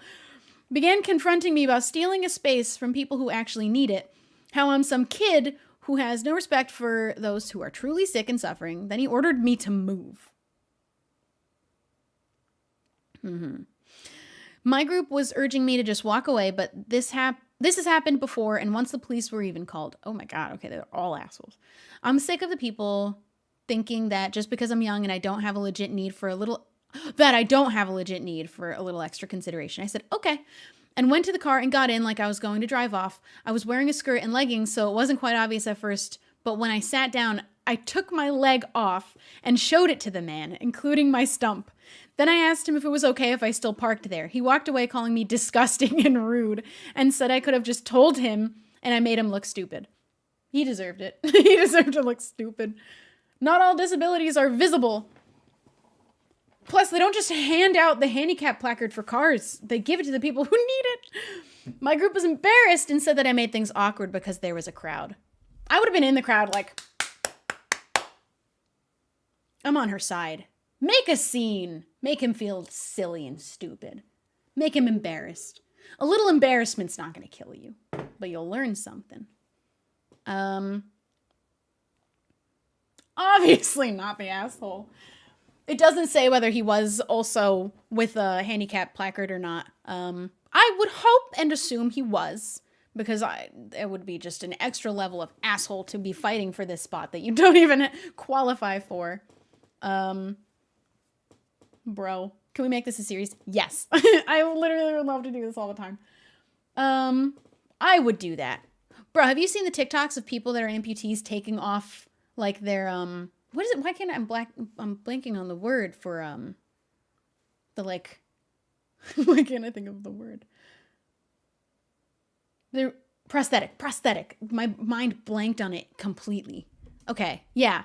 There are TikToks of people doing really funny things when they have there's one on that I saw on Tumblr that was really funny, where they have the sword and then they go psh, like that really quickly, and then whatever fruit is in front of them falls in half. But then one guy did it, he went, and then his arm fell off because it was prosthetic.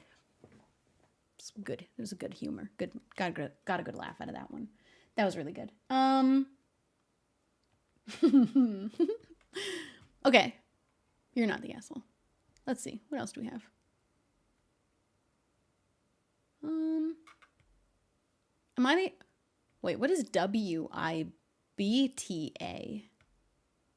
Would I be the asshole if I stopped talking to my daughter because she's becoming too much? What does too much mean? Because maybe. Sometimes. Maybe, but... Is it nighttime for you? Yeah, it is. It is nighttime. Am I the asshole for not wanting to name my kids after Harry Potter? Definitely not. Definitely not. I want to read it, though. I want to read this one first. Am I the asshole for using the rest of my eggs to make a big-ass omelet, leaving my roommate without food? I'm going to read that one. I'm going to read this one. I think I'm going to read these 3 that I opened, and then I think I'm going to go. I'm the daughter. Wait, no. We didn't even read it yet. For being too much. There's a scenario where that could be true, because sometimes, whether you're their parent or not, you might just, people are bad people sometimes, and it might be unfortunate. Your daughter might have become one. I'm not going to decide till I read the story. Anyway, am I the asshole for using the rest of my eggs to make a big ass omelet? This happened a couple of nights ago, and my 22 male roommate, 23 male, is still whining about it. So I want to see if I was really the asshole here. So a couple nights ago, I got back from school absolutely starving, didn't eat breakfast or lunch, got in around 6 p.m. My friend from class came over too, so it's not like I ate everything by myself. It's been a while since I last had an omelet, so I decided to whip myself up one, asked my friend if he wanted any, and he happily accepted. There was like 8 eggs left, and the expiration on them was the next day. So you know what? Don't listen to that though, actually. There's a way to test if your eggs are still good or not. And they almost are always not expired at the actual exact date that it says on your eggs. Keep your eggs for a little longer. They last longer than they say on the thing. But there's a float test to make sure they're not gone bad, because you definitely don't want to eat a bad egg.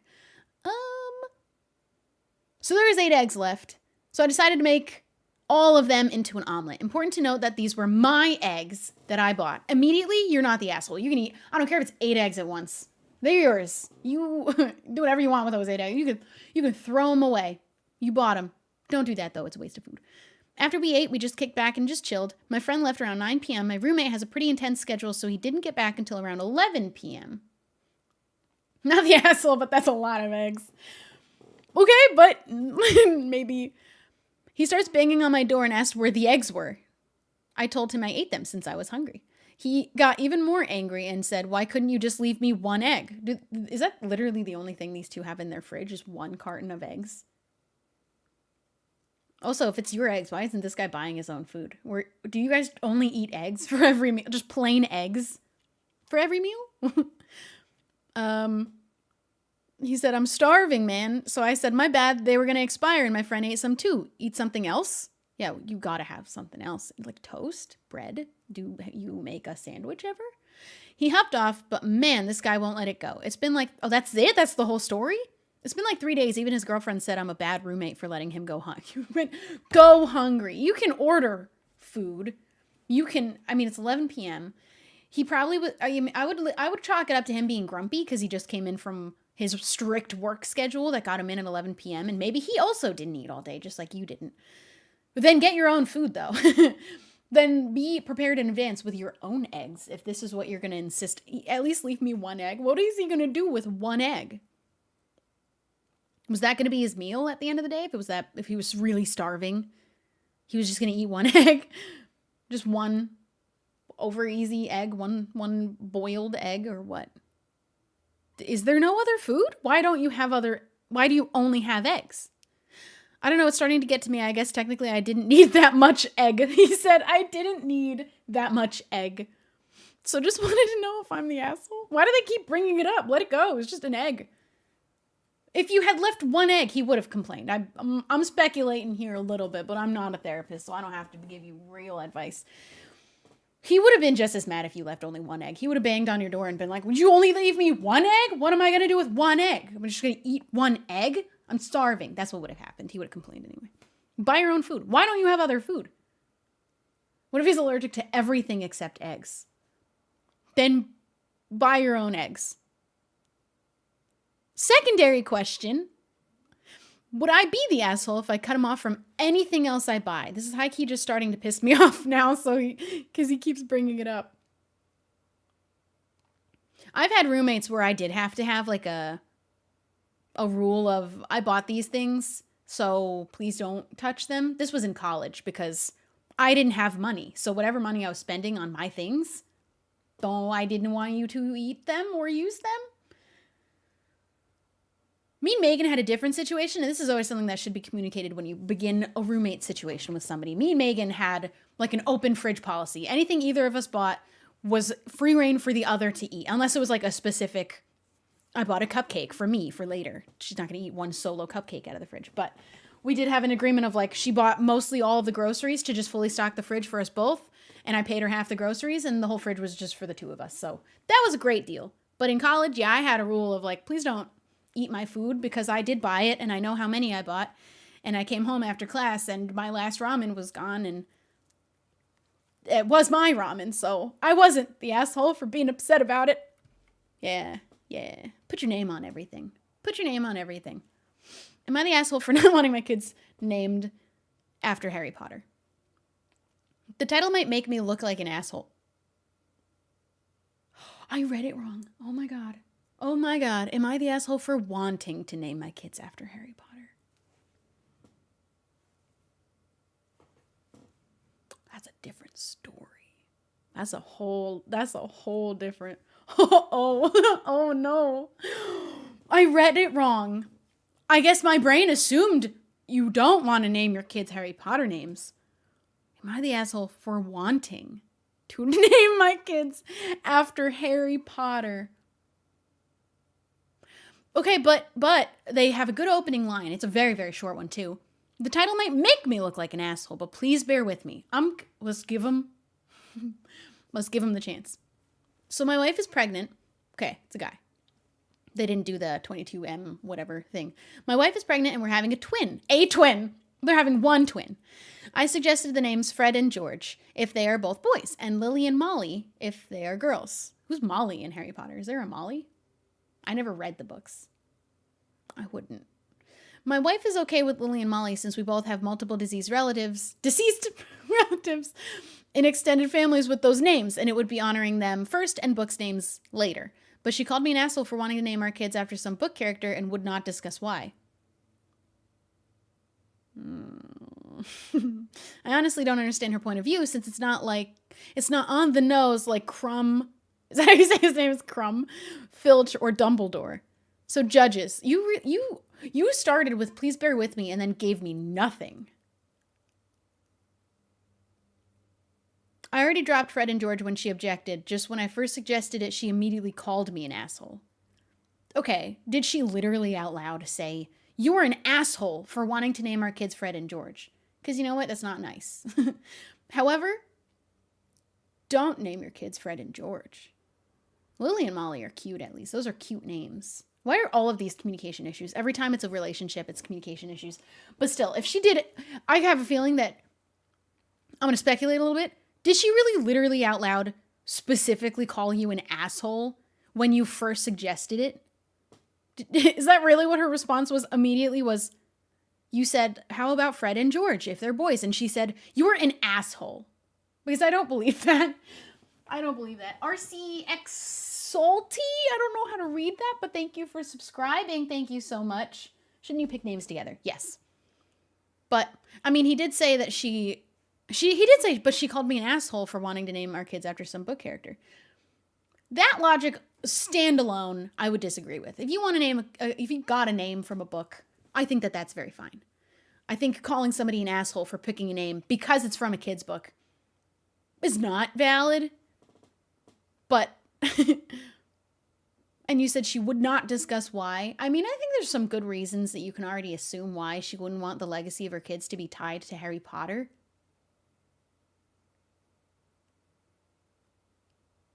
I think that goes without saying. But Molly and Lily are cute, though. Those are very cute names. I like those names. Those are good. Yeah, I don't. You're the asshole. Your children are people, not billboards for celebrating your fandoms. Your children are people, not billboards for celebrating your fandoms. Mm-hmm. That's true. I'm confused. How does a name suggestion make him an asshole? Yes, it wasn't a great one, but not like he was forcing the names. It was just a suggestion. That's the only side of it that I can be like, you're kind of both. Like, that reaction's a bit extreme. If it was just valid, and it probably should have, if this was a good relationship, for you to just simply say no, that should have been allowed. You didn't have to call him an asshole. If you did literally say out loud, I don't know why that seems far-fetched, though. Dude. Just communicate better. Yeah, but I don't know. I would not want my kids named after Harry Potter characters, and I would just simply put my foot down on it and not explain why. I don't have to. Would I be the asshole if I stopped talking to my daughter because she's becoming too much? This one I'm a little scared is going to get deep or something. Okay, all right. I read like the last paragraph to see roughly what it's about. Like, in what way is she too much? This one might be funny. This one might be a good one. I have a 20-year-old daughter with my ex. My ex and I had split custody up until she was 12 when she decided to go live with her mother full time. She was mad at me because at the time I was dating my wife and she hated her. My wife and I got married in 2016, had our son in 2017. We moved out of North Carolina the following year and now live in Colorado, closer to my wife's family. My daughter still lives in North Carolina. You know what? Pause. Everyone pause. Pause. Everyone go get water because I haven't drank enough water. And if I'm reading, I need more water.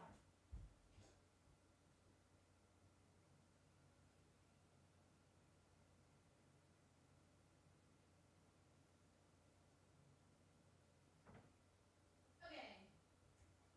Where's my cat? Are you out here? No, you're in the closet. All right.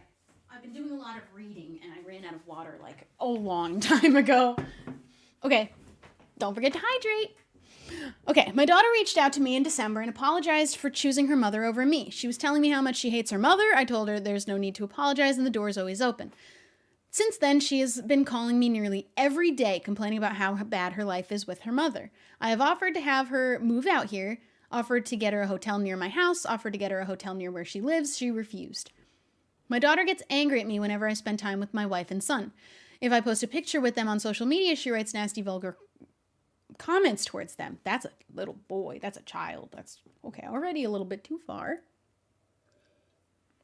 However, I can understand where the feelings might come from that your dad has now another child with another woman that he spends more time with. That's valid.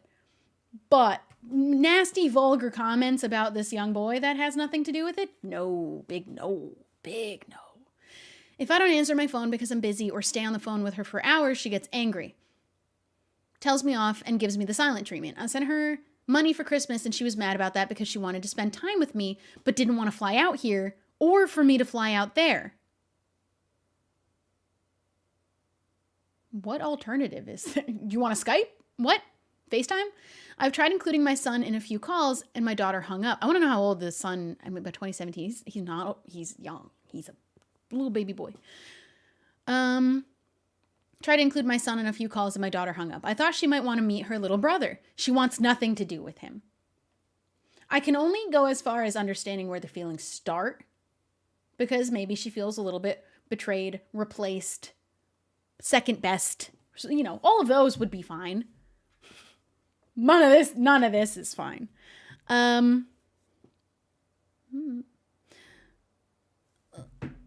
I do care about my daughter. However, I can't spend multiple hours every single day talking to her on the phone and neglect other responsibilities. I've tried setting up a call schedule with her, such as we can talk from 9 p.m. to 11 p.m. once or twice a week after my son goes to bed.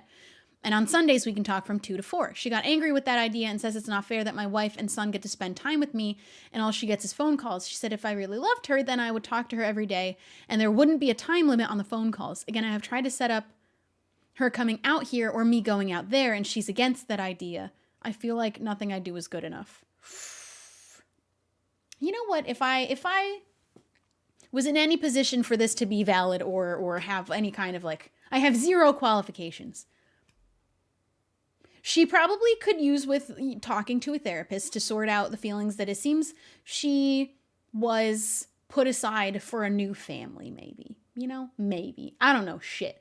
But it sounds like she might be holding a grudge over her dad now for starting a new family and maybe purposefully making that difficult for him to, like, in some weird way prove that he values her as his child equally to his other child. And he's trying, but she's not letting him. Spicy. He even volunteered to go there, not just bring her out to him. Because I would understand her being against that if she has work, she can't take the time off, whatever. But she won't let him go to her either. You're not the asshole. You're trying. You're human and you're trying. But she should talk to somebody about those feelings of, like, nothing you're doing is good enough for her or of equal standing to what you're doing for your son, which also your son is a baby. They're a baby.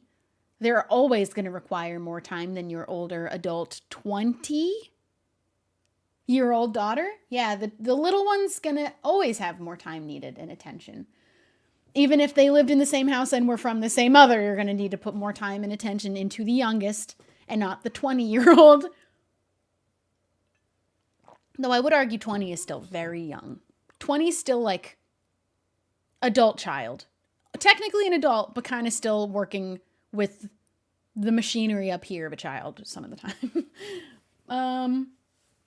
Cutting off the daughter would be bad too. They have to figure out a way to communicate effectively that works for the both of them, but she has to be willing to meet him anywhere. Literally anywhere. Halfway would be ideal. It'd be fair, but it seems like she's making him come a little bit more toward her than her meeting him halfway. And maybe for a little while, that's what she'll need. I don't know.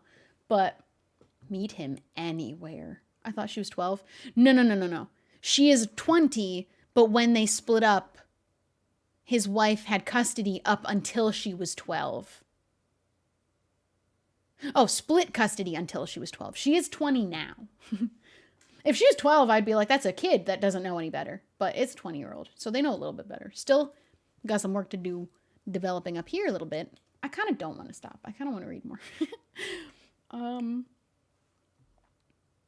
Am I the asshole for refusing to get a massage if the massage therapist is male? Nope, I'm not even going to read it. I'm just going to say no. That's definitely easiest no ever. Nope. Don't need to read it. Enchanted K's, thank you for subscribing. I really appreciate it. Thank you so much. Am I the asshole? I need a special diet and I'm bringing my own meals on family vacation. Sounds like you're taking care of it so no one else has to do it for you or anything like that. So that doesn't sound like you're the asshole. But maybe we'll read that one. Ooh, this one sounds spicy. I want to read the messy ones.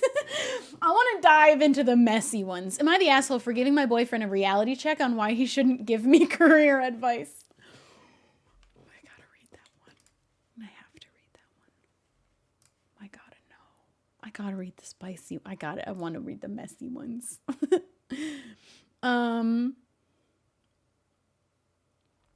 Am I the asshole for declining involvement in my best friend's wedding because my fiance isn't welcome? Yup, that sounds messy. I want to read that.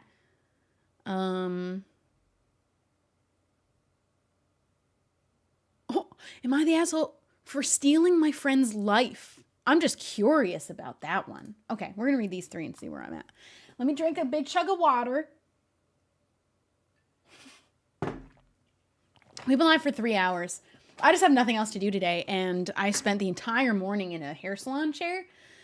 So now I want to sit in my gaming chair and read Am I the Assholes and determine if you are, in fact, or not, in fact, the asshole. Okay.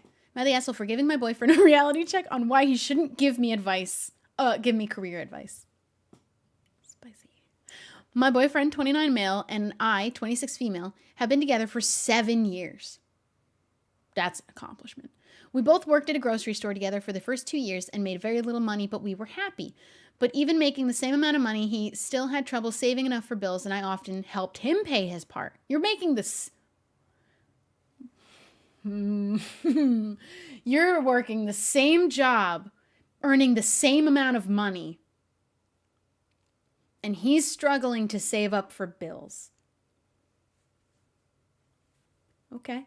My boyfriend has said my attitude and behavior changed once I got a tech job and started making more money than him.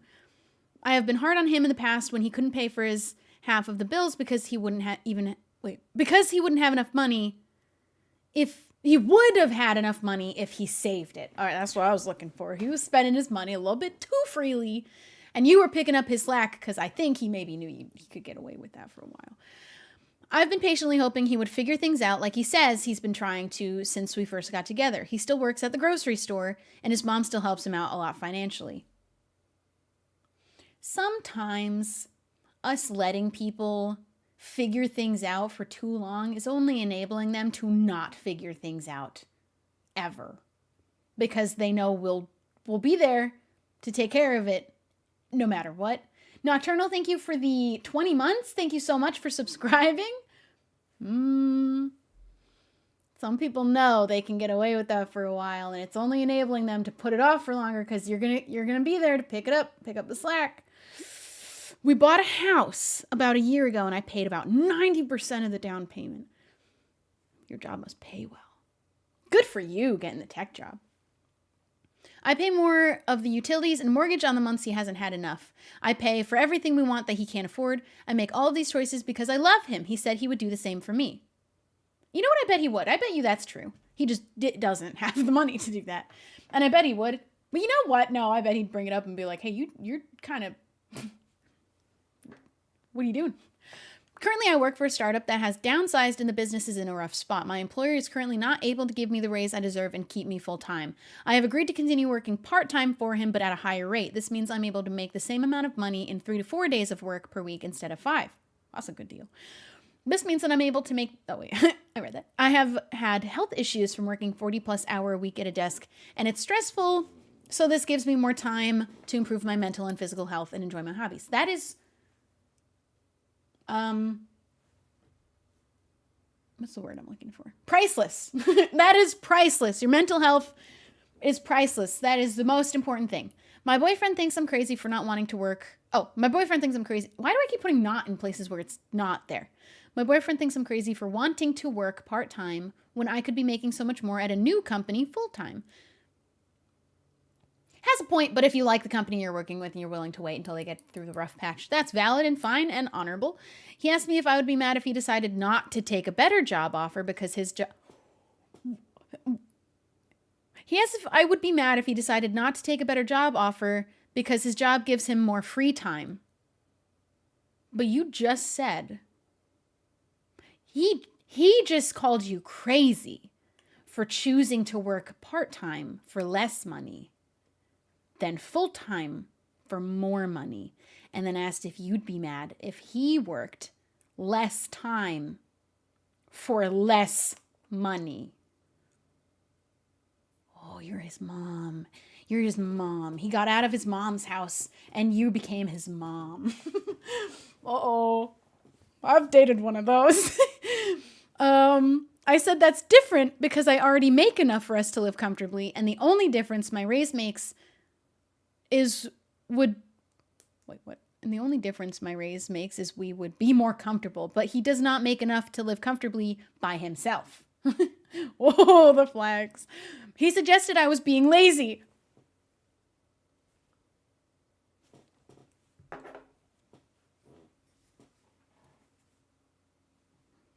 I feel like, should I make a coffee? How bad of an idea is that? But how funny would it be to see me just sipping my coffee cup every time somebody said something stupid in one of these?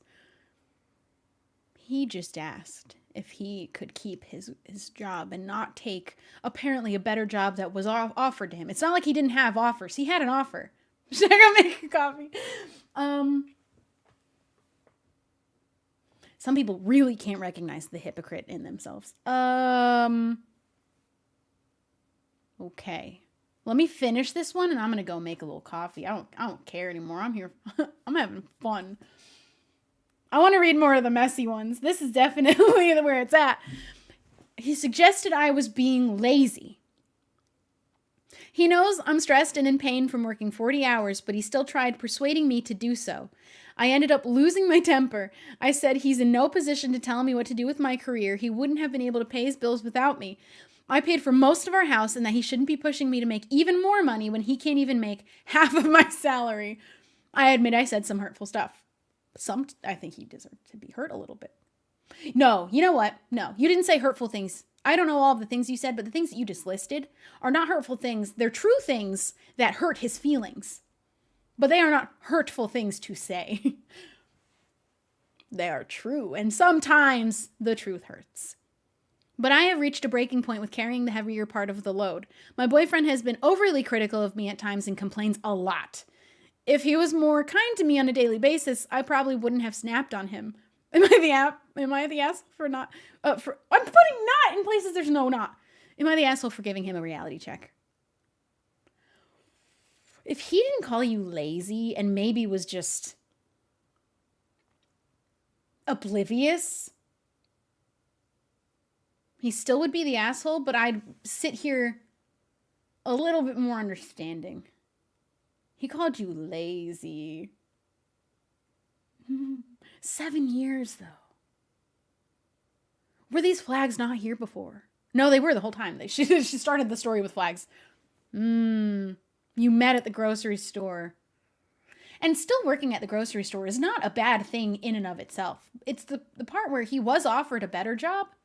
I assume at the grocery store, like a promotion, and he wanted to turn it down because he wanted the free time of having the other grocery store job instead, but then called you lazy.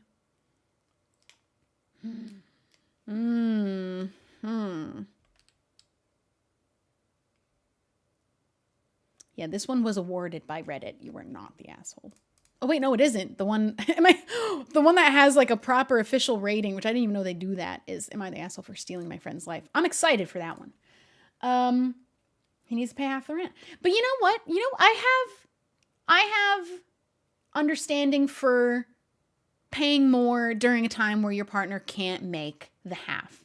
If they are doing their best to work towards being able to pay it, they're working on something, they're in a bad spot mentally, so they don't have the drive to push themselves in a job. But 7 years of that? That's one of those situations where you're enabling by continuing to do all of the things for them. And I've dated the type that they want to be taken care of by their spouse, and I was expected to do all of the things like cooking and cleaning, and I was making all the money. And when I asked for a little bit of help, can I tell a little story about, you'll never know who I'm talking about. I know this is going to become like a thing. I've dated a number of people, and you don't know how many, so don't try and start speculating names of people because that's stupid.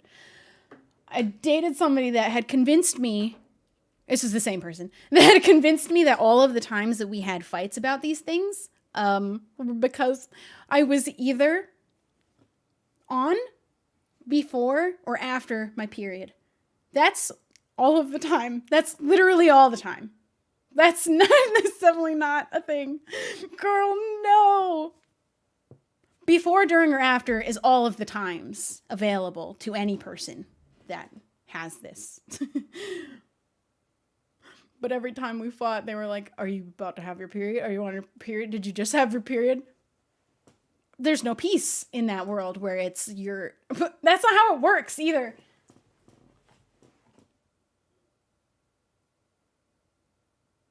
I'm going to make a coffee. I'm going to make a coffee and we're going to keep reading Am I the Assholes? Am I the asshole?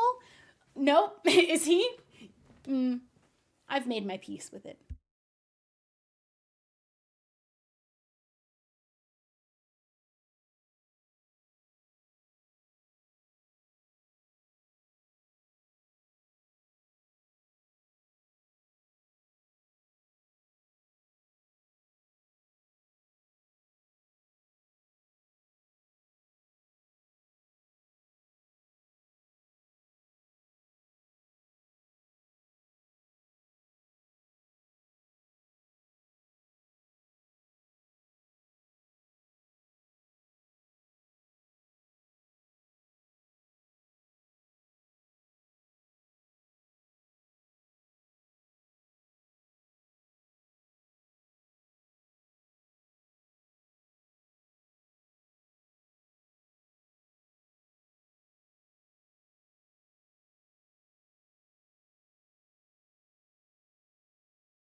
let's read more Am I the Assholes.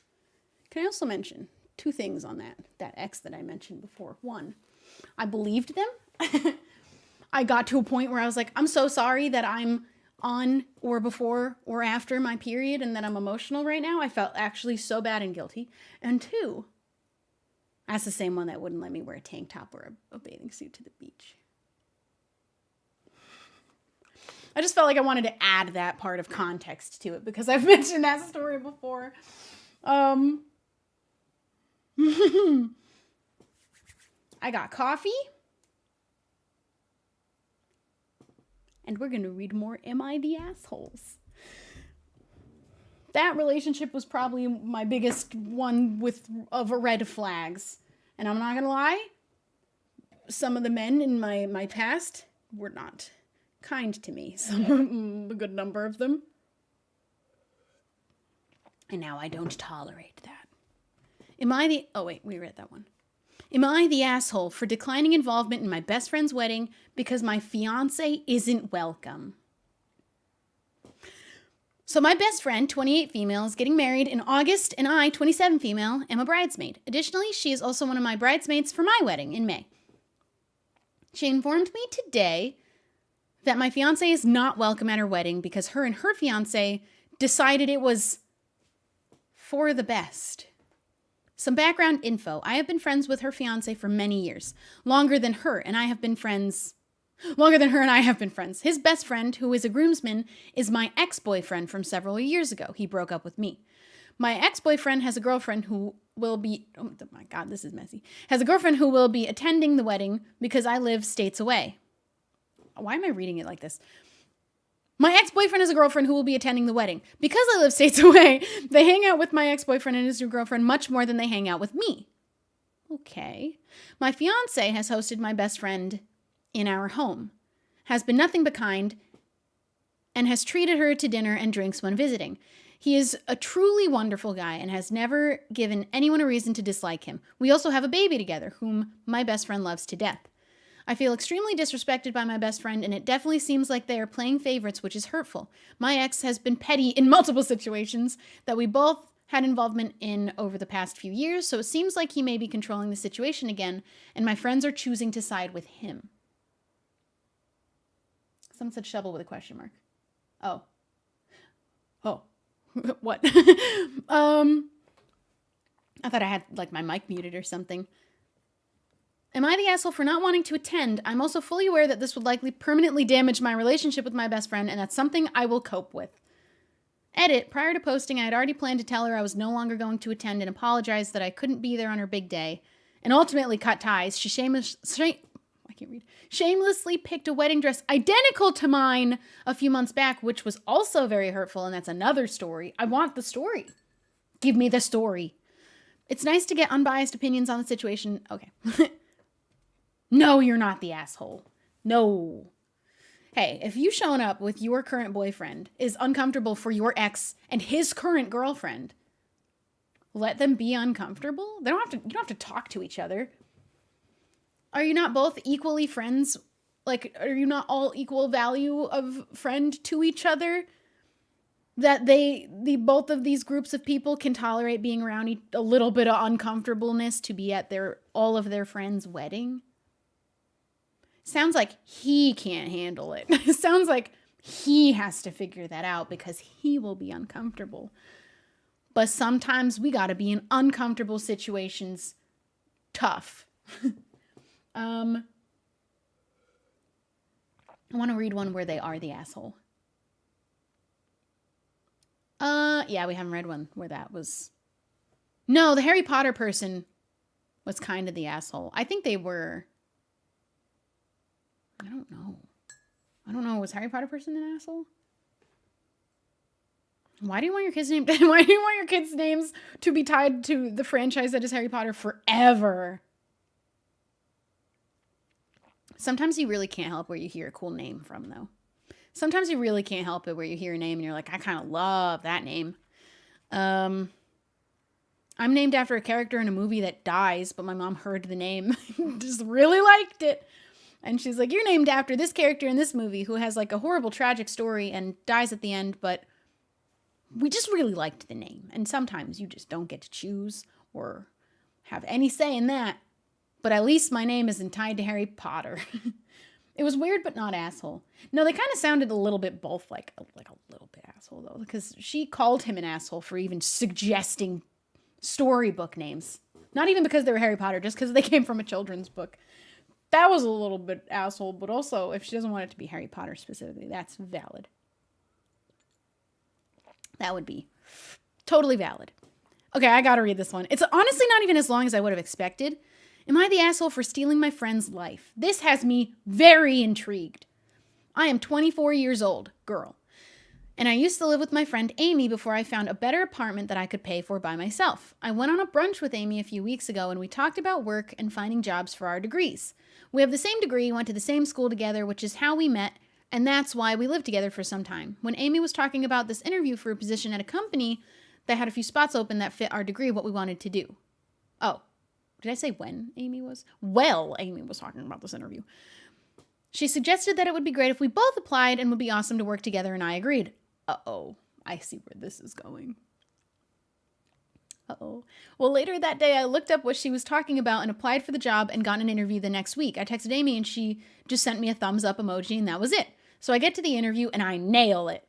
They loved my entire resume and everything I had done since graduating. After that, I go to the company coffee shop where I met a guy who also works in a field similar to mine, and I'm hoping we become something serious. Uh-oh. Uh-oh. 2 days later, I had dinner with Amy telling her that I got the job and how I smashed the interview and about the new guy. Well, Amy then angrily tells me how I need to shut up and that I swiped her dream job away from her. She told me she already told everyone about the job and then the company called her back saying she wasn't what they were looking for anymore. That she basically had the job until I came and ruined everything and she was supposed to meet the guy of her dreams. Instead, I took that from her. I told her that it was her idea that I apply, and she said she was only joking. No, she wasn't. She's lying now. That is, I don't know you people, but she's 100% backpedaling and lying. She did tell you, and she wasn't joking. Because what kind of a joke is it to say that and then leave it at being taken seriously? That's not a joke. If you say it and then leave the situation wanting them to be left thinking it was real, that's not a joke. You didn't come back and be like, just kidding. It would really mean a lot to me if you didn't apply because I kind of really, really want this job. That could have been a conversation they had.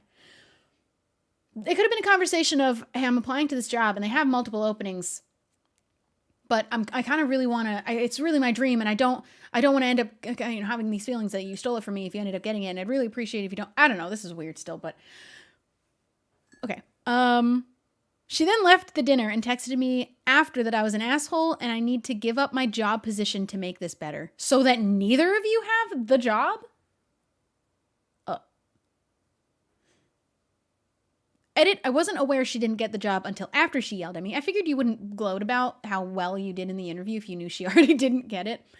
Then when I realized I wasn't telling it to her to rub it in her face. I was just excited to tell her. She also didn't say it in a joking manner. We were seriously talking about us working together. It's not a joke if you have an entire conversation about both working in a place together. Like, not even one line of, you should apply too. Because that would be like a passing comment that you could be like, oh man, I didn't really think you would do that. Which still wouldn't be valid. But you had a full-on conversation, left to your separate homes under the impression that she was being serious with you. That's not a joke. I'm sorry to tell you that is not a joke. Also, there were 4 positions open. I kind of figured that was being left out for a second because she said they would work together. So there were multiple spots. There's no logic there. There's just simply none. There's absolutely zero. She's feeling envious. She's feeling envious because she didn't do well at the interview, and that's a tough pill to swallow. There's a lot of self-evaluating you got to do after if you're like, oh man, this is the career path I want. This is my dream job, and they didn't feel I was qualified enough for any of these 4 positions. Let me delve into myself and figure out why that might be. Instead, let me blame the person who got one of the 4 positions for stealing all of them from me, and also meeting the guy that you don't even know him, and you're saying that she stole you were the man of your dreams. You You didn't meet him. You don't even know who he is. How are you so sure it's the man of your dreams? You don't know him. He is a stranger to you. She just simply met him in a coffee shop.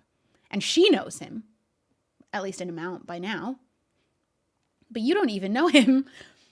Okay, you were not the asshole for stealing your friend's life. If it was one position, I'd sit in a position of feeling understandable of her feelings like you stole the job because there was only one, although you did have a conversation about both applying for it. I'd understand. There's a difference between understanding and condoning, and I would understand it better. I don't understand this. You don't even know him. If she knew him, like she had gotten to know him and met him, and she was like, this is everything I want in a man, but she hasn't met him. That is not the man of your dreams. That is a stranger. That you probably don't even know what he looks like. He might not even be your type. Oh man, I accidentally tabbed down and reopened. Am I the asshole for outing my husband to his family for missing our son's birth? I wanted the messy one, so I'm gonna open that one on a tab.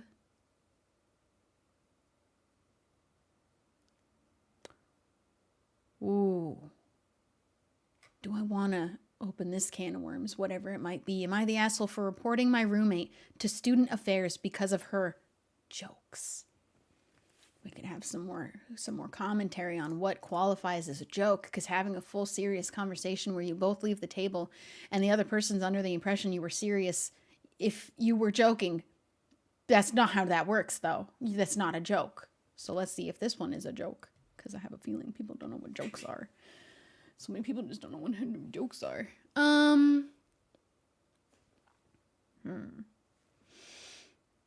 Where else? Where did I leave off? I refreshed by accident, so I have to scroll to catch up to where I left. I read that one. I read this.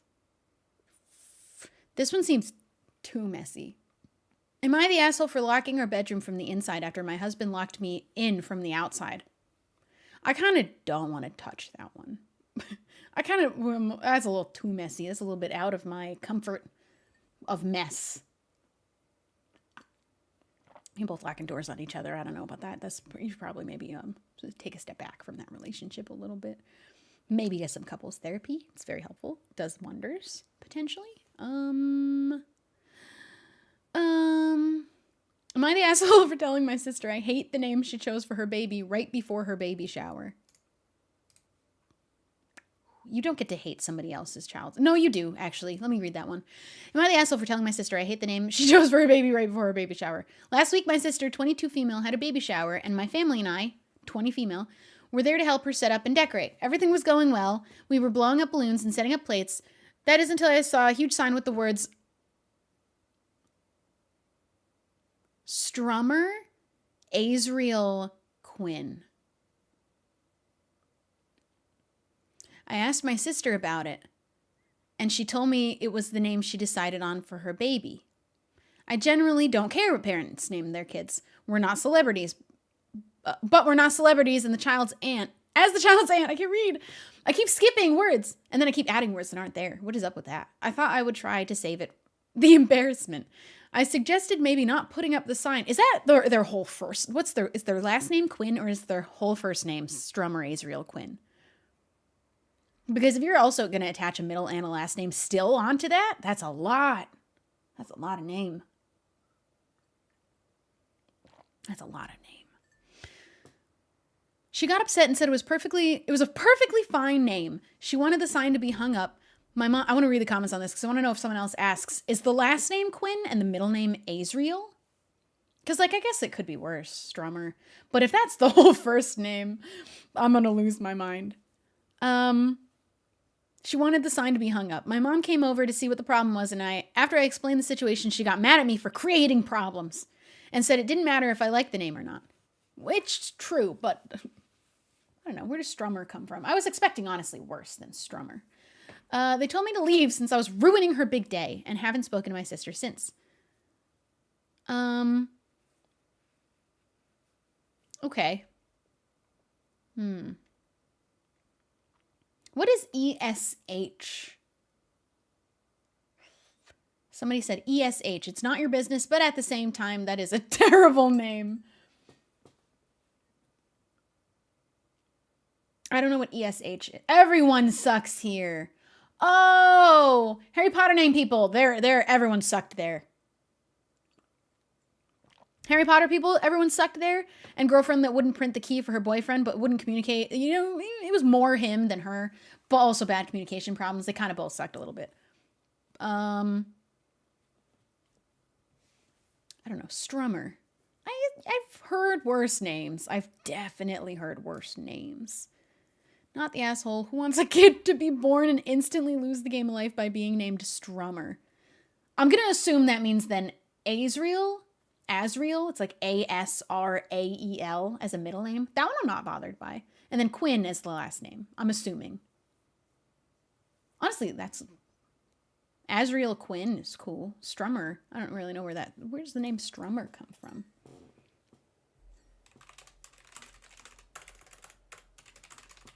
I can't wait till I'm using my new clickety keyboard. Strummer, music man. Oh, okay. It literally just means to strum.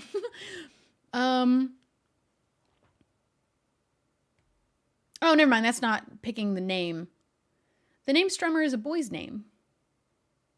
Okay, I gathered. I mean, it's a name. It exists. At least they didn't make up something new. At least it wasn't like a completely new made-up name that you thought sounded neat and just was... Also, at least there's no, like, symbols in it, like a $sign or like a asterisk or something. It is an already previously existing name. Oh, I don't know where it comes from, but there is one other person who has a child named Strummer that is like a person of fame, and it's a person named Julia Stiles, which if I know who that is, which I think I know who that is. Are you who I think? Nope, that's not who I thought it was, but okay, I know who you are. Julia Stiles has a son named Strummer. I mean, I've heard worse. It could be worse. It could be worse, honestly. Yeah, she's in 10 Things I Hate About You. She named her son Strummer. I don't know, an Asriel. Oh, it's Azrael. If it was something worse, I'd say something, but like, I don't know. Am I crazy? That's not like that bad. It's kind of not good, but it's really not that bad. There's worse names. There's definitely worse names. Am I the asshole for outing my husband to his family for missing our son? No, you know what? There was one earlier I wanted to read. Let me go back up. About going home when my wife didn't let me in the delivery room. All these dads not there. I want to read this one. Asriel. Yeah, it's an angel's name. That name I'm not bothered by at all. It's Strummer is a little bit odd, but like really not. Honestly, not that bad. Not that bad. I have hiccups. Am I the asshole for going home when my wife didn't let me into the delivery room? Let's hear it. My M28 wife, F29, gave birth a few days ago. We had what I believe to be a fairly standard pregnancy, and I did my best to take care of things and make it easy for her. I took her to the hospital when she was due, and her sister and mother met us there. The problem started when she was taken to the delivery room. She asked the nurse that only her mother and sister be allowed in the delivery room, and then told me that she wanted me to wait until I've delivered and calmed down before letting me into the room. I get it. I was kind of shocked and didn't want to make a scene, so I just said okay and sat down in the waiting room. We had not really discussed the plan for the hospital, and I had no reason to think I wouldn't be there when my son was born. This by itself, I don't really know whose side I would be on, because I get it from both. You want to be there when your son is born, but also being the mother pushing a whole human out of you. You might not want him there to see that part. And you'll be in immediately after. I don't know. I texted her sister if she knew my wife was going to do this. She said no. I told her to ask if my wife was concerned about something because I don't consider myself someone who would have made a fuss or made things more difficult for her. She texted back after a while saying that my wife just doesn't want you to see her like this. That's what I kind of had a feeling it would be. And then added that she didn't agree with my wife and tried to convince her, but ultimately it was her choice and I should respect it. I kind of get that. I get both really hard, actually. Ooh. I get both. I would just let it go, though, if I was him. I would just let it go. I'd be like, you know what? I wish I was, you're going to be there like seconds after. They'll just like pat her down. It's not a pretty one to see. I've seen a birth. They made me watch a video in high school. It ain't pretty. Savannah, thank you for your prime. I would be, if I was a woman giving birth, very self-conscious about everything. All of the things. I feel like all the lipstick's constantly on my teeth today. Okay. Added the sheet. Oh, okay. I sat in the waiting room waiting for 6 hours, getting minimal updates as the labor was fairly slow. Yeah, that can take a long time too. And then I decided that there was no point, so I texted her sister that I was going home. I'd meet my son when they brought him home and handle the birth certificate stuff the next day. I don't know about that. I wouldn't have gone home. I would not have gone home. 6 hours in the waiting room, but I would not go home and be like, I'll just meet him tomorrow. That's your child. But within the anger of the moment, being like, I wanted to be there when he was first brought into the world. I don't know, though. I wanted to go home. I would just, hey, what are you doing? My child! She has awoken and left the closet. Yeah, I don't know about that one. I don't know, maybe go outside for a breath of fresh air. Maybe pop in home, change up some clothes. You were there for 6 hours sitting in a chair. You know, go home and take a shower, maybe, and come back. I don't know. I wouldn't leave. I literally wouldn't leave at all. I don't know about that. It could happen at any second. It could be also a really, really long time. They came home about 9 hours later. Ooh, wait. Did they not let her stay there after? Did they not keep her in the hospital overnight at all? Did they send her home immediately after she gave birth? Or did she want to go home? Because you usually stay there a little while, right? My sister stayed there for a few days. At least one whole night. 9 hours later, in the same day they came home, they wrapped it up, sent them home. Okay. I don't think they always, maybe not. I don't know. I guess you don't know at what point in that 9 hours that followed they actually finished the giving birth and were ready to come home. But my sister stayed. I guess maybe a preference thing, perhaps. When my wife's mother and sister left, she got very angry at me for leaving her at the hospital. I was angry too, but I told her that we can talk about this in a few days because she's just given birth. I don't know if she's ready to talk about it now. I wouldn't tell her she's emotional because she just gave birth. That's just me though. She wouldn't drop. I guess he didn't want her to get heated while like having just given birth and all that. There are hormones, but I don't know. She wanted to talk about it now. She wouldn't drop the subject, so I finally told her that she excluded me from the birth of my son for no reason. I wouldn't say no reason. I didn't see the need to hang around a hospital waiting room for hours doing nothing. And that even her own... What are you doing? She's being weird. Even her own sister thinks what she did was wrong. She said there could have been complications and I needed to be there to... Somebody in the chat put there could have been complications. Yeah, I would not have left. Unless they meant about staying. I think you meant about staying there could have been complications. I wouldn't have left. You suck it up. You're about to be a dad. You're about to have no night's sleep. You can do 6 hours in the waiting room. Plus, he could have been let in not 9 hours later. He would have been let in a lot sooner than that. It was just after she gave birth to like clean things up a little bit. Cover her up again. They were to let him in.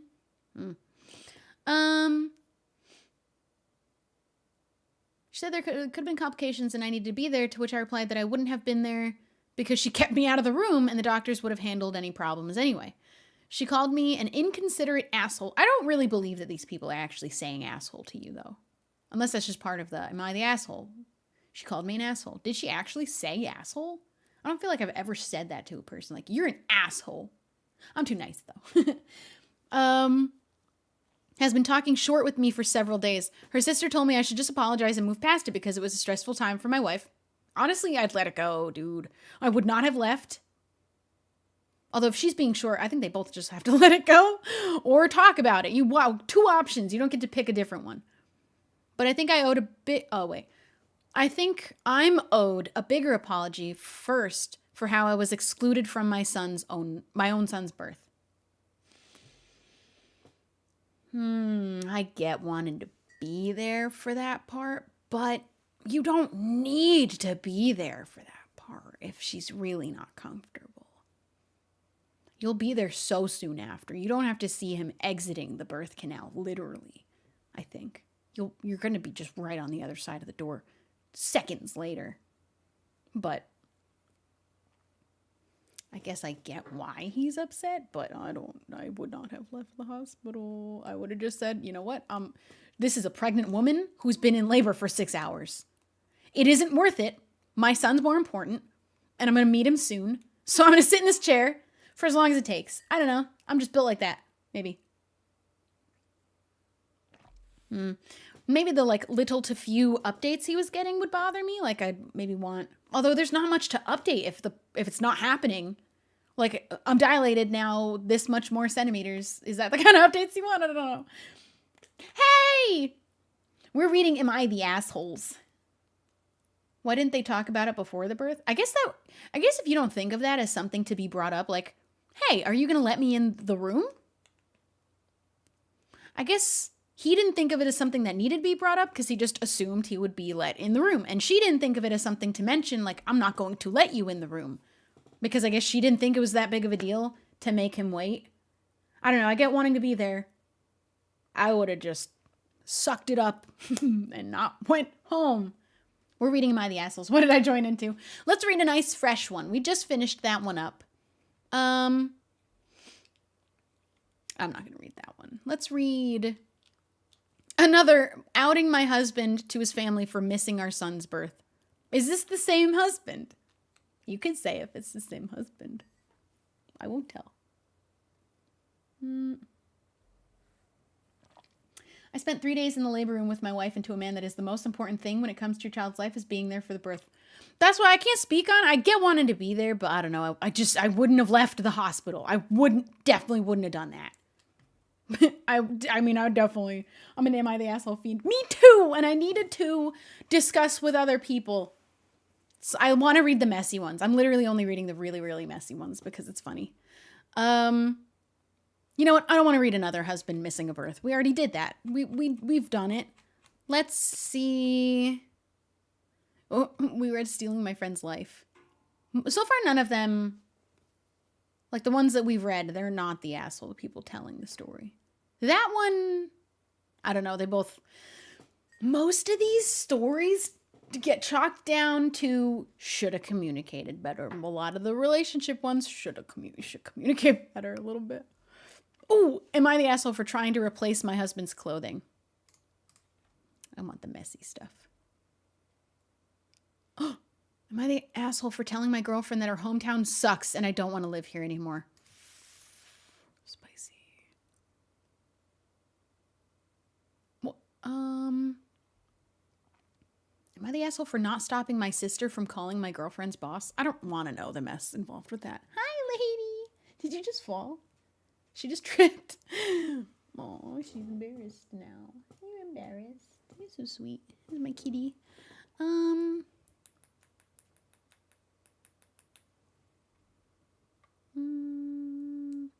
I the asshole for refusing to go out of my way for a minimum wage job? Nope, don't need to read it. No, you're not.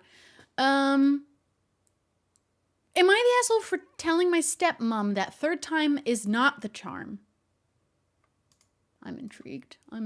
Let's read Trying to Replace My Husband's Clothing. This is a long one, too. Oh, there's like an edit at the beginning. I'm going to skip it. I'm just going to read the original.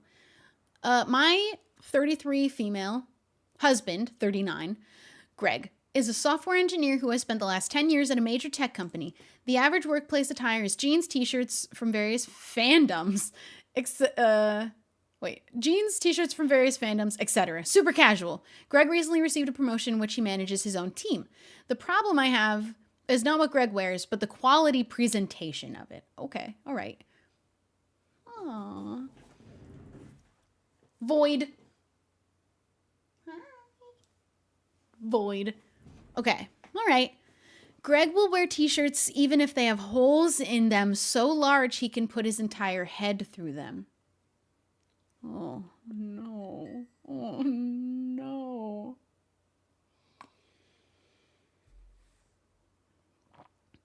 Most of his shirts have huge deodorant stains. It is a shame when that happens, but you let them go. If you can't bleach it out, you let it go. Food stains, unraveled hems. I'll wear things with unraveled hems. That's minor. If it was only that, that'd be weird to bring up. I have a lot of things with unraveled hems. Why does that happen? I need to get a sewing machine so I can re-ravel. Aww, are you loafing? She's loafing sideways. Look at that loaf. She's been opting not to lay on this blanket lately. I think she's trying to wean herself off. Like she doesn't want to suck her thumb anymore. 10 out of 10 loaf. Okay. He wears the exact same brand, cut, and size of jeans that he has been buying for years, and they don't fit. Ooh. They were initially not a problem. They don't fit. They're too big, and because of that, every time he walks around, you can see his underwear. I'm not talking about the band. I'm talking pretty much his entire ass. When we go out in public, I have to constantly scurry up to him and yank his pants up. You're his mother. This is another one where you're now his mom. He just made a deal of moving out of his mom's house and got another mom to take care of him. Hiking his pants up for him in public. The least he can do, if he's going to just stick to the same brand and cut, do it in your size. Granted, finding your size in jeans can be very difficult. Although it is a little bit easier for men because at least there's like a little bit consistency to the way they size men's jeans. It usually is by waist inches and then length, right? Whereas women's is they give you the number 2 or 4 or 8 and you have to figure out what the hell that means. Or 1 or 3 or 5 sometimes because they like to change it up. But you know what? Knowing your size in jeans is still kind of a difficult thing. But maybe if you're buying the same one over and over and over and over again, you might have learned the first few that you can try a size down, at least, for one of these many times that you've bought pants. Or wear a belt. Belts are a thing. He's 39, too, is what's... This is not like a young 20s kind of a couple problem. This is a 39-year-old man. Greg doesn't understand why I want him to dress better. Oh, wait, I skipped a part. I've been trying to gently update his wardrobe with his permission, but he has been really resistant, and we finally had a big fight about it. Greg doesn't understand why I want him to dress better. I said that as long as I'm not asking him to change his sense of style, he would be willing to either invest some effort into looking more presentable or allow me to do so for him. Okay. I told him that I'm worried that the visibility of his new role might solicit criticism about his clothing. Also, as someone who earns far less than he does, knowing that I'm helping him to look nice at work would feel like I'm helping to contribute more to our success. You're doing too much. You're doing too much for him. He still kept arguing, asking why I cared, that it wasn't a big deal, that everybody in his office wears t-shirts and jeans. Again, not the point. It isn't about if it was about the t-shirt and jeans, I'd be like, you know what, you signed up to a man that likes to just wear t-shirt and jeans, and you knew that. But holes he can fit his head through. Deodorant stains. Peachy Sweets, thank you for subscribing. Deodorant stains. New clothing would eventually just get holes in it anyway, is one of his arguments. I asked him to compromise. Finally, he said that I could get him some jeans to try on, and if I wanted to, and he'd consider them. I mean, you already have a good basis of knowing the size he's wearing is too big. You just go a couple down, or even one, just a little bit more. Honestly, it felt like it was too little, too late. I hate trying on clothing. I hate trying on clothing, and Peachy Sweets, thank you for the 10 gifted subs. Thank you so much for gifting subs today, dudes. My dudes. Those are my dudes. Thank you for gifting subs. I hate trying on clothing and I don't want to name him miserable. I don't want to make him miserable, mistype. So I spent a lot of time and effort trying to narrow down the right sizes and styles for him so he can do as little as possible. You are doing too much. You are doing too much. Which isn't nothing, but it's the next best thing. I was very frustrated and I said something like, no, thank you. If it's such a chore for you to try some clothing on, forget it. You are a grown man and you just handle your own wardrobe then. Then he was mad at me for not accepting his compromise. Yeah, this is where I should have landed before the fight even began, which is why I might be the asshole. No. You're doing too much. You're doing too much. And you were doing too much already. And then he tried to, like, finally compromise with you, like, the teeniest bit. Like, you can try to buy me jeans, and I might try and wear them, and maybe I would consider them, is what he said. Never mind. It's a very valid be like, you know what? No, I won't. Are you not embarrassed going out with deodorant stains? Holes the size of your head. You're not embarrassed? You're okay with that? Oh. They need an intervention. They need to get some of the people at this office together and be like, hey, dude, we all are wearing t-shirts and jeans, but you need some new t-shirts and some new jeans. Am I the asshole for telling my girlfriend that her hometown sucks and I don't want to live here anymore? I can't wait to find out what the hometown is. This is the one I'm excited just to know what the hometown is. Oh, wow. Okay. All right. I made a big assumption on this one. I don't think you're in America. Oh, it is. Oh, good. Okay. I wanted to see if I knew about the hometown because it's American. Okay. I'm 30, male, French, but I also have an American citizenship because I was born in the U.S. I only lived in the U.S. the first year of my life. I spent my childhood living in Paris. I'm going there next week. Until I went to college, then I moved to London. After that, I moved to Madrid. Oh my God, because I got a job there. I'm really used to life of European cities, and I love it. Sounds good. I met my girlfriend, 29 female, while she was on vacation in Madrid, and after 1 year of a long-distance relationship, I got a job that allowed me to work from home, so I decided to move to my girlfriend's city. Where does she live? I don't want to say that. I don't want to say the name of this city because I don't want to offend anyone, but it sucks. That takes the fun out of it.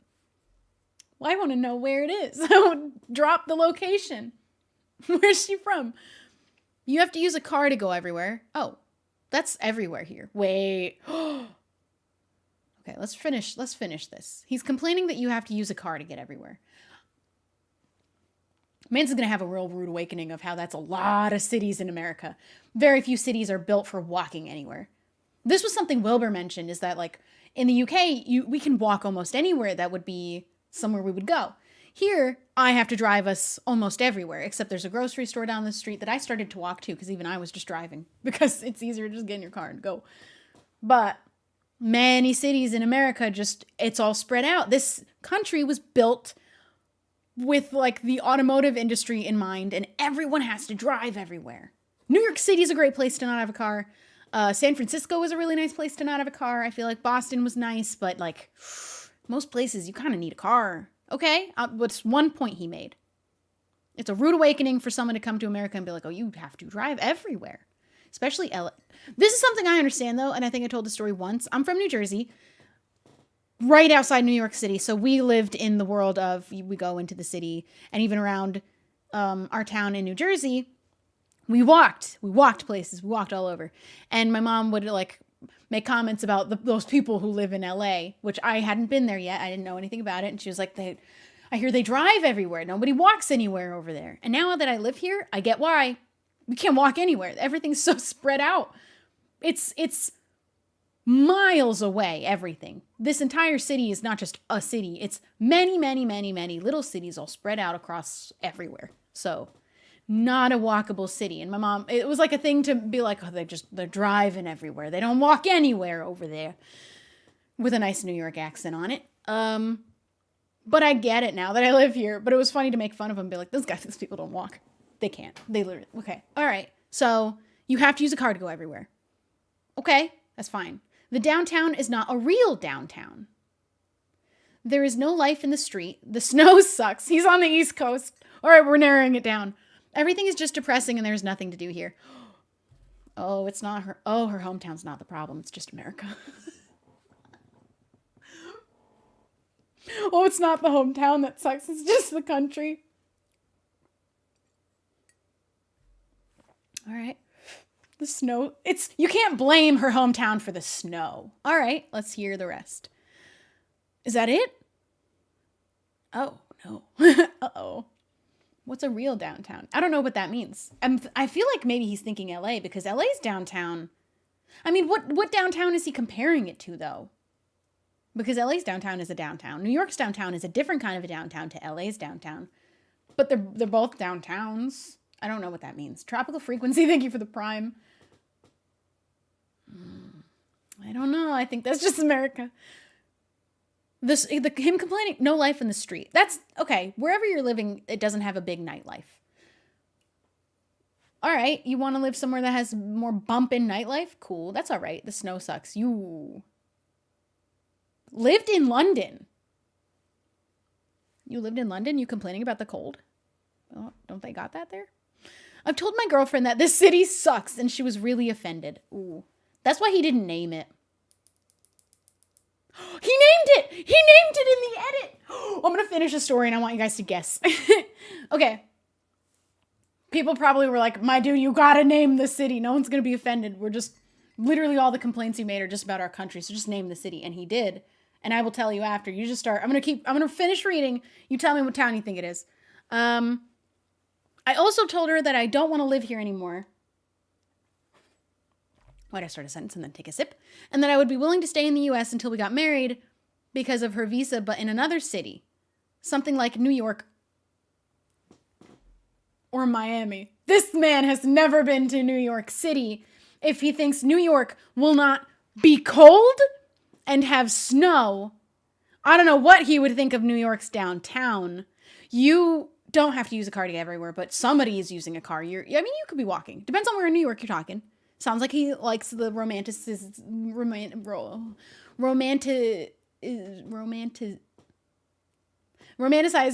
idea about New York, because when you get there, it's not really how people usually like build it up to be a little bit. Okay. Or Miami, he said. Okay. After we got married, I want to move back to Paris or Madrid. Honestly, I would take that deal simply just because I would like to move to those cities if I was her. Although, I don't know. She says that I'm being selfish because she has her job. Nothing special. She could find that job in another city. Have we found the asshole, guys? And her whole life is here. Valid. And that I can work from home. Valid. I've told her that this is not negotiable for me, and she keeps telling me that I'm selfish.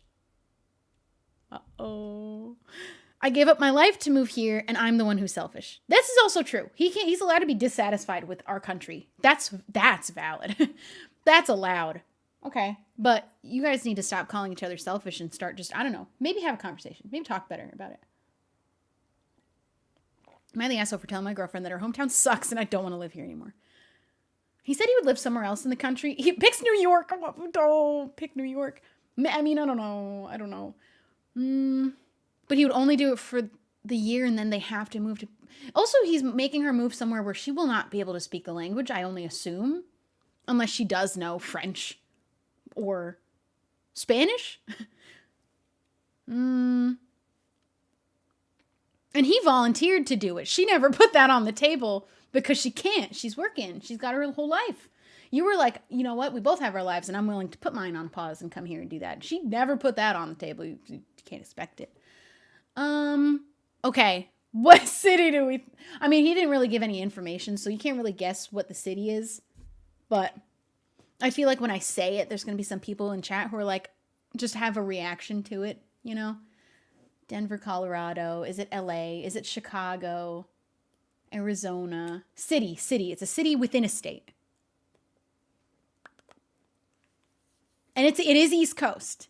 I was right about that. He mentioned snow. Where else are they getting snow at? I mean, they do get it in Texas, I guess, and Northern California and places, but it is East Coast, Eastern Boston. If he said that about Boston, I would be personally offended. I'm not even from Boston. Boston's beautiful, and they have a good nightlife, and the snow is lovely in Boston, and you can walk in Boston. You don't need a car everywhere in Boston, I don't think. Maybe in some. Okay, it is Cincinnati. No one had it, but it is Ohio. Someone said Ohio. It is Cincinnati as her hometown. I get not maybe wanting to live in Ohio specifically, if you know anything about Ohio, but that's not East Coast. I changed from East Coast to East Because after I said coast, I was like, that's not a coast. Wait, I said east. I corrected. Ohio is so forgettable. We didn't even name it. I didn't mean the coast. I changed it just to east. Okay, the city is Cincinnati. I wasn't going to say anything, but fuck it, he said. A lot of you are saying that it's cheap, and you are right. It is cheaper than any other place I've lived. Is Cincinnati cheap to live? I wouldn't judge someone's hometown that hard, though. Although I would be like, I don't really want to live in it forever. But also, I don't think she was expecting him to live there forever. I don't know, you got to be considering long-term plans here with each other. I don't know. You know. I have a lot of family in Ohio. Ohio has some, like, weird things about it. Okay. Is Cincinnati not, like, a walkable city at all? But also, why is that a requirement? Did you prefer the walking when you were in the UK? Yeah, I felt really good about it. I would walk everywhere if I was able to. If it was in a distance I could walk. I like walking. I gotta build up my stamina. I get winded when I go up the stairs. For the cons of living here are much more important. Also, my lifestyle is very different. It would not be fair to compare how much money I spend in each city. I don't know who's asking about the money he spends in each city. I don't know. Oil and water, don't marry. You'll both be miserable. Maybe it's just not a match meant to be. Sometimes. No, Cincinnati's not walkable. But I still stand by most cities here aren't. Most aren't. Some are. Yeah, you guys are going two different directions. It sounds like this is not a relationship that'll work long term if you can't work this out some way where you're both happy. And that's when you have to just admit, hey, we tried. There was nothing wrong with either of us as people. But it's not meant to be. This person has claimed to be an asshole enthusiast. A person that is happy in Cincinnati is not compatible with someone who is not. Yeah, if she didn't ever want to move from Cincinnati, definitely that's not going to work out. Either you are a person who needs city life or you aren't. I've only ever lived and grown up in cities, like outside or in major cities. But I think I could do the non-city life. But I like the city life. All right. There are plenty of fabulous cities with walkable towns in the U.S. New York, Chicago, Boston. If you hate the snow, Austin, New Orleans, Charleston. I'm sure there are plenty more. But really, it sounds like your girlfriend isn't a good match for you. She wants her life with you in it. She wants her life with you in it, not a life that you build together. I mean, I wouldn't put all of it on her, though, like that. Your accent's popping. Is it? Oh, no. Oh, no. My accent.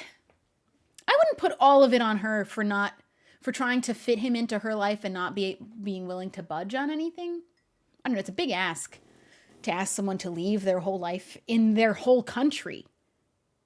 And just because he was willing to do it doesn't mean that it's acceptable to expect it from her, because that was not a discussion. I think ultimately you're just not meant to be. All right, I need to know, am I the asshole for telling my stepmom that third time is not the charm? What 3 things? Actually, let me do a skim. This doesn't sound like a fun one to read, actually. I just realized.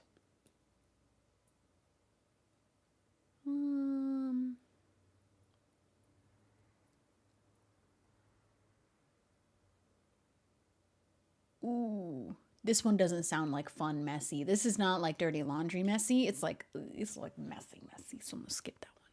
I don't want to get into some real deep stuff. Am I the asshole for telling my daughter the truth of how I felt being pregnant and why I have no photos of me being pregnant with her? Who cares about having photos of your mom being pregnant with you? Photos of you as a baby, sure, which I also don't have many of, because my mom, by this third kid, me, didn't take as many pictures, which is fine, at least there are some, but to be mad that there's not a picture of her pregnant with you? All right, let's read it. My 52 female daughter, 28 female. Are you still loafing? Are you still in a perfect loaf? She loafed so hard. Bean. Look at that. 10 out of 10 loaf.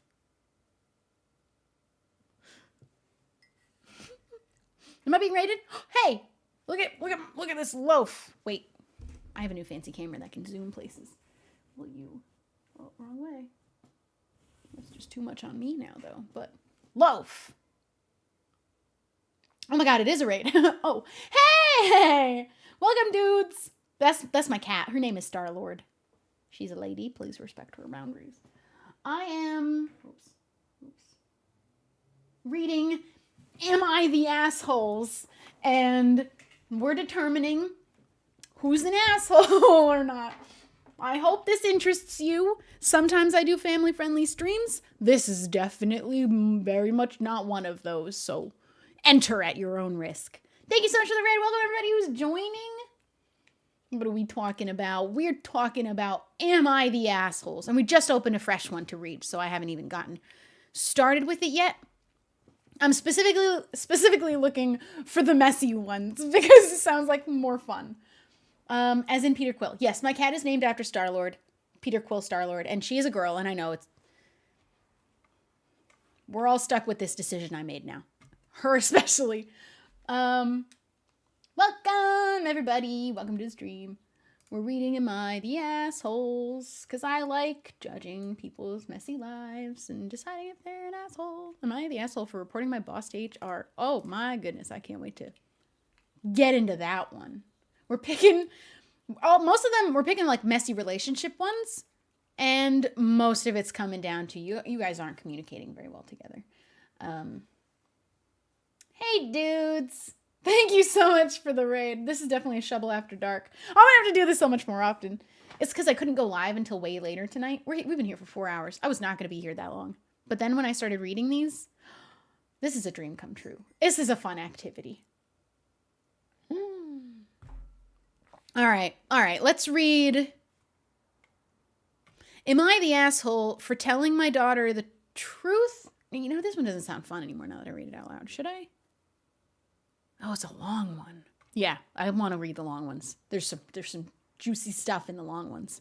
Am I the asshole for telling my daughter the truth of how I felt about being pregnant and why I have no photos of me pregnant with her? I just don't understand why you'd be upset at your mom not having photos of her pregnant with you. If you had no photos of you, different story, but with you? What do you gain from having a picture of your mom pregnant with you? I don't really know. Shall we start streaming on Monday evenings when I do not have school the next day? What day is it today?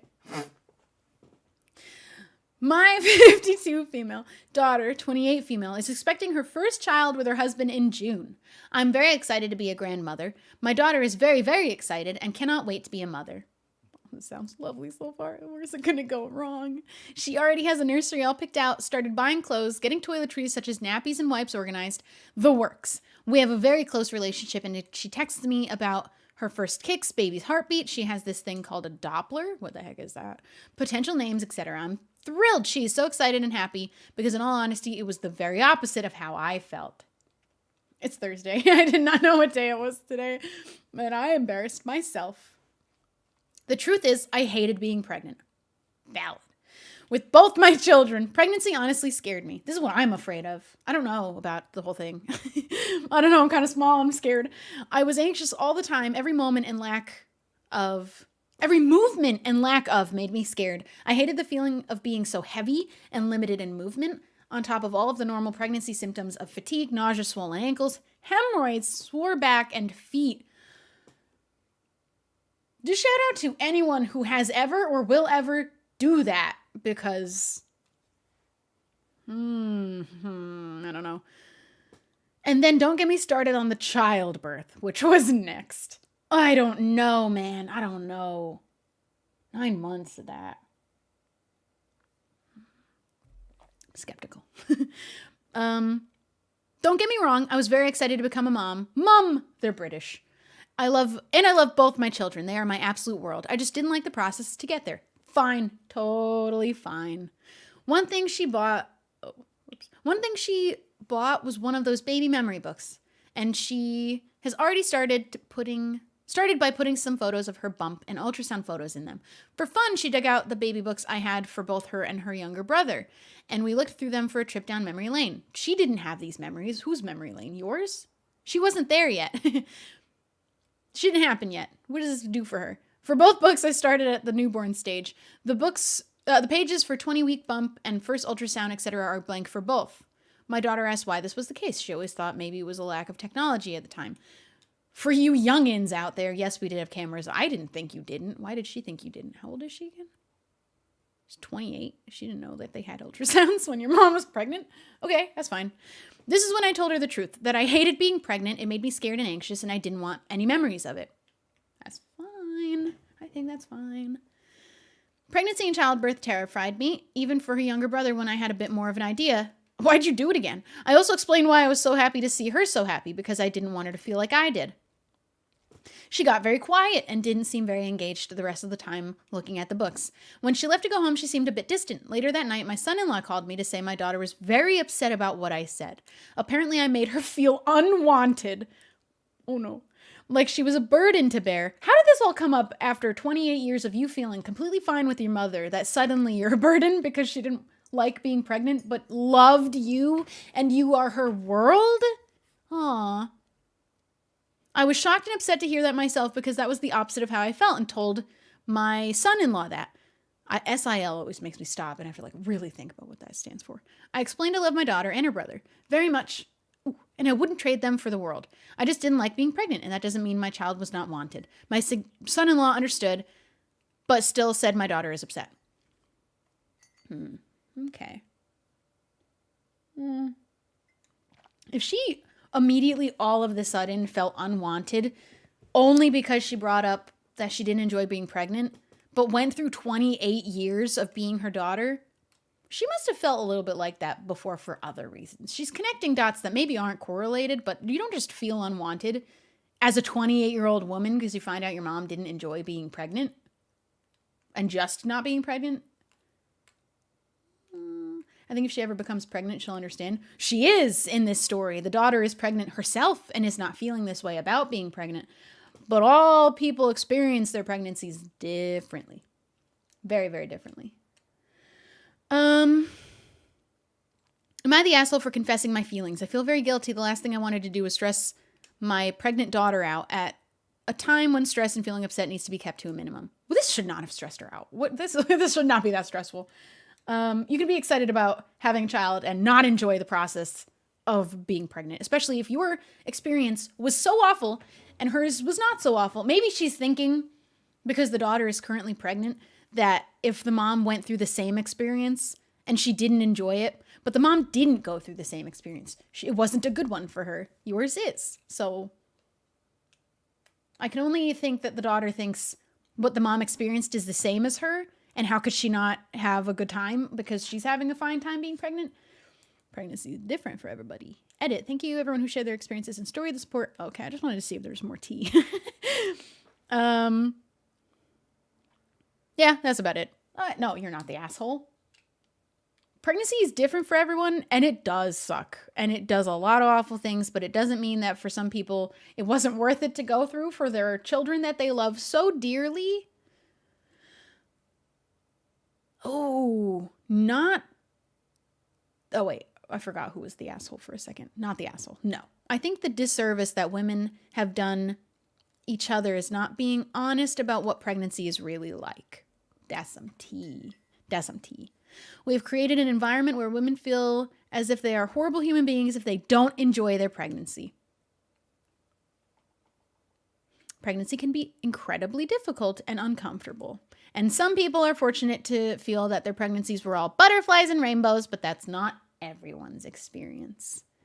Being honest about not enjoying your pregnancies doesn't mean that you don't love your child.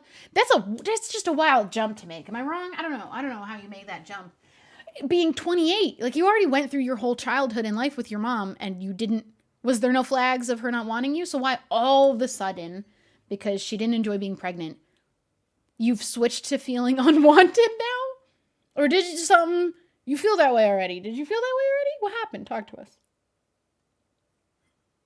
I feel like there's something else there. maybe I'm speculating too much, but I feel like there might be something, little seeds of doubt planted along the way that maybe aren't correlated and maybe don't mean anything, but maybe you didn't talk about it enough. How did you make that jump, though? I don't know. All right. Am I the asshole for reporting my boss to HR? I'm a little bit nervous about reading this one because what did he do? Should I check first? What did he do? Oh, I want to read it. Okay. My boss was hired in October of last year into a company I have worked for 5 years. I was involved in the hiring process and interviewed. You interviewed your boss? What?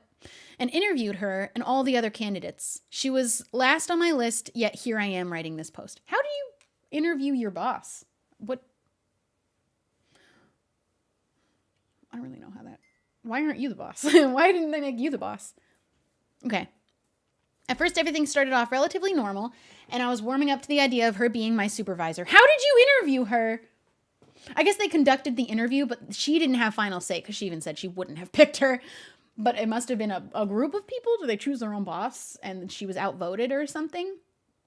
Like a panel? Yeah. I mean, there's a little bit of power in that, letting your, like the people below the boss choose the boss. But apparently they got short end of the stick with this lady, apparently. Okay. Is the boss male? No, it's female. Okay. Oh, okay. At first, everything started off relatively normal, and I was warming up to the idea of her being my supervisor, but things have changed drastically since then. Here are some of the things she's done, said that led me to reporting her. Wait, are you a man or are you a woman? Or they didn't put, which just has me, I need to know what perspective we're looking at it from. You know what I mean? Or is it a male perspective? Is it a female perspective? It's kind of an important detail to know. Did they edit to say? I don't know. I don't know if they're male or female. Maybe it won't matter. Maybe it won't matter. Okay. She made jokes. She made jokes about how I get to do all of the dirty work and things she doesn't want to do because of my salary bracket. She was chosen by. Okay. And that she doesn't have to do any of it because she makes more than I do and has been there, done that. She typically says this when asking me to do something she knows isn't in my job description. That shouldn't even be allowed anyways. What does LGBT? I'm LGBT. I'd encourage some looking into all of the letters because I unfortunately can't sit here and describe and explain all of what goes into being LGBTQ, but I do have a video about me specifically being LGBTQ, and it's this video, and it's already there. Thank you. Thank you for posting it. Okay. Yeah, that's weird to do. So far, okay. There have been countless occasions of her leaving early, including one occasion where she openly admitted that she waits until 5 minutes after her boss, the director of our department, leaves so that he won't see her leaving the office early. I have seen her leave as early as 2 p.m. or 3 p.m. when her boss has been out of the office. Why is he leaving early? Where does he go? Why are they all leaving early? Bosses are all awful. Myself first. I don't think they put it in order of priority. I think it's just a grouping of letters. The order isn't necessarily I didn't know if there was actually a reason. I didn't think it was like an order of priority, but lesbians were helpful with gaining LGBT rights early on. Fair enough. Easy. During a one-on-one with her, I was told that since my coworker would be out, I was not allowed to take any sick time or vacation time during the time my coworker would be absent. She then proceeded to take 3 days off during the time that my coworker was out. Oh, you couldn't because she was going to, and they needed you. I did not know there was a whole history to the order of the letters. I will have to look into that because I didn't know. That's actually cool. That's actually awesome. I am curious, and we'll have to read into that. All right, I didn't know. We were all learning. When an employee was gone, she walked out into the common area of the offices and said she wanted to switch out her chair for the employee's chair because it looked more comfortable. I advised that she should ask the employee if it was okay before taking it. In response, she slammed the chair into my desk and stormed off into her office, making statements about how she outranks the employee and that it was ridiculous that she had to ask for. Ooh, when you come down to outranking people, these are people. You're not ranked as human beings. Your job description doesn't make you. You are the asshole, whoever you are. Okay. During multiple different staff meetings, she has made inappropriate comments, including, "Sorry if I'm a bitch this week. It's my lady time." Oh, you're making that bad for the rest of us a little bit. This has also been said at least one other time in a one-on-one between her and I. I really don't think that your coworkers need to know about your personal intimate health, especially in relation to bodily functions of your private parts. To an extent, sure. She's just definitely giving us a bad name, the rest of us. All of this is about half of what I reported, but these seem to be the most egregious things she has done. How do you write? So this is where I'm like, obviously you're not the asshole. Why are you writing? He wanted the validation for telling the story because he's obviously not the asshole. He knows he's not the asshole. I don't know who the employee is. They are not the asshole.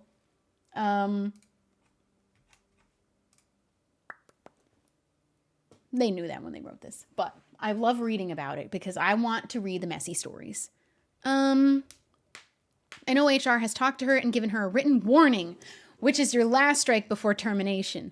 I think I did the right thing, but I guess somehow it got back to her that someone reported her and now she knows she only supervises me and one other person, so it wasn't much of a challenge for her to find the rat. Ooh. Uh-oh. She has now been essentially refusing to talk to me unless it's absolutely mission critical, and to be totally honest, I'm concerned about her retaliating against me for reporting. Report her again. Get her ass out of there. Report her another time. Rats. Rats. She's on a final strike. I'd say send in another letter to HR. It would be illegal if she retaliated. And if she said she would... Wait, what did she say? Oh, she's refusing to communicate with you. That's already like, hey, my job has become impossible because my boss is salty. Because I reported her for being an asshole. All right.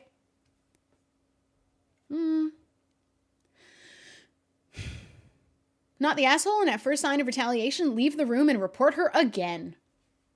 That's what I would do. And then you become the boss. That would be cool. Ooh, this could be messy. Am I the asshole for sending a demand letter to my landlord and them, in turn, forcing inspections on all of the tenants in my building? That sounds messy. That sounds a bit messy.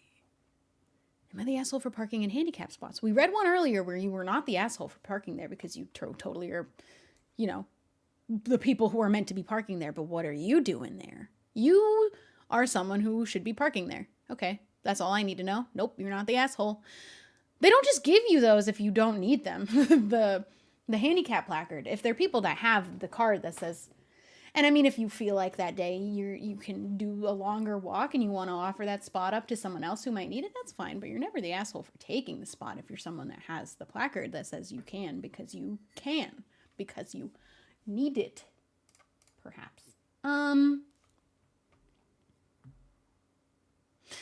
Am I the asshole for not saying no thank you anymore? I'm a little curious about what that means.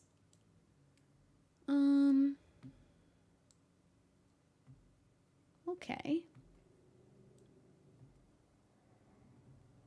Am I the asshole for wearing makeup to my girlfriend's parents' house and disrespecting their culture? I don't know if I want to get into that one. I'm curious about what that would be, though.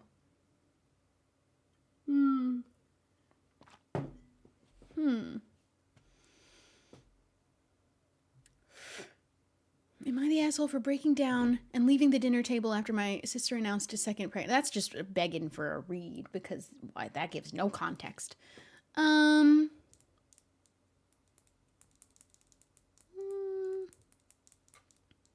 I the asshole for buying my girlfriend her favorite snacks after she has had a bad week? That's obviously not what happened, and I really want to know what really did happen. that is giving no information. You're obviously leaving something out, and I'm gonna figure it out. I'm gonna figure out what you left out. Am I the asshole for buying my girlfriend her snacks while she had a bad week? That's not what that's about. Let's find out. My girlfriend has had a bad week, mostly due to me. Okay. Mostly due to me not being there, as I am away for work purposes until the weekend. She relies on me heavily to remind her to take her medication to cook for... Oh, okay, never mind. Hold on. All right, hold on. Hold on, wait. This is a juicy one. She relies on me heavily to remind her to take her medication to cook for her, to wash up for her, and basically take care of her. She's been with her mom. They're British. I get excited about figuring that out because they say mum. She's been with her mom for the whole week, so she hasn't exactly been alone, and we have had regular contact through text messages and voice notes. And you're working. Okay. She doesn't like phone calls for some reason. That's fine. I don't like them either. Before I went away, I organized her medicine into the little Monday to Sunday organizers, put them on her desk where she would easily see them and have access to them. I showed and told her where they are, but she hasn't been taking them for whatever reason. I have to hiccup, and it won't happen. Who likes phone calls in this society? Oh, she's turned away. She's not loafed anymore. Okay. She hasn't been taking them for whatever reason, and so that paired with me being away has made her low moods due to her depression worse. Okay, I was like, what is the medicine for? What's the risk we're taking here by not taking them? You got to be responsible for doing that for yourself. Unless it's like helping you remember, because maybe you forget and you just need a little bit of a... She has her mom, though. She has her mom. So I thought to cheer her up, I would buy her some of her favorite snacks, multiple cans of Monster Energy, cookies, various assorted sweets, brownie mix, as well as icing decorations, so that when I come home on Friday, we could bake and decorate them together. Okay, I maybe jumped the gun on this one. But when you title it, Am I the Asshole for Giving My Girlfriend Her Favorite Snacks? It sounds sus. I don't know why that's the title you opted for, but it makes you sound like you probably were the asshole and you're chalking up to, but I bought her favorite snacks. Okay. I also bought the ingredients to make her favorite pasta bake that Friday night. On top of this, I also bought ingredients to make her a full English breakfast Saturday morning. Baked potatoes, cheese, beans for lunch. Again, one of her favorites. And all the ingredients to make her a homemade stuffed crust pizza and garlic bread that Saturday night. Okay, this is a lot, actually. I also bought the ingredients to make... Did you really do all this? Because this... I spit. This sounds almost far-fetched now, how much you're doing. I bought the ingredients to make her Sunday roast. Turkey stuffing, roast potatoes, mashed potatoes. Something is weird about the way he titled this one. It sounds too good to be true. And why'd you say... Am I the asshole for buying her favorite snacks? That's all... She's not... Okay, let's finish. We have now had an argument tonight about... What is that? He put an emoji. What does this mean? He put a leaf emoji. We have now had an argument tonight about... He put little 3 leaf emojis. I don't understand. Weed! Oh! Well, he put like little branches. Maybe that's just the website changes the emoji. Oh, okay. Before I went away for work, I had given her what I thought was a week's worth because she is a smoker. However, she ran out last night. Oh, wow. Okay. I saved 2 in a lockbox for us to share when I got home tomorrow. The idea was to get baked and then bake. That was funny. But she's saying what I left her wasn't enough. It made at least 9 average size. Okay. And that she wants the ones inside the box, to which I said, no, those are for the 2 of us to have together. And she completely changed her attitude, becoming rude and outright nasty with me and basically threatening to go spend the weekend with her sister, which would mean she would then not see me for 2 weeks because I'm away for work again next week. It's worth pointing out that this is in no way whatsoever a regular occurrence, and I don't usually have to travel for work. Okay, so he's not even like a guy who's always doing traveling for work, because that can be hard on a relationship, you know? So I told her that she was being ungrateful to be threatening to not see me, especially after I've made this much effort to make her weekend with me special and nice. Am I the asshole? I'm suspicious of you.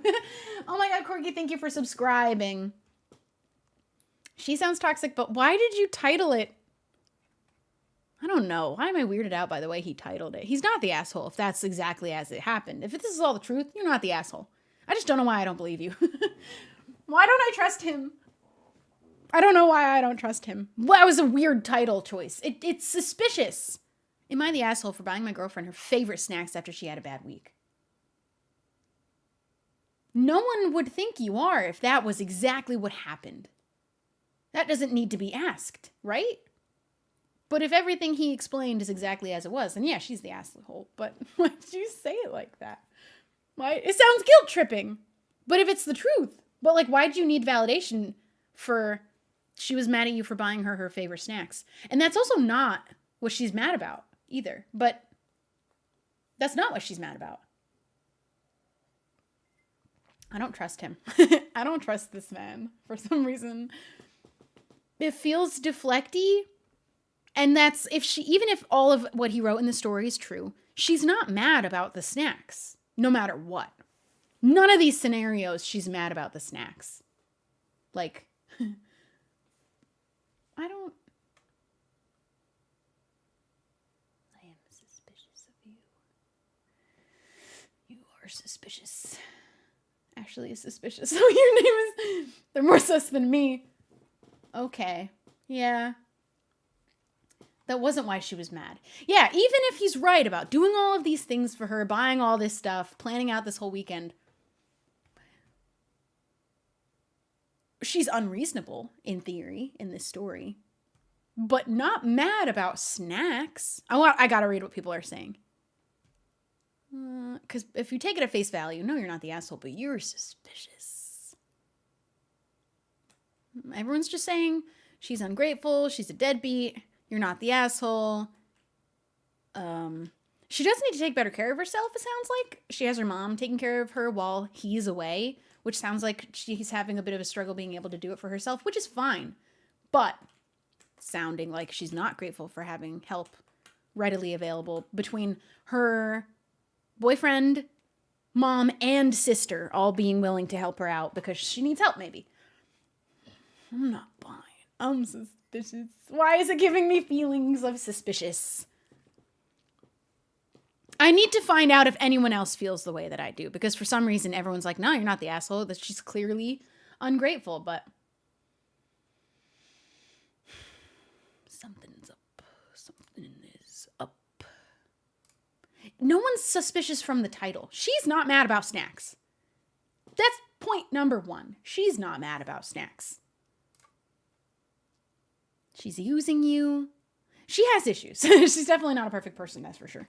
But, not the asshole, but you are the doormat. Maybe that's true. You know what? That one might be true. No one else is suspicious. No one else is suspicious in this comments. Is it just me? No, we're all feeling it. We're all feeling something off about this story. Maybe there's nothing off about it. I just don't like... If this story is exactly what it is, he has a very valid argument and a very valid title of my girlfriend is being ungrateful and I told her that. Am I the asshole? But you said she was mad you bought her snacks. I don't know. I don't know. She was mad over the weed, but I don't think she was mad about that either. She was probably mad. I don't know what she was mad about. If you really did all of those things, she doesn't have like a good reason to be mad, but something in her brain is upset over something, and I doubt it's the snacks or the weed. It's probably something else. Maybe it was an uncomfortable time for you to be away for work for the first time, and she didn't enjoy it, and she doesn't know how to handle those feelings or communicate them properly or something like that.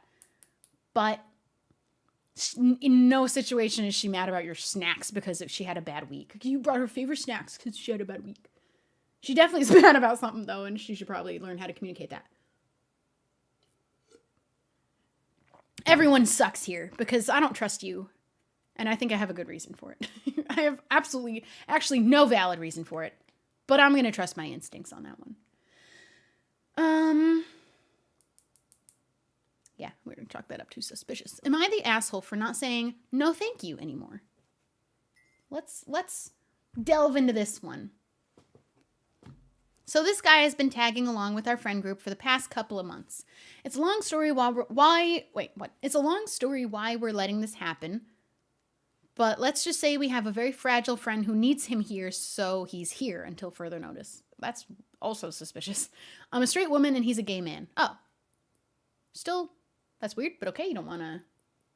What are you doing back there? Are you eating my blanket? Someone has woken up with a fury. Okay. I'm not a huge fan of his for many reasons. Oh, wait, he's a gay man. Is that the man? Who is the gay man?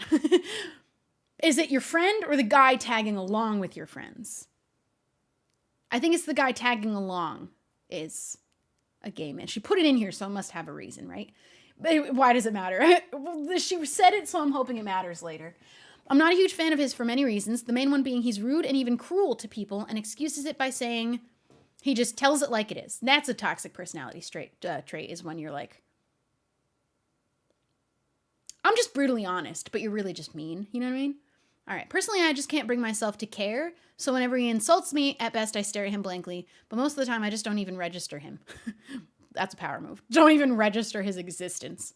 Unfortunately, that impresses him very much. So he started giving me special treatment even though we virtually don't know each other, bar small talk. This special treatment consists of him constantly offering me things or doing things for me in ways that seem completely random. Okay. I always say no thank you because I can never use, eat, go to wherever he's offering. Oh, what? Even if I wanted to humor him, I couldn't. Explain one. I don't understand why. It's not the thank you for offering...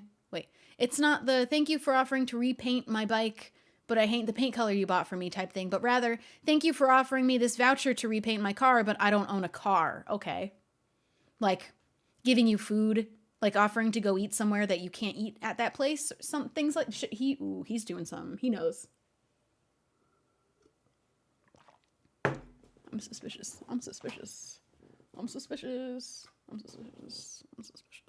Okay. He always moans about me saying no in a poor me, my bad for asking. Does he not know? Like, if you have dietary restrictions, these are some of the things he's offering to. You can never use, eat, go to what he's offering. Why is he offering all and only things you can't do? It sounds like he knows all of the things you can not do, right? Okay. Things became clear when I got arrested by mistake. Yes, really, LOL. And when I got out, he called and demanded I stay put and wait for him to pick me up. He doesn't have a car. What he wanted was for me to wait for him to communicate to the police station 1 hour so he could take the bus back to mine, so we could take the bus back to mine together. What? Oh, wait, he wanted... I can't read. I keep reading it wrong. You can... Okay, you didn't. I was going to say, you can give him a timeout. We're all chilling. We're relaxing. Let's all just bring it down a notch. I mean, you, who was just timed out, we're just gonna chill. Let me reread this. What he wanted was for me to wait for him to commute to the police station 1 hour so we could take the bus back to mine together. Obviously, I told him no and got myself home. How did this happen? How did this happen? How did you get arrested by accident? He tried to make me feel bad for making him go. For making him go and then stand there alone, wondering where I was. Did he leave already? Until one of our friends told him to quit the crap as they live across the street from each other. I have to read this whole thing again because I don't know if I read it wrong. He doesn't have a car. What he wanted was for me to wait for him to commute to the police station 1 hour so we could take the bus back to mine together. Obviously, I told him no and got myself home. He tried to make me feel bad for making him go and then stand there alone wondering where I was. You said no, though. Why would he go? Until one of our friends told him to quit the crap as they live across the street from each other and he hadn't left his place. Oh, he tried to make them feel guilty that he had already gone to go meet them. And then they were going to stand there and be left wondering where she was. But then one of their friends who lives across the street from him was like, he hasn't even left his place. He's lying. Okay. I want to know why she was arrested too. What happened there? There's some missing information. After that, I began asking around and it became obvious whenever he gets access to free stuff, he will try to pawn it on me. But making it sound like he got whatever it is, especially for me. Which is fine, except I'm not into any of it. I don't appreciate the guilt trips or that it's falsely framed as little attentions just for me. And more importantly, this is a near stranger to me. Since then, at first, without realizing it, whenever he offers something, I just say no instead of no thank you. Okay, this is not what I thought it was going to end up being about. Okay. All right. I thought about it and it seems right. It's not like any of his attentions represent a real effort or a real care from his part. He just seems to get off on being thanked for being such a good person when he's not.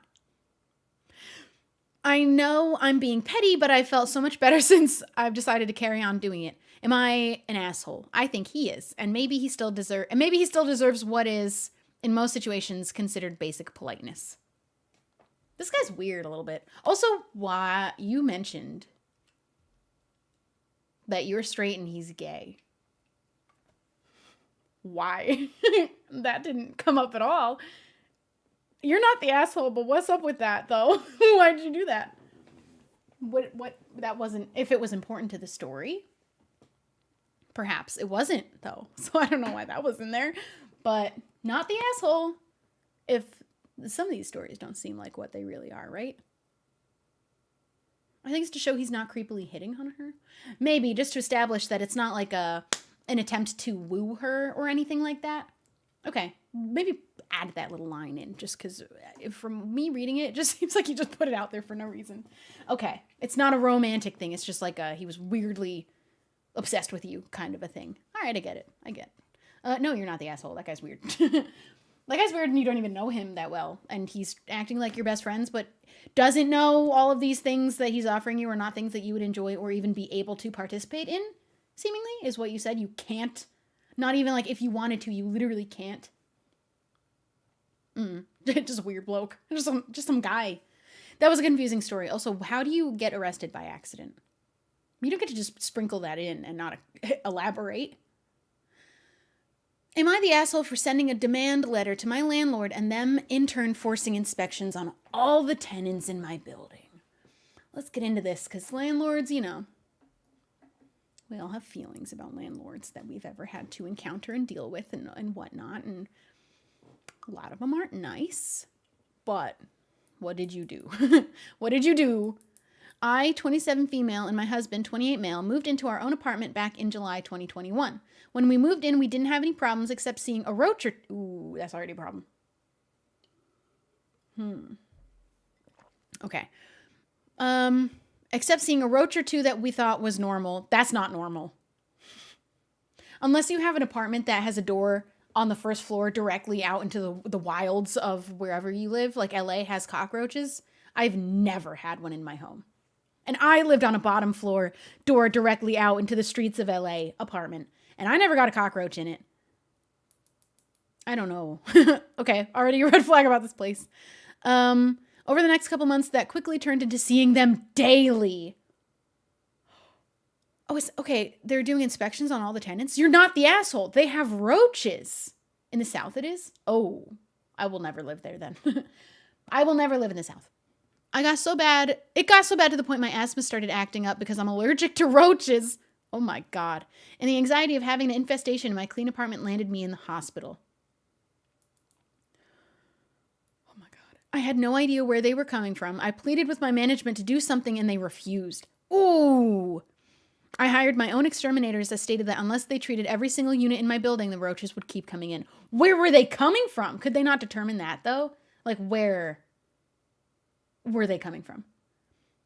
The law in my city says that landlords are responsible for pest control, and if they don't do anything about it within a certain time frame, I can take them to court. Do it! Sue their ass. So I hired a lawyer that sent them a demand letter along with my exterminator bills and hospital bills, and it must have scared management because they put a letter on everybody's door stating tomorrow they will be doing a mandatory inspection of all apartments to see where the infestation could be coming from. No, you're not an asshole.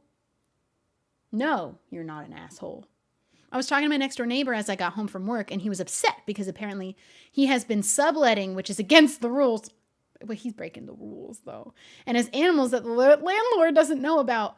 That's not her fault. When I told him that it was probably because of me, he called me an asshole for making such a big deal about a few bugs. He clearly doesn't have the roach problem. Where are they coming from? I don't think I'm an asshole, but I didn't know they were going to force inspections. It's a good thing they're doing that. I mean, you kick this landlord into finally doing something he's supposed to do. They're supposed to do this. You should not have paid for an exterminator in the first place. That's the landlord's job. That's not a few little bugs. That is Cockroaches daily of varying sizes, she said. And if your neighbors are violating their leases, landlords do suck, but they knew what they signed. That's what somebody wrote in the comments. That's true. I almost thought about getting a lease at a place, and because it didn't allow pets, and I was like, I wouldn't even take the risk of bringing a cat in because I don't want to break the rules. I'm a goody two shoes. People have to find somewhere to live during inspections. I still wouldn't call them an asshole for reporting a literal roach infestation. It needed to be reported. It's the landlord who maybe should have done more work to find, like, where did this start? Did you do everything the right way, Mr. Landlord, when you acquired this building and or had it built? And did you check that there was a problem with roaches previously? Did you skip doing that? It's a health hazard. She has an allergy. She's not an asshole even a little bit just because of what all of the people in the building now have to deal with. It's all the landlord who, I mean, I don't know at what step somebody should have figured out that they were going to be. How does that happen? It does suck. People have to find places to live while they do it, but it needed to be done. You don't just live with the roaches because otherwise you have to go find somewhere to stay. You'd go find somewhere to stay, figure it out. You can't live in a cockroach-infested building. Surprised they didn't shut the building down. How did that, if it was daily roaches, how long has this problem just been let to go like that? I don't know. I couldn't. I did have an apartment where there were, I don't know what kind of bug it was. I think they were, I don't know what kind of bugs they were, but I was getting them in all of the drains of my place. And I was like, I can't deal with living in a place that has a bug infestation. I had an ant problem in this same apartment. And I almost, oh my God, that was so hard to deal with. I couldn't even deal with their little dead bodies, the ants. All right. I'm going to take a little pee break and think I'm going to read a couple more. And then she didn't have to report it. Yes, she did. She absolutely did. I saw roaches in an apartment and I just went to another one. No way, dude. She did have to report it. Not everyone's just going to have the luxury of being able to, one, have to end their lease early, which costs a lot of money. You have to break your lease if you just want to move to a new apartment. She already lived there. You can't just leave because you feel like leaving. One, it costs a lot of money if you end your lease early. Two, you have to move now, which costs a lot of money to move and then find a new place. It needed to be reported. No one should be living in that building if it has cockroaches. She could have moved, but someone needed to report it eventually, and someone was always going to eventually. Nah, not the asshole. She could not have just left. That's not really a valid option for everybody to just do. Breaking a lease is a whole world of complications. I've done it. More often than not, it is not worth the money than just like living out the rest of your lease, but not with bugs. It's literally a health problem. Oh my God. No way. If she was just observing and wasn't going to live there, I don't know, I still would have reported it. You can't just live with bugs. Like, you can't just deal with it, right? Water bugs. Those are the bugs I had. I had a problem with that. Maybe they were harmless, but I am not a bug fan. I don't like bugs. I'm so afraid of bugs. As someone who lives in an apartment, you have to report things like that. You don't have the option of just not report. It's so unhealthy and dangerous. I'd leave and report it. I would do both. It does suck that it disturbs people's lives, but it literally, oh my God, you definitely have to. I'm going to go pee.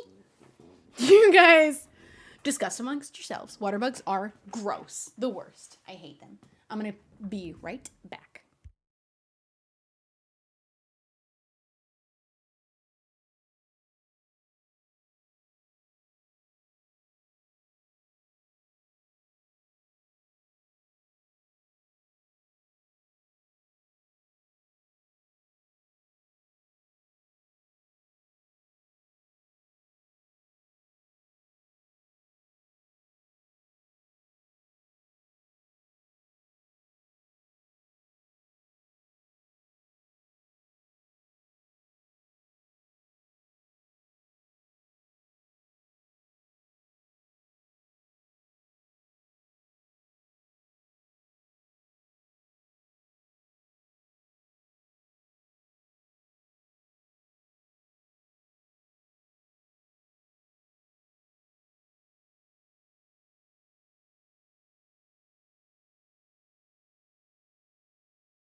Oh boy.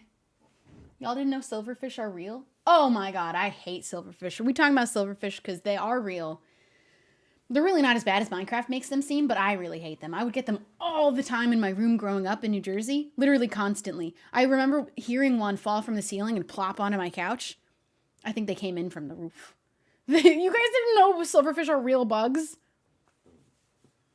They're really little. They're really not, like, they're quick, though. They're little slippery, slimy little guys. They are not fish. They are bugs. They're teeny. Honestly, kind of harmless, but I really dislike them. I don't like them.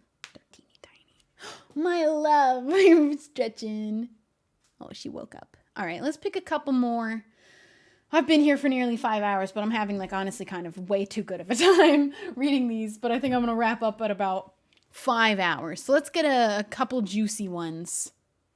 Am I the asshole for telling my aunt to quit intruding on everything? Am I the asshole for getting my stepsister expelled from school? That's messy.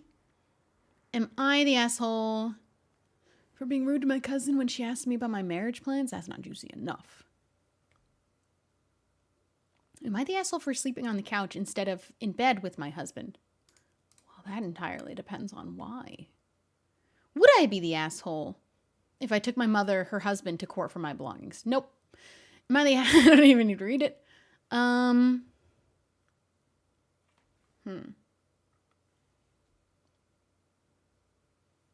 will definitely do this again. I like a thing stuck on my tooth. Am I the asshole for shouting at my little brother after he ate our entire dinner all by himself? How little is he and how loud did you shout?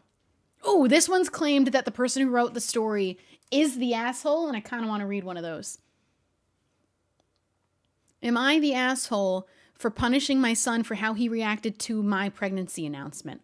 And they were deemed the asshole. I want to read that one. That's the one we're going to read. Okay. Am I the asshole for punishing my... You're not allowed in the bathroom unsupervised. I will not open the door. Am I the asshole for punishing my son for how he reacted to my pregnancy announcement? This is juicy. They're the asshole, though. I, female, 36, divorced my ex-husband 6 years ago.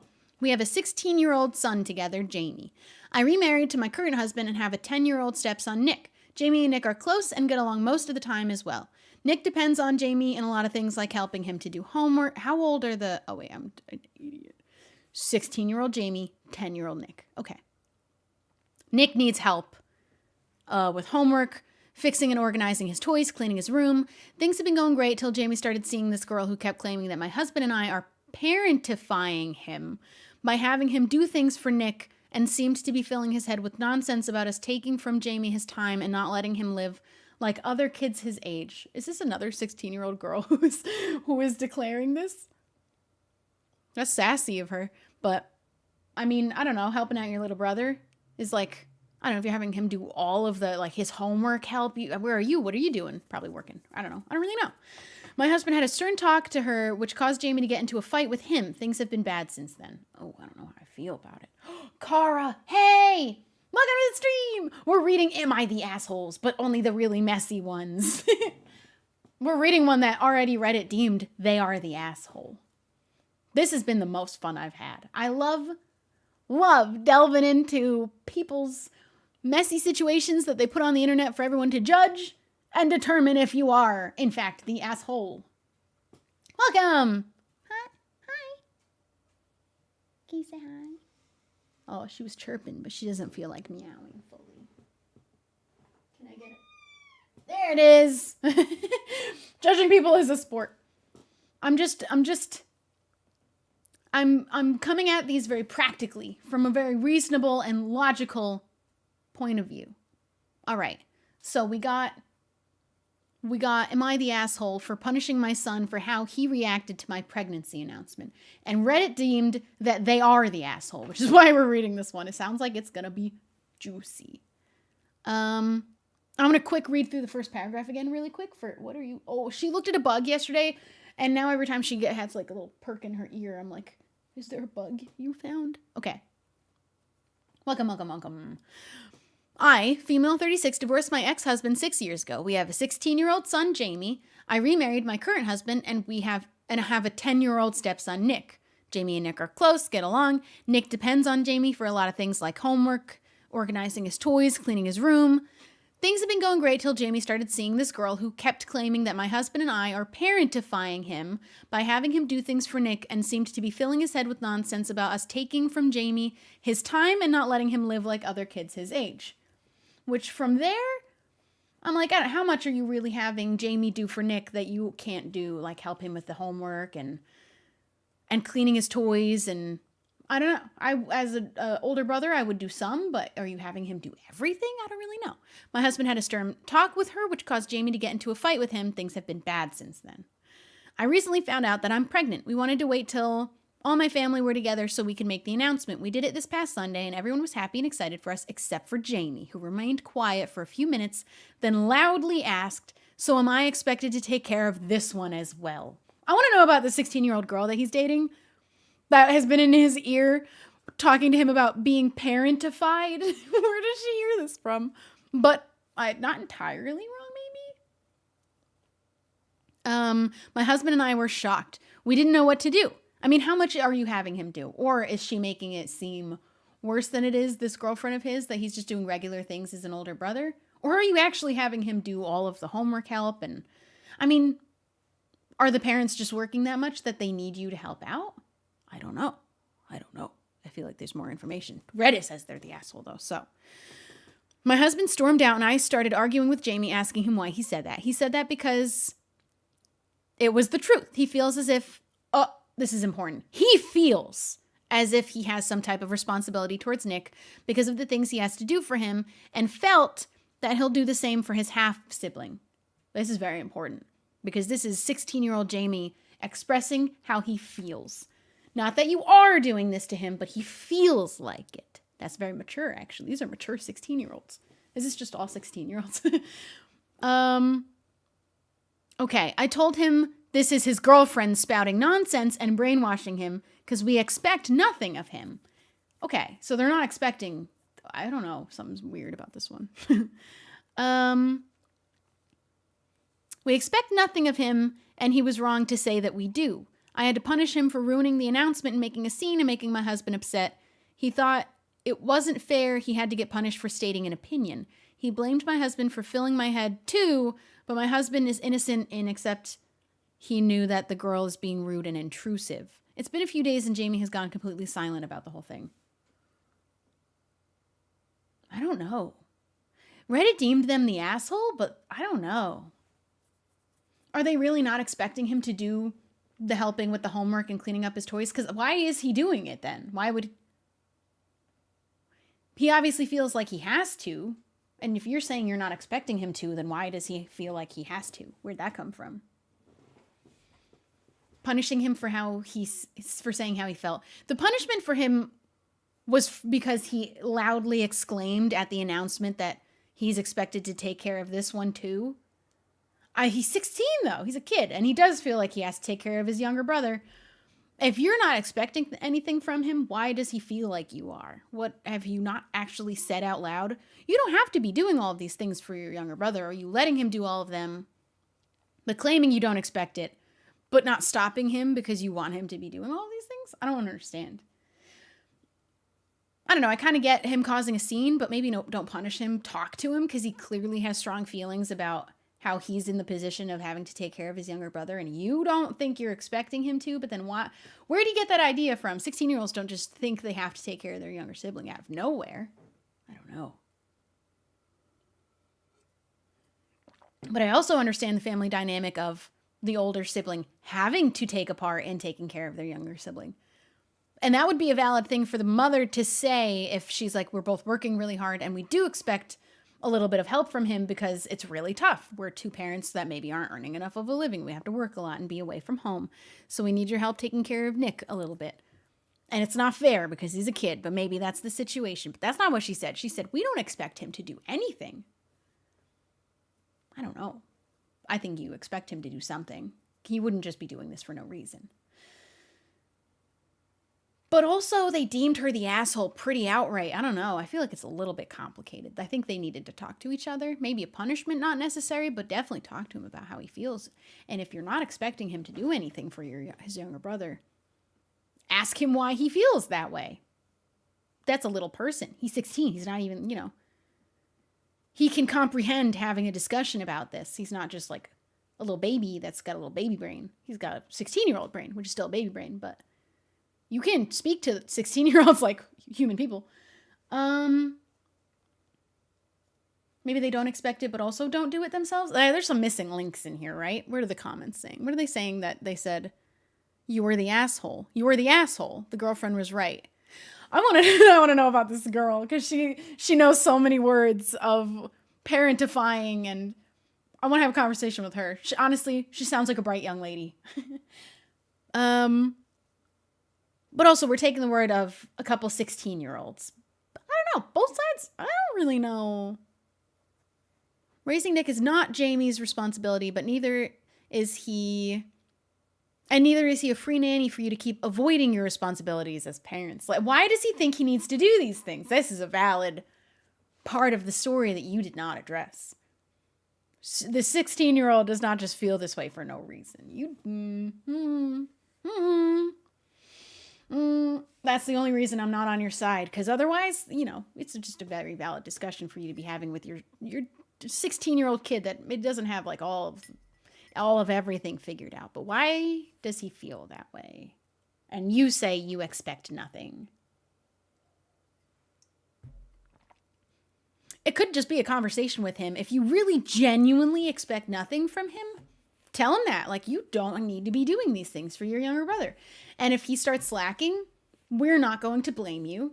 If it's true, you expect nothing, tell him that. Be like, if you don't want to do these things for your younger brother, you don't want to pick up some of the responsibility of raising him, then we do not expect you to, and we will not be upset with you if you choose to not do these things anymore.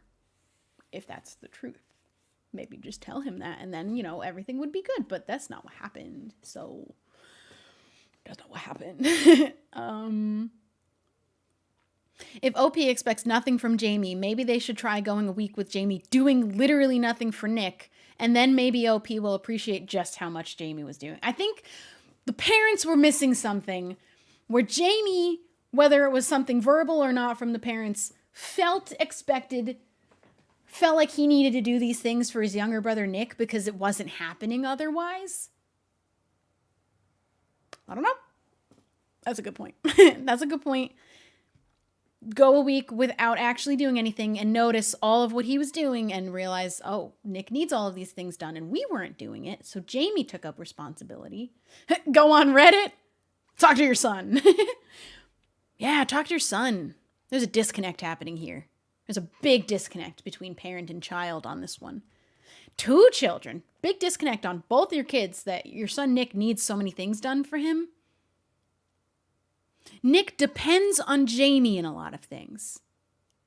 No, Nick depends on his guardians, and Jamie is doing it, right? Nick is 10. He doesn't depend on Jamie. He depends on an adult, right? He's the kid. He's not saying, I doubt Nick is like, Jamie needs to be doing these things. I don't want mom or dad to do them. Jamie has to do them because I depend on Jamie. Nick shouldn't be depending on anybody but the parents. Nick should not be depending on Jamie. And you wrote it yourself as Nick depends on Jamie. So maybe that's why Jamie feels like he has to do these things. All right, you're the asshole. That one was a bit of a complex one, though. Definitely something missing between communication of parent and kid. And honestly, I know that's a tough road to navigate, being a parent of a kid and finding the route to being able to communicate with them effectively. I'm no parent, but I know that that's a hard road for some people. But it doesn't sound like you tried. It doesn't sound like you really went out of your way to talk to Jamie and find out why he's doing all this. Why is Nick dependent on him?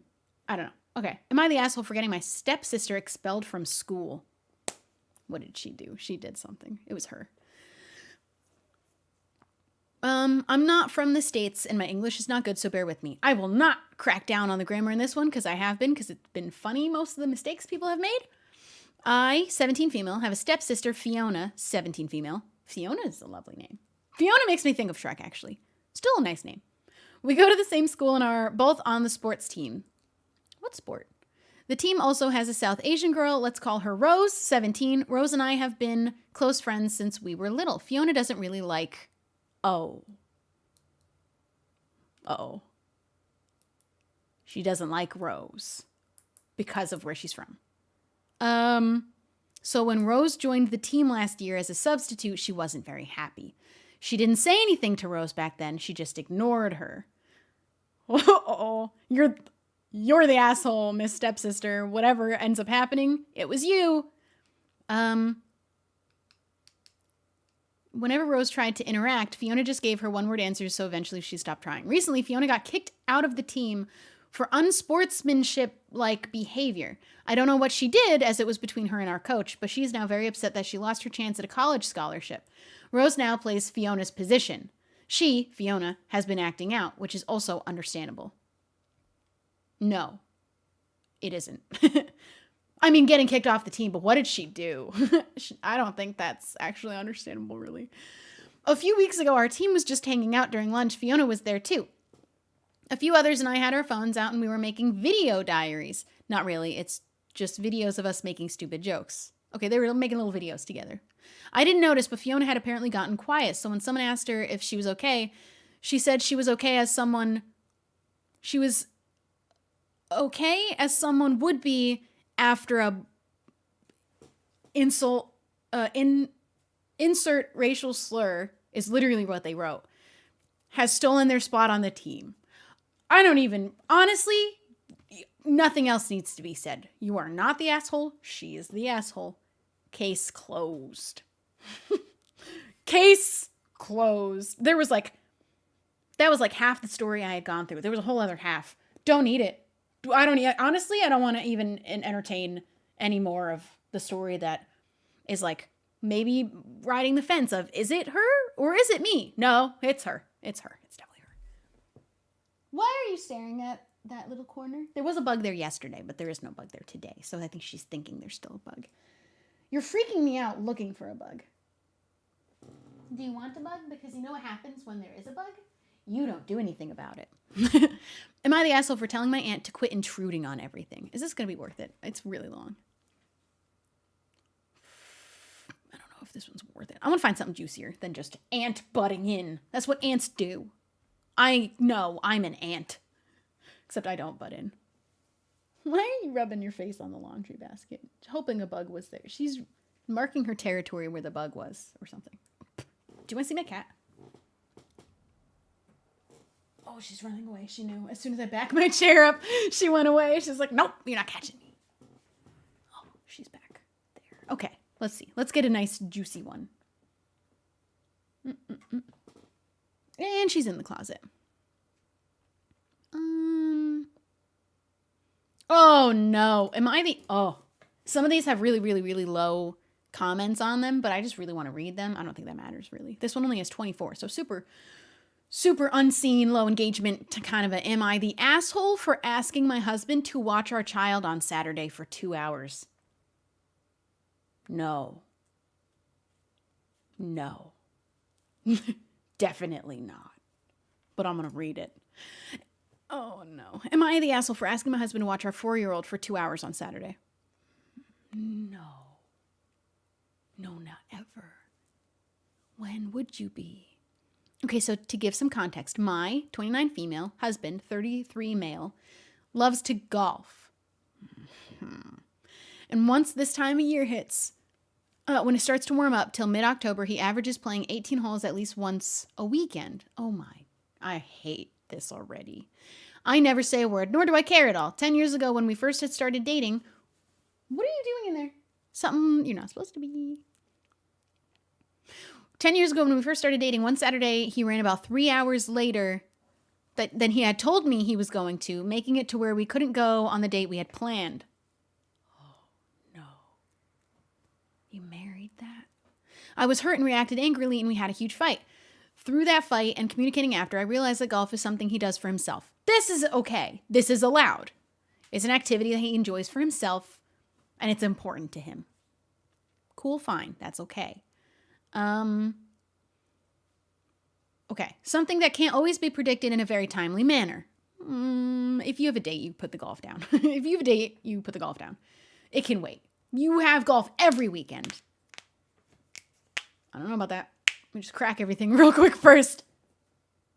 Oh my God. Okay, I just embrace the fact that it's something he enjoys and there's no reason to be counting down the minutes till he'll be back. Pre-kid, I'd use the time he golfed to do my own thing. That's fine. If you were cool with it before, that's all right. All right, cool. Fine. Watch Netflix shows only I enjoyed. Nap, get my nails done. You love this kind of a time, right? When your you time. It's important. Go see family. It was honestly a win-win, and there was never an issue, except for he was 3 hours late so that you couldn't go on the date that you had planned because he was golfing. That one time, he couldn't just put the clubs down. Okay, that was pre-kid. Since having a child, there still isn't an issue. Now, I think there might be. Anytime he golfs, my little one and I just go to the park or spend time. The two of us, actually, okay, if this was all that it was, that would be fine. Little mom and son time is cute. That's good. But is he doing that, though, too? Is he also spending another day of the week taking the kid while you have your alone time? Does that happen at all? Saturdays are for his golf, but do you have a day? What are you doing? What are you doing? Foraging in there? For what? Oh, she does that sometimes. I don't know what it means, though. Okay. Blue snot out my nose. Okay. I need to know, though. Is okay? All right. You go to the park, spend time just doing the stuff, the two of you. That's good. He should be doing it too, though. I say all that to say about 6 weeks ago, I got an invitation for a baby shower that made it clear it wasn't a kid-friendly event. I asked him that very same day to please be available to watch our child, and he agreed he could make that happen. Cool. All right. That shower is this Saturday. He calls me today while I'm working and asks me if it's this weekend. I say yes. He says he is going to try and find a babysitter for our kid. That he's been invited to golf by 2 different friends. I remind him that I'd already ran it by him that I'd asked him to be with our child that day. He says he knows that, but it's the only pretty day this weekend and he wants to go. I don't like it. Am I the asshole for being upset that he can't commit to one Saturday in 4 years to watch our child for 2 hours? When I never have time by myself on the weekends. There it is. That's what I was waiting for. Does he also give you a day? No? Uh-oh. Because, there's a little... I was like... I always try to play devil's advocate where it's appropriate. Sometimes it's not appropriate. Here, I was like really trying to ride the line of like, is he doing things throughout the week? Does he let you have your day? And if he's going to get a sitter anyway, does it matter in the grand scheme of things? Oh, it does, though, because you don't get any time to yourself on the weekends because you're working throughout the week, of course. Who was more important? Golf or your son? I almost could argue just for the sake of arguing for his side. But he lost it when she said she doesn't ever get time. And in 4 years, 4 years, she's probably a stay-at-home mom. I wouldn't even honestly assume that at all. I really wouldn't. It's already assumed weekdays are booked for both of them. I'm assuming they are both working because it's important to her and it's notable that she doesn't get weekends off. She's working during the week. I'm assuming. I'm not fighting for this guy's side at all anymore. Nope. Am I the asshole for being upset that he can't commit to one Saturday in 4 years? We also both work. She covered all the bases. She also works. I figured you don't complain about not having a weekend off if you're not working in the week. That's just, I just kind of figured that. She is working. Even if she was a stay-at-home mom, that's almost more reason to be upset with him that he can't do it for 2 hours on one Saturday in 4 years. That's not a good team. When you're at this point in a relationship, you have a child, you're a team. That's not how you treat a teammate. That's not how you treat a partner, I think. She's not the asshole. We also both work. I have my child the whole 5 to 6 hours it takes him to get in a round of golf every weekend of every spring and summer, and I'm not complaining. There's nowhere else or anything else I would want to do or be doing than be with her son. He does not feel the same way. I just feel crazy because he's acting like I'm making a huge deal and having my feelings hurt for nothing. How bad is he at golf? It's taking him 6 hours. I don't know anything about golf. Ooh, she's not the asshole. There are some factors that I might have, like, for argument's sake, fought for his side, maybe.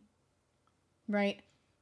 If she does get a day a week that he commits and sets aside, does it really matter if he gets a sitter, if he's, he's getting it taken care of anyway, but he really can't put aside golf for 2 hours. And this is the first time that it's ever been asked of him, too, is very notable. This has never happened in 4 years that he's been asked to do this. If this is his reaction to the absolute very first time, I promise him it will happen again. He's going to need to be around on some Saturdays, some of the time of this child's life, because that is his son. I don't like that one. D, thank you for 21 months being subscribed. Anthony Bathurst, thank you for 17. The Cheesy, thank you for the Prime. OMG Corgi, did I thank you for yours before? If I didn't thank you, you're not the asshole. No. And they both work. So she's not getting her weekends while they're both working during the week, but he does. I play golf, it can take 8 hours. Okay. That's why as soon as I said it, I was like, I really don't know anything about golf. Maybe it does take 6 hours. But surely he can skip one Saturday to watch his son. And obviously, if it was, it isn't about him just being watched, because then she would just let him get a sitter. But it isn't about that. It's a bit of a kind of disrespectful, unappreciative kind of a standpoint of like, she is taking care of him on all of the other weekends. And he has one time in 4 years he's asked to. You stretching? I heard your little toesies stretch across the floor. Yeah, I don't know. I don't like it. She's not the asshole. This person is titled Supreme Court Just Ass. I think people are jumping to some conclusions here without enough info to justify it. I really want to know what you guys say.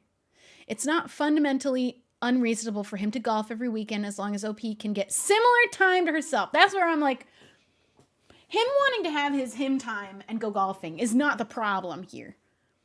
But she's not getting that kind of time. And the one time he's asked to give up his so she can go to a baby shower of someone she probably cares for, he can't do it. I agree. It would be different if she had her own time and he decided to get a sitter because he wants to keep his Saturday time, but she's also doing the same thing. That would be a different, I don't know. I think we got enough info. Because he said it's not fundamentally unreasonable for him to golf as long as OP has similar time. She said she doesn't already. And she may not have ever asked for or taken it. No, she just doesn't. She doesn't have it. And he was planning to find a sitter himself, not make OP do it or cancel her plans. I'm still not on his side. He never called him watching the kid babysitting. If he doesn't pull his weight as a parent in general, that's an issue. That's what I'm hearing is happening, though. Because she doesn't get that time. She already said she doesn't get that time.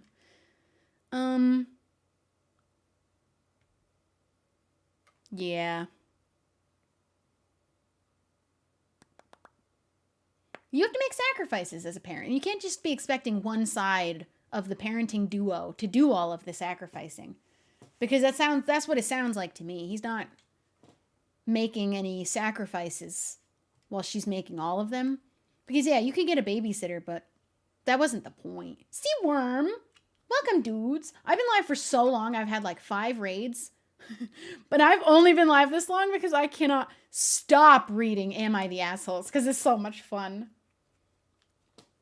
Ooh. I also feel like it's a valid thing that if he's not ever doing this for his kid, he's never having father-son time, like at all. And she, those are, I would have a day with my dad and I'd have a day with my mom. My mom would make sure to make a point to take each of us kids out on their own. She'd have a me day, and then my sister would have a her day with my mom. Actually, my dad didn't get to do many of those too much with us because he was working, which is a different story. He wasn't golfing. He was working 3 jobs. Almost at 4.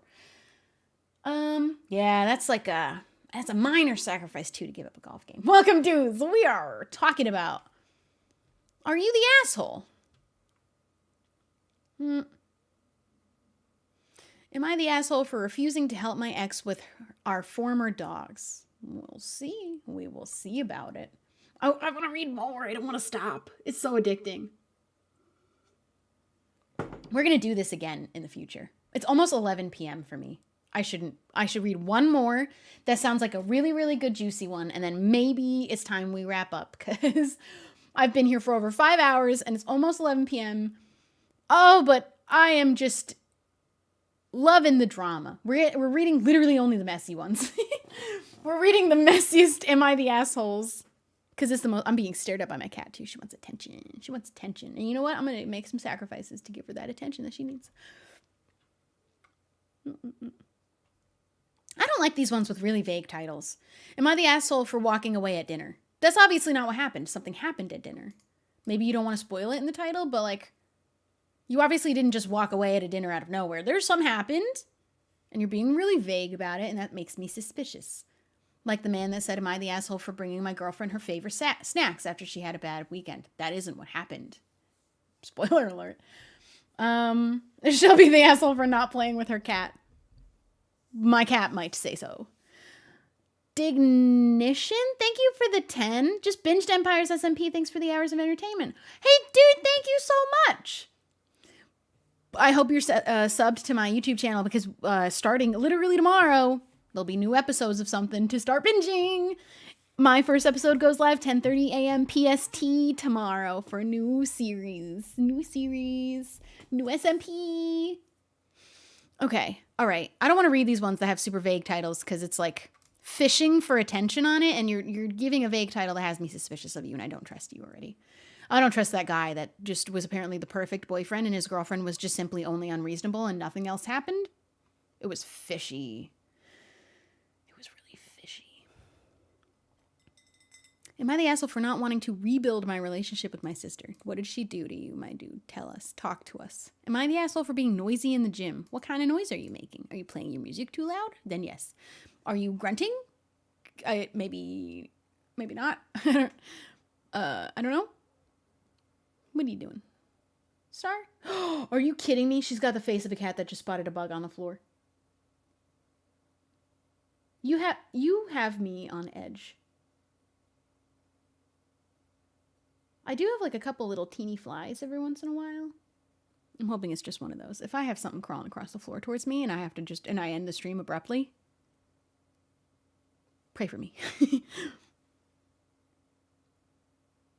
What is it, Star? Oh, you're following something. Oh, I hate when this happens. This happened literally last night where I could tell she was following something along the floor, which meant something was crawling along the floor. And I hate the moment of having to get close enough to find out if it's big or little. What are you looking at? And I just had a daddy long leg living in my bathroom for a little while, and I did an experiment to see how long I could let him live there before I absolutely had to kill him, and I ended up having to kill him because I just couldn't feel safe peeing in my bathroom. And I literally was watching my back the whole time. So I just am not a person who can have spiders live freely in my home and know that they're there. I really tried. I really did try because I had flies, and I was like, if this guy can catch them, maybe I'll let him stay. However, he was set up next to my toilet, and flies aren't going there. That's not where a fly's going to go. So he was never going to get to eat. She looks uninterested now, so maybe there wasn't a bug, but maybe a piece of dust floated across the floor. I don't know. I'm going to be paying it. Okay, let me find a really good juicy one. Let's find a really good juicy one. Really, really good juicy one. Erin is crying. Thank you for the prime. What if it's a cricket? I've had a cricket in my house, and that was the worst. It's definitely not a big bug because I can't immediately see it from here, which is the only thing making me feel safe. My feet are up, though. I'm not putting my feet on the floor for nothing. Am I the asshole for telling my mother as soon as I turn 18 I'm moving out regardless of my financial situation? Sounds like your mom might not be treating you really nicely, so probably not. I'm just going to say. Am I the asshole for refusing to move in with my boyfriend and his parents? No. Some of these, I don't have to read it. I am still going. I'm finding one last juicy story because I can't keep doing this. It's addicting though. These are so good. I'm finding one last really juicy story, and then I think 11 p.m.'s, I think that's a good time to let myself rest after the emotional toll some of these Am I the Assholes have done to me. Am I the asshole for asking for a shift in household duties now that I'm working and my husband is in school? I don't really know what that means. Am I the asshole for asking someone to correct false information which takes my credit for my work on their website only for them to accuse me? No, that's boring. I don't want to learn about your job. Would I be the asshole for splitting up with my husband over mental health issues? Probably not. I don't think there's a scenario where no, I don't think so. Wait, I don't know whose issues. No. No. Am I the asshole for renting a car for spring break instead of driving my own? No. These are lame. Where's the good stuff? Where's the juicy stuff? Where's the juicy stories? My cat is watching something on the floor. I don't know what she's looking at.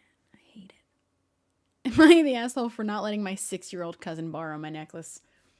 But don't you hate that though, when like a little 6-year-old with grimy little unsafe little dirty little hands wants to use something of yours and you don't want to let this kid, because they're not able to be responsible with the thing that they want from you, but it's a child, so you don't want to just refuse and be a jerk, but also that they're going to ruin it. They're going to break it. And you have to be willing to allow that to happen and not be mad at them for it. So you're not the asshole for not wanting them to borrow your necklace. They're going to get it, their grimy little hands all over it and break it. Maybe. But if you don't want to risk that, no. What are you doing?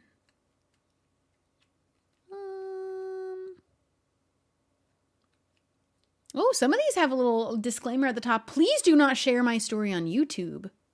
I kind of want to read it now, but I'm going to respect that. This isn't YouTube though, but it is Twitch, so I'm not going to read it.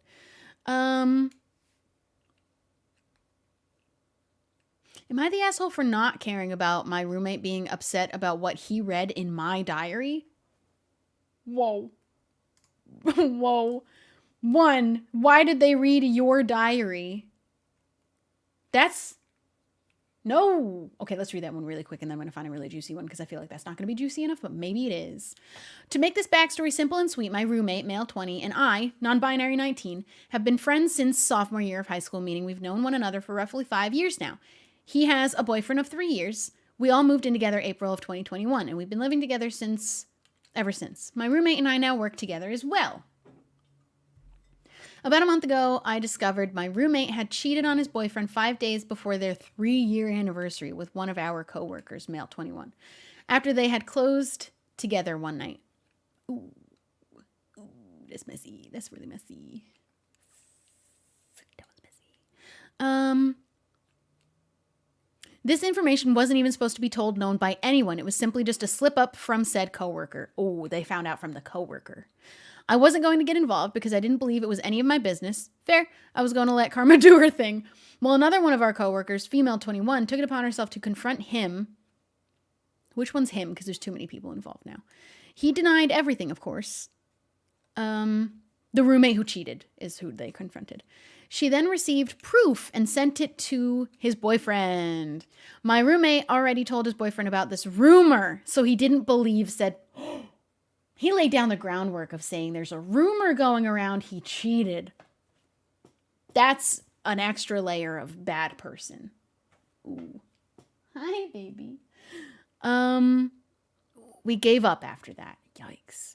One day while I wasn't home, I received a text from the coworker who had proof of the cheating saying, "You might want to hide your diary where no one can find it." What? I was immediately livid and already knew who she was referring to. Who's trying to find your diary? I'm confused by my cat. I drove home after he got off of work that day to confront him. He first denied it, go figure, but finally admitted to only reading one page, getting his feelings hurt, and putting it back. He is now upset with me because of what I had said, was what I had to say about him and his cheating in my personal private journal, where I keep all of my darkest twisted thoughts. You can't be upset about what you read in somebody else's diary, period. Why'd you read somebody else's diary? He also knew the main reason, and she's back in the closet, I moved out of my parents' house was because they like to go snooping around my things, even as an adult. And I just like for my private things to be respected just as anyone does. But I personally am very big on privacy. So am I in the wrong? Nope. Nope. I don't even need to finish your question. No, you're not. This one was messy. No. He read your diary. So am I in the wrong for being so hurt about him reading my diary? I also don't believe he only read one page. No. Because the information he told me he read was multiple pages long. Oof. He told on himself. No, you're not the asshole. Also, this man is messy. He also tried to hide his act of cheating by laying down the groundwork of telling their significant other that it was a rumor, which is an extra layer of intentionally bad, doing a bad thing, being a bad person, which you already had one layer of because you cheated. But he added a layer by trying to hide it and say it was a rumor and then continue the relationship. What are you cheating for? Why did you do that? Why? And you want to keep this relationship? Uh-oh, I don't know what you're up to. It's not good. You're the asshole. You're the asshole. Okay, this one has 20,000 likes. And it looks like it's a juicy one. I think this will be the one we end with. And there's plenty more for me to read the next time. Am I the asshole for gifting my mom and her husband a book on cheating for their anniversary? Oh boy. I'm 16-year-old male. Okay, he did the format really wrong. He wrote, I'm parentheses 16 male, and I love my mom. 35. When I was 10, she had an affair and left us. I visited her as often as I could, and she always seemed so happy when I was there, but I hated her new family, so I stopped visiting. Honestly, we rarely ever saw each other after just... What are you playing with? I heard something tapping on the ground. Where's my flashlight? I don't think it's a bug. I think she found something. Oh man, I'm scared. I'm going into the depths, people. She's playing with something over here, and she kept picking it up and putting it down. And it was tapping on the floor. What is that? Is it in your mouth right now? Do you have it? Is it in your mouth? Give it. Give it to me. Where is it? Did you eat it? What are you playing with? What are you tapping on the floor? Because you keep picking it up, putting it down with your little cat mouth. What did you eat? She ate a thing. I can't find it, though. It sounded like something metal she might have found and started playing with. Which, if I'm honest, I have been looking for a little metal loop that I lost. And she might have found it. Or it was a bug, and it was so heavy that she was picking it up and putting it down. And it was literally making the sound of a heavy object as it hit the ground. I can't find anything here. All right, you're off the hook for now, lady, but I'm on you. I'm on you. You found something on the floor. She found something on the floor. Well, oh, I left a cliffhanger. Whoops. Well, she's being suspicious now. You have something, and you're hiding it from me, and I'm going to find it. Because I'm going to find it. All right. I left on a cliffhanger. I'm so sorry. Where did I leave? Okay. I hated her new family, so I stopped visiting. Honestly, we rarely ever saw each other after just for my birthday and events, really.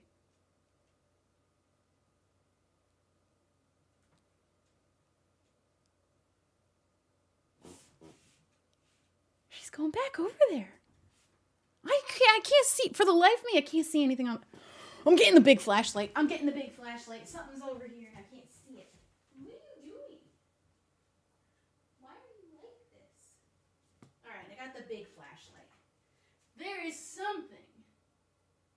Ugh, I hope it's not a bug, though. I just realized that it could still be a bug, and I'm walking all around. There might be a bug somewhere, no one knows. I see nothing. I see absolutely nothing on this floor. Star, you're going to be the death of me. What was it?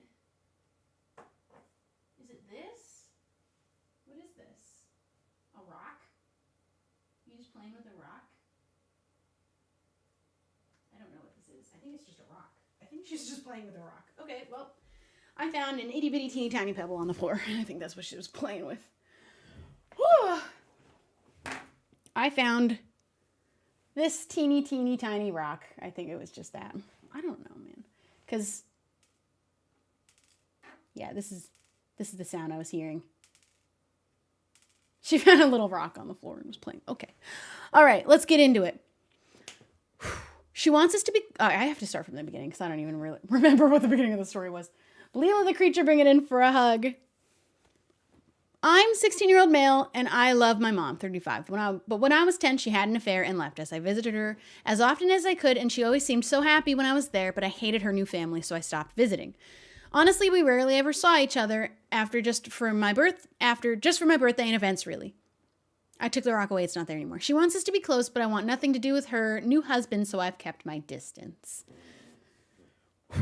Except on February 20th. My dad announced he'd be out on business till the 12th, and my grandparents are stuck visiting relatives in Italy, so I had nowhere to go, and my mom jumped at the chance to have me stay with her.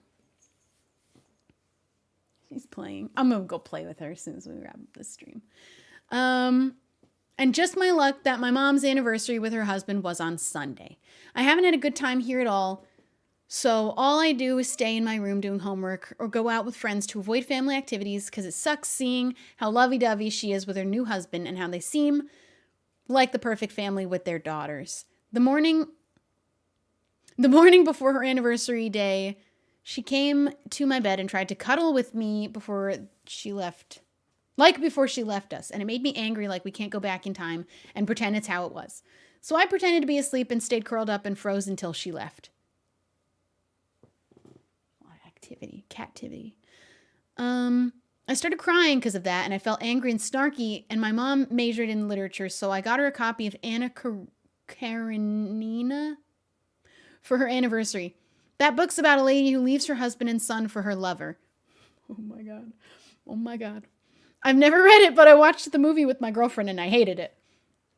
The anniversary party was on Sunday. Everyone was having fun but me, and then people gave their gifts. I gave mine, and when my mom saw what it was, she seemed shocked, but said thanks.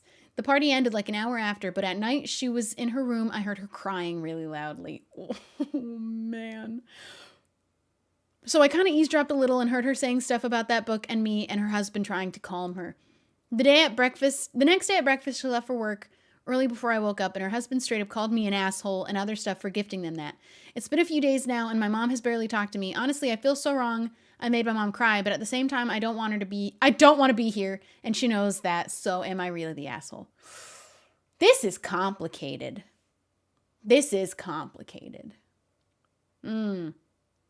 Edit. Thankfully, okay, here's some facts. I gave my mom the book to try and get it across to her that I hate being at her house and being around her family, and that it hurts me to be there because I sympathized with the son from the movie, not because I want a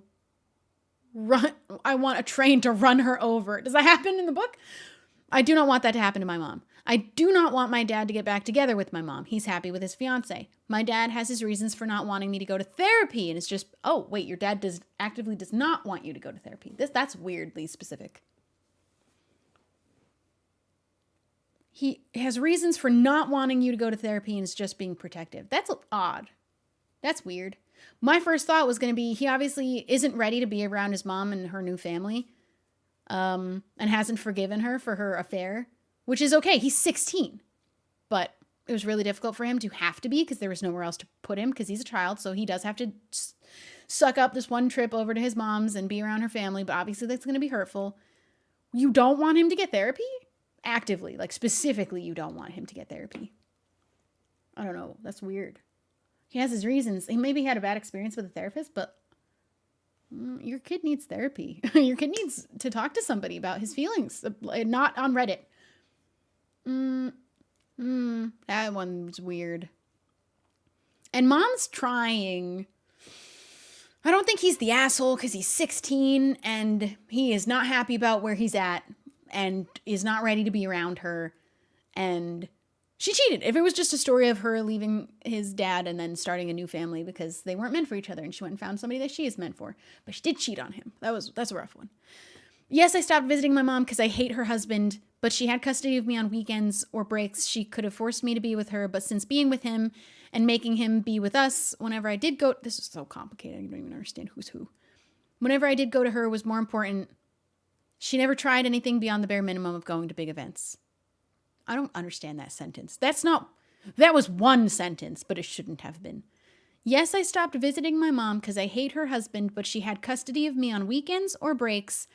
One sentence, she could have forced me to be with her, but since being with him or making him be with us whenever I did go to her was more important, she never tried anything. This should not be one sentence. Ooh. He lashed out in a bad situation, but he's 16. Stepdad is an asshole. Stepdad's an asshole for calling him an asshole. Dad's questionable for specifically not, like, having specific reasons for him to not see a therapist about it, which I just can only assume it was helpful, because I think therapy is helpful for anyone ever, no matter what. She's loafing good back there now. The cheating is 100% wrong. 100% every time, always, forever. The perspective would be entirely different if he felt all of these feelings, but she didn't cheat on him. She just found somebody else, and, you know, their relationship obviously had problems, and she made a very massive mistake cheating and obviously didn't want to be with him, didn't feel like he was meant for her because she went and found somebody else that she loves more. I don't wish her no happiness because she cheated, but she has to give him space because he doesn't trust her, doesn't like her new husband, and doesn't want to be around them right now. And he's 16, so that's fine. That's valid. They were in a situation, though, where he had to be around them because there was nowhere else to send him as a child. And so they all were going to have to find a way to deal with that. And the stepdad calling him an asshole, not really the move.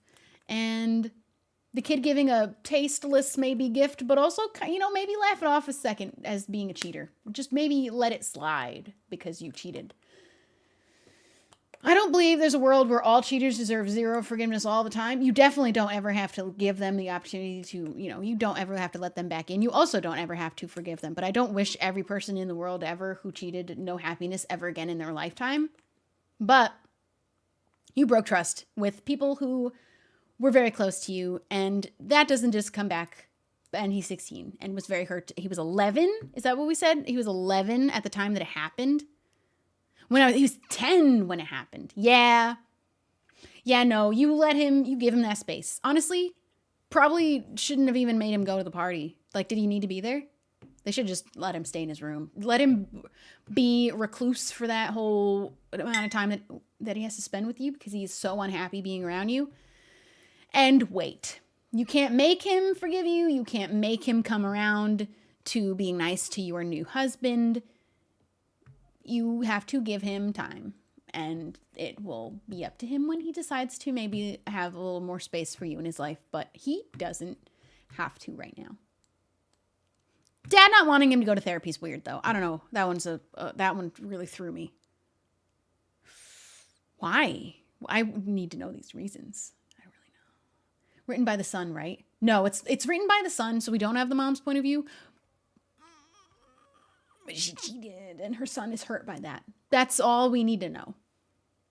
That's all we need to know. I'm not about to get into the specifics and details of what may or may not be happening in a relationship that leads to cheating. That's never, ever, ever, ever a valid option to go with when you're having struggles in a relationship. But if it happened and you made that mistake, you're allowed to work on being a better person and find happiness in your life with somebody else, and hopefully never make that mistake again because it was a mistake. You made a mistake. It wasn't just one. It was many in a row. But you can't force people to be ready to be around you sooner than they are. Your child, who was 10 and is now 16, doesn't like you or your husband. Mostly, he didn't say he doesn't like his mom. He just said he hates his stepdad. That's fine. He's allowed. He's allowed. That's okay. That's all right. I don't want to stop. Someone has to make me stop because I only want to just keep reading these because it's so much fun. He said he loves his mom. Yeah, it's just too soon for him to be able to be around her and her new husband. And their kids. They have daughters. They have 2 daughters, so... Yeah, I mean, sure, there's a side for mom where she is really trying, but she has to let him take however much time it takes. And if he gave her that book and it hurt her feelings, you kind of just got to, I think, take that hit. Don't bring it up. Obviously, you don't make a scene at the party where you received that book. And she didn't. She just said, thank you. And was upset about it. It was the stepdad that said something. Your kid doesn't like the person you married, and that's allowed. I think that's allowed. He's not ready to get to know this new man.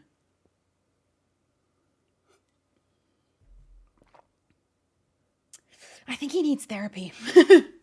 I think that maybe he might need therapy. Because I don't know how quickly he's going to be able to get through this experience that is hurtful to him without therapy. It's going to take longer because he's going to have to figure it out on his own. He's 16. Let someone help him. Let someone listen to his feelings about it. Maybe, I don't know what therapy for a child looks like, but would the therapist then talk to the mother directly? Like, I don't know how when you're going to therapy as a child, maybe they go to the parents and talk about what this child talked about, because maybe there's, whenever there's a child going to a kind of a doctor, they never have boundaries between the kid and the parents, which is a little weird, but they do. Not. But maybe have him talk to a therapist and have the therapist talk to the mom and be like, you have to do this, this, and this, and be okay with it because you cheated.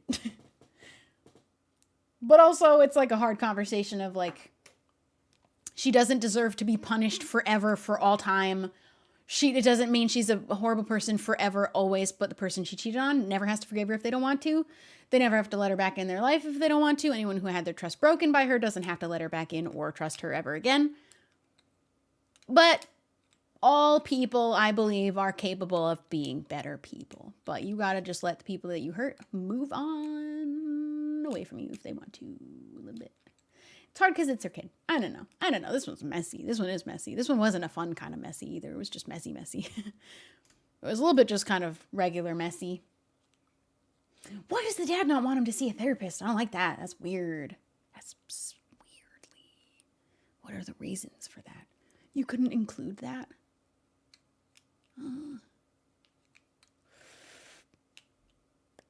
All right, I want to read one more. And then I will end the stream so abruptly. Oh, you know what? I didn't read the Reddit consensus, but it's too late already. Just the last one. Just one last one. It's so much fun. I'm having so much fun. I gotta go eat some food after, but I'm gonna read just the last one. It's a really short one, but I was really curious about it. Am I the asshole for telling my daughter that she made a hasty decision to get engaged to her fiance? This one might be juicy. Okay, that's it. We are pushing 6 hours. Remember when I said I would end at 5? Okay, this is literally actually the last one. Okay, all right, cool. My daughter, Hannah, 23 female, is a medical student. She lives alone in a rental apartment while seeing her then boyfriend, Tom, 26. Tom has a medical chronic condition that needs to be managed constantly. He's a good guy and treats us and Hannah well, but seeing Hannah having to sometimes take care of his condition is just, it affects her school and consumes her time. Okay, you have too many opinions already on this relationship a bit for her being in her 20s, kind of.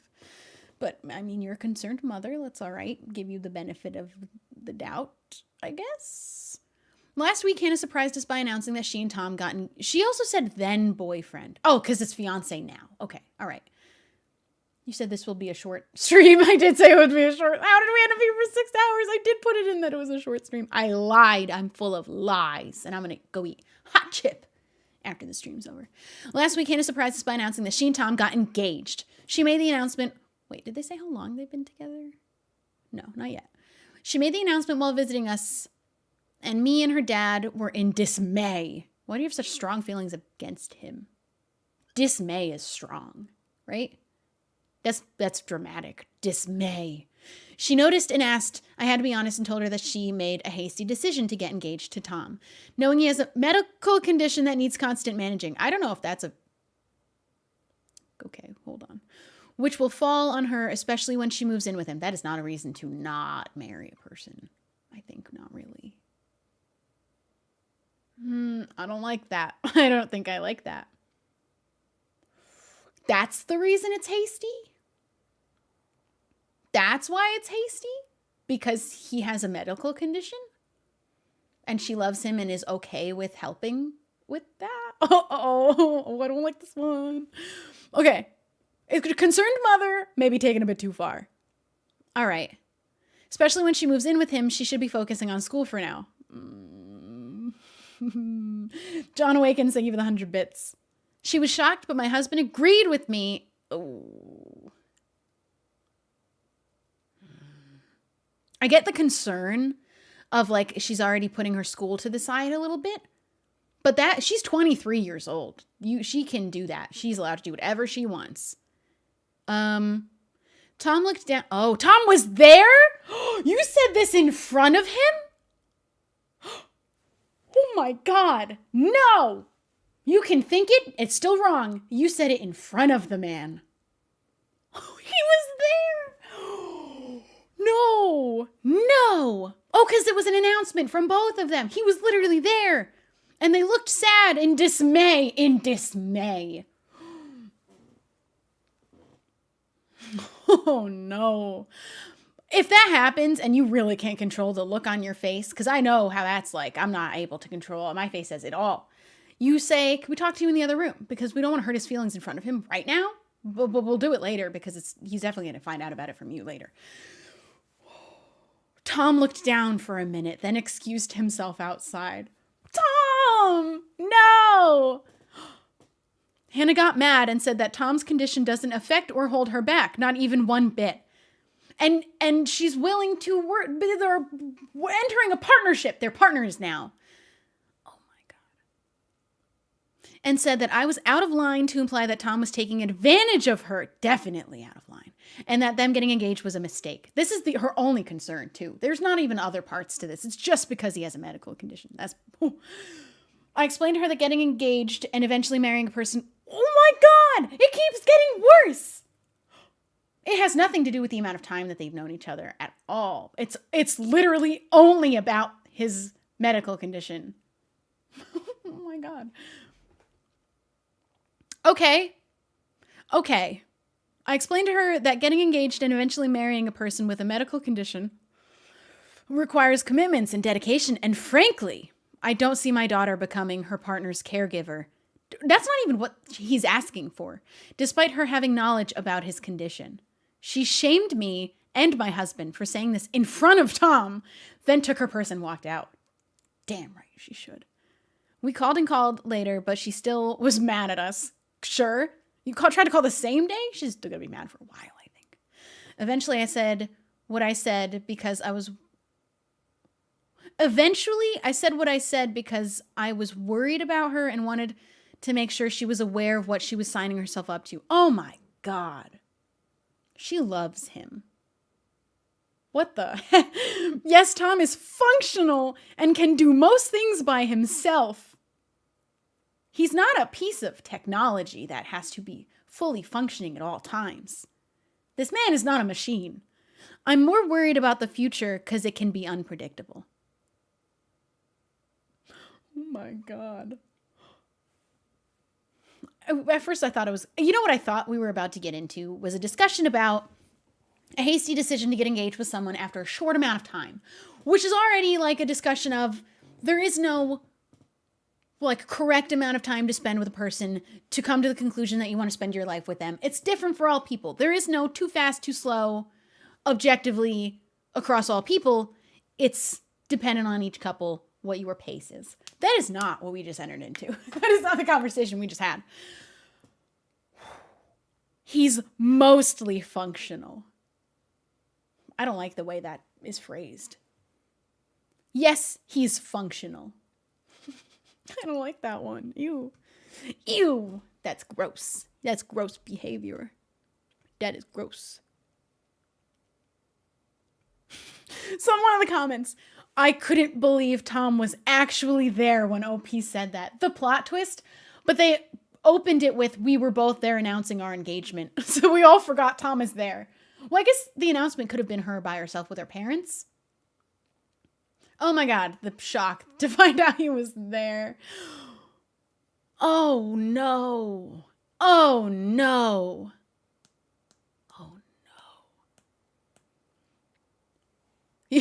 Someone, the absolute top voted comment. You're the asshole. Edit, like 100%. Edit to, you owe Tom an apology. She's a medical student. I forgot about that detail too. No one is more qualified to make the decision to enter a partnership with someone that might need some help because they have a medical condition. And God forbid someone with a medical condition seeks out a partner ever, because that's unreasonable, apparently. And we should all be wary of it. Oh no. But also, she's a medical student. She knows 100%, and she's 23.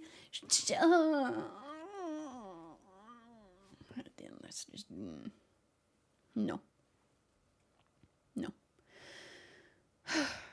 They never say what the condition is, but they do make it very clear that he doesn't even need, like he doesn't require that much help with it. He's mostly able to do all of the things on his own and just needs like a little bit of help being taken care of sometimes. And honestly, I bet he's also fully capable as just a person to offer the same type of care for Hannah if she was ever in a position where she needed to be taken care of by him. You do that sometimes for each other when you're in a partnership, because sometimes one partner will not be in a great place and you might need to be taken care of for a little bit. And then another time when you're in a good place and they're not, you're going to switch roles on who's taking care of who sometimes. Oh my God. Oh my. Tom is mostly function. I hate that part. I hate that part the most. Oh, I don't want to know specifically the condition, but I also kind of do, because I want to see how much, like it doesn't matter though. Oh my God. All right, yeah, that's just not cool. Yeah, you're the asshole. You and your husband are the asshole. You both agreed that she should be thinking about this more. There was no other concern. There was only simply one that the parents had for Tom. Ew, I want to read more comments because they're funny.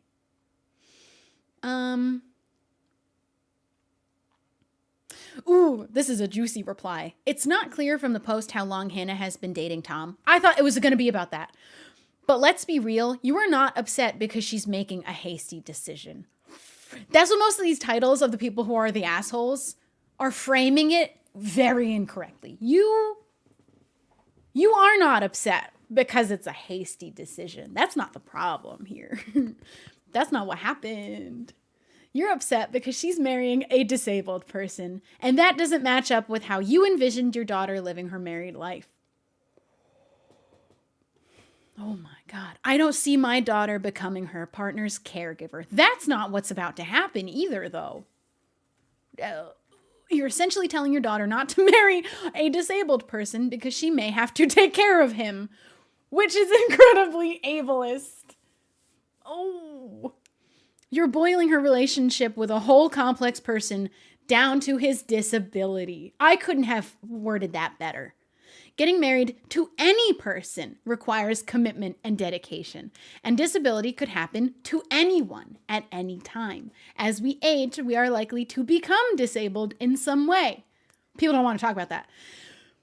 And any sudden accident or unforeseen event could make someone disabled. God, what if Hannah became disabled? And what if Tom, in front of your face, said, I'm uncertain of marrying you, though, because you have a disability and I don't want to take care of you. Yeesh. It's so lovely to see that your daughter stood up for her fiance and walked out on you. You should call her up and apologize to her, then keep your thoughts to yourself if you want to salvage your relationship. Ooh, that's the best comment in the bunch. That's all it is. That's literally all that it came down to. That is 100% what the whole thing boiled down to. What's y'all's favorite tea? Mine's work related. Oh, man. I actually also got worried at the beginning when it said her then boyfriend, because I was like, oh no, did you really ruin the relationship? But then I remembered it's then boyfriend because now fiance. And honestly, I wish them the absolute best, happiest life ever, all time. Oh my God. And can we talk about how? Because I love there are parents that will be like this. And it's, I think, partly to do with their upbringing. None of this being justification, but where it might come from in the first place. Perhaps how they were raised, and how the mother specifically maybe was raised on how to view men to choose as a partner, because maybe she came from a house where she was like, you have to pick a partner that will take care of you and be the man of the household, or something stupid like that. But let's talk about for a second how these parents, they don't mention if they have any other kids, right? They have Hannah. They're going to get old, and they're going to need to be taken care of. What are they going to do when that happens? Are they going to expect Hannah to take care of them? Is that what they want for their daughter? Is for her to take care of them when they need to be taken care of when they are in their old age? You just won the game of who's going to a retirement home. Because they don't want to think about that. Like, they're so concerned about you entering a marriage with someone who is disabled. But they're not thinking about when they are not able to take care of themselves, which is inevitable. What should Hannah do then? What should Hannah and Tom do then? Because they are getting married either way. There was a whole conversation that I was reading, like a bunch of articles written about it, about parents being super hypocritical and having these like expectations of their kids to take care of them in their old age, and then being like really guilt trippy about it, but also making those kids at the same time feel guilty for ever having needed to be taken care of by them, the child. SMT. All right, we're going to end it there. That's where we're going to wrap up. I'm not reading another one. That's where we're going to end that. That's juicy. I'm doing this again for sure. Thank you guys for hanging out with me today. Let me read the potential hugs that I missed. I'm going to go eat ramen. I think I'm going to soft boil up an egg and eat some ramen. And I mean, shoot, do we make, this could be a whole series. I kind of also want to, what if this was a YouTube video I need? I don't know. I'm almost scared to have my opinion online anywhere, like forever. God forbid it changes. Although I'm pretty sure I was just objectively right this entire time about all of them. I also really rarely even took a stance on either side, but that was 6 hours. What a short stream we had today. Let's get a hug. I did that one. India got a hug. I'm sorry I missed it. Oh, I don't know over here. Honey Weather. Leela the Creature, I think I got. LT Shepherd. Brandon for a hug. Those are the only ones I missed. Thank you guys for hanging out today. That was fun. That was too much fun. That was so much fun. I turned what was going to be an hour stream into a 6-hour stream. To be fair, though, I think I only started reading the Am I the Assholes at about the 4-hour mark, right? I wasn't reading them for the majority. No, it was more like the 3-hour mark. Half the stream. That's too much fun. Yeah, we can have more short streams like this. Yeah, we're going to have so many more short streams like this. Should I make that a YouTube video? You know what was a mistake is I didn't record this one because it was just going to be a short chatting stream originally.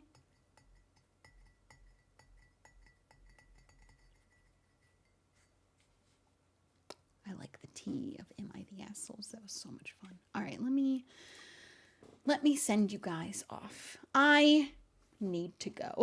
I need to leave now. I will save the VOD because you know what? I had too much fun reading those. Having opinions on other people's lives that you don't know is just so much fun. And this is a free, safe way to do it because they put the story out there on the internet to be read and judged in the first place. And sometimes some people need to be told they're the asshole. I'm going to send you guys away. I'm going to send you guys to Michael McChill. He's playing Minecraft. Sounds like he might be having a chill time. So go be the absolute nicest people in his chat. If you don't know the rules, ask the mods. Don't break them by accident. And go in there bringing your good vibes. And thank you for your good vibes here today.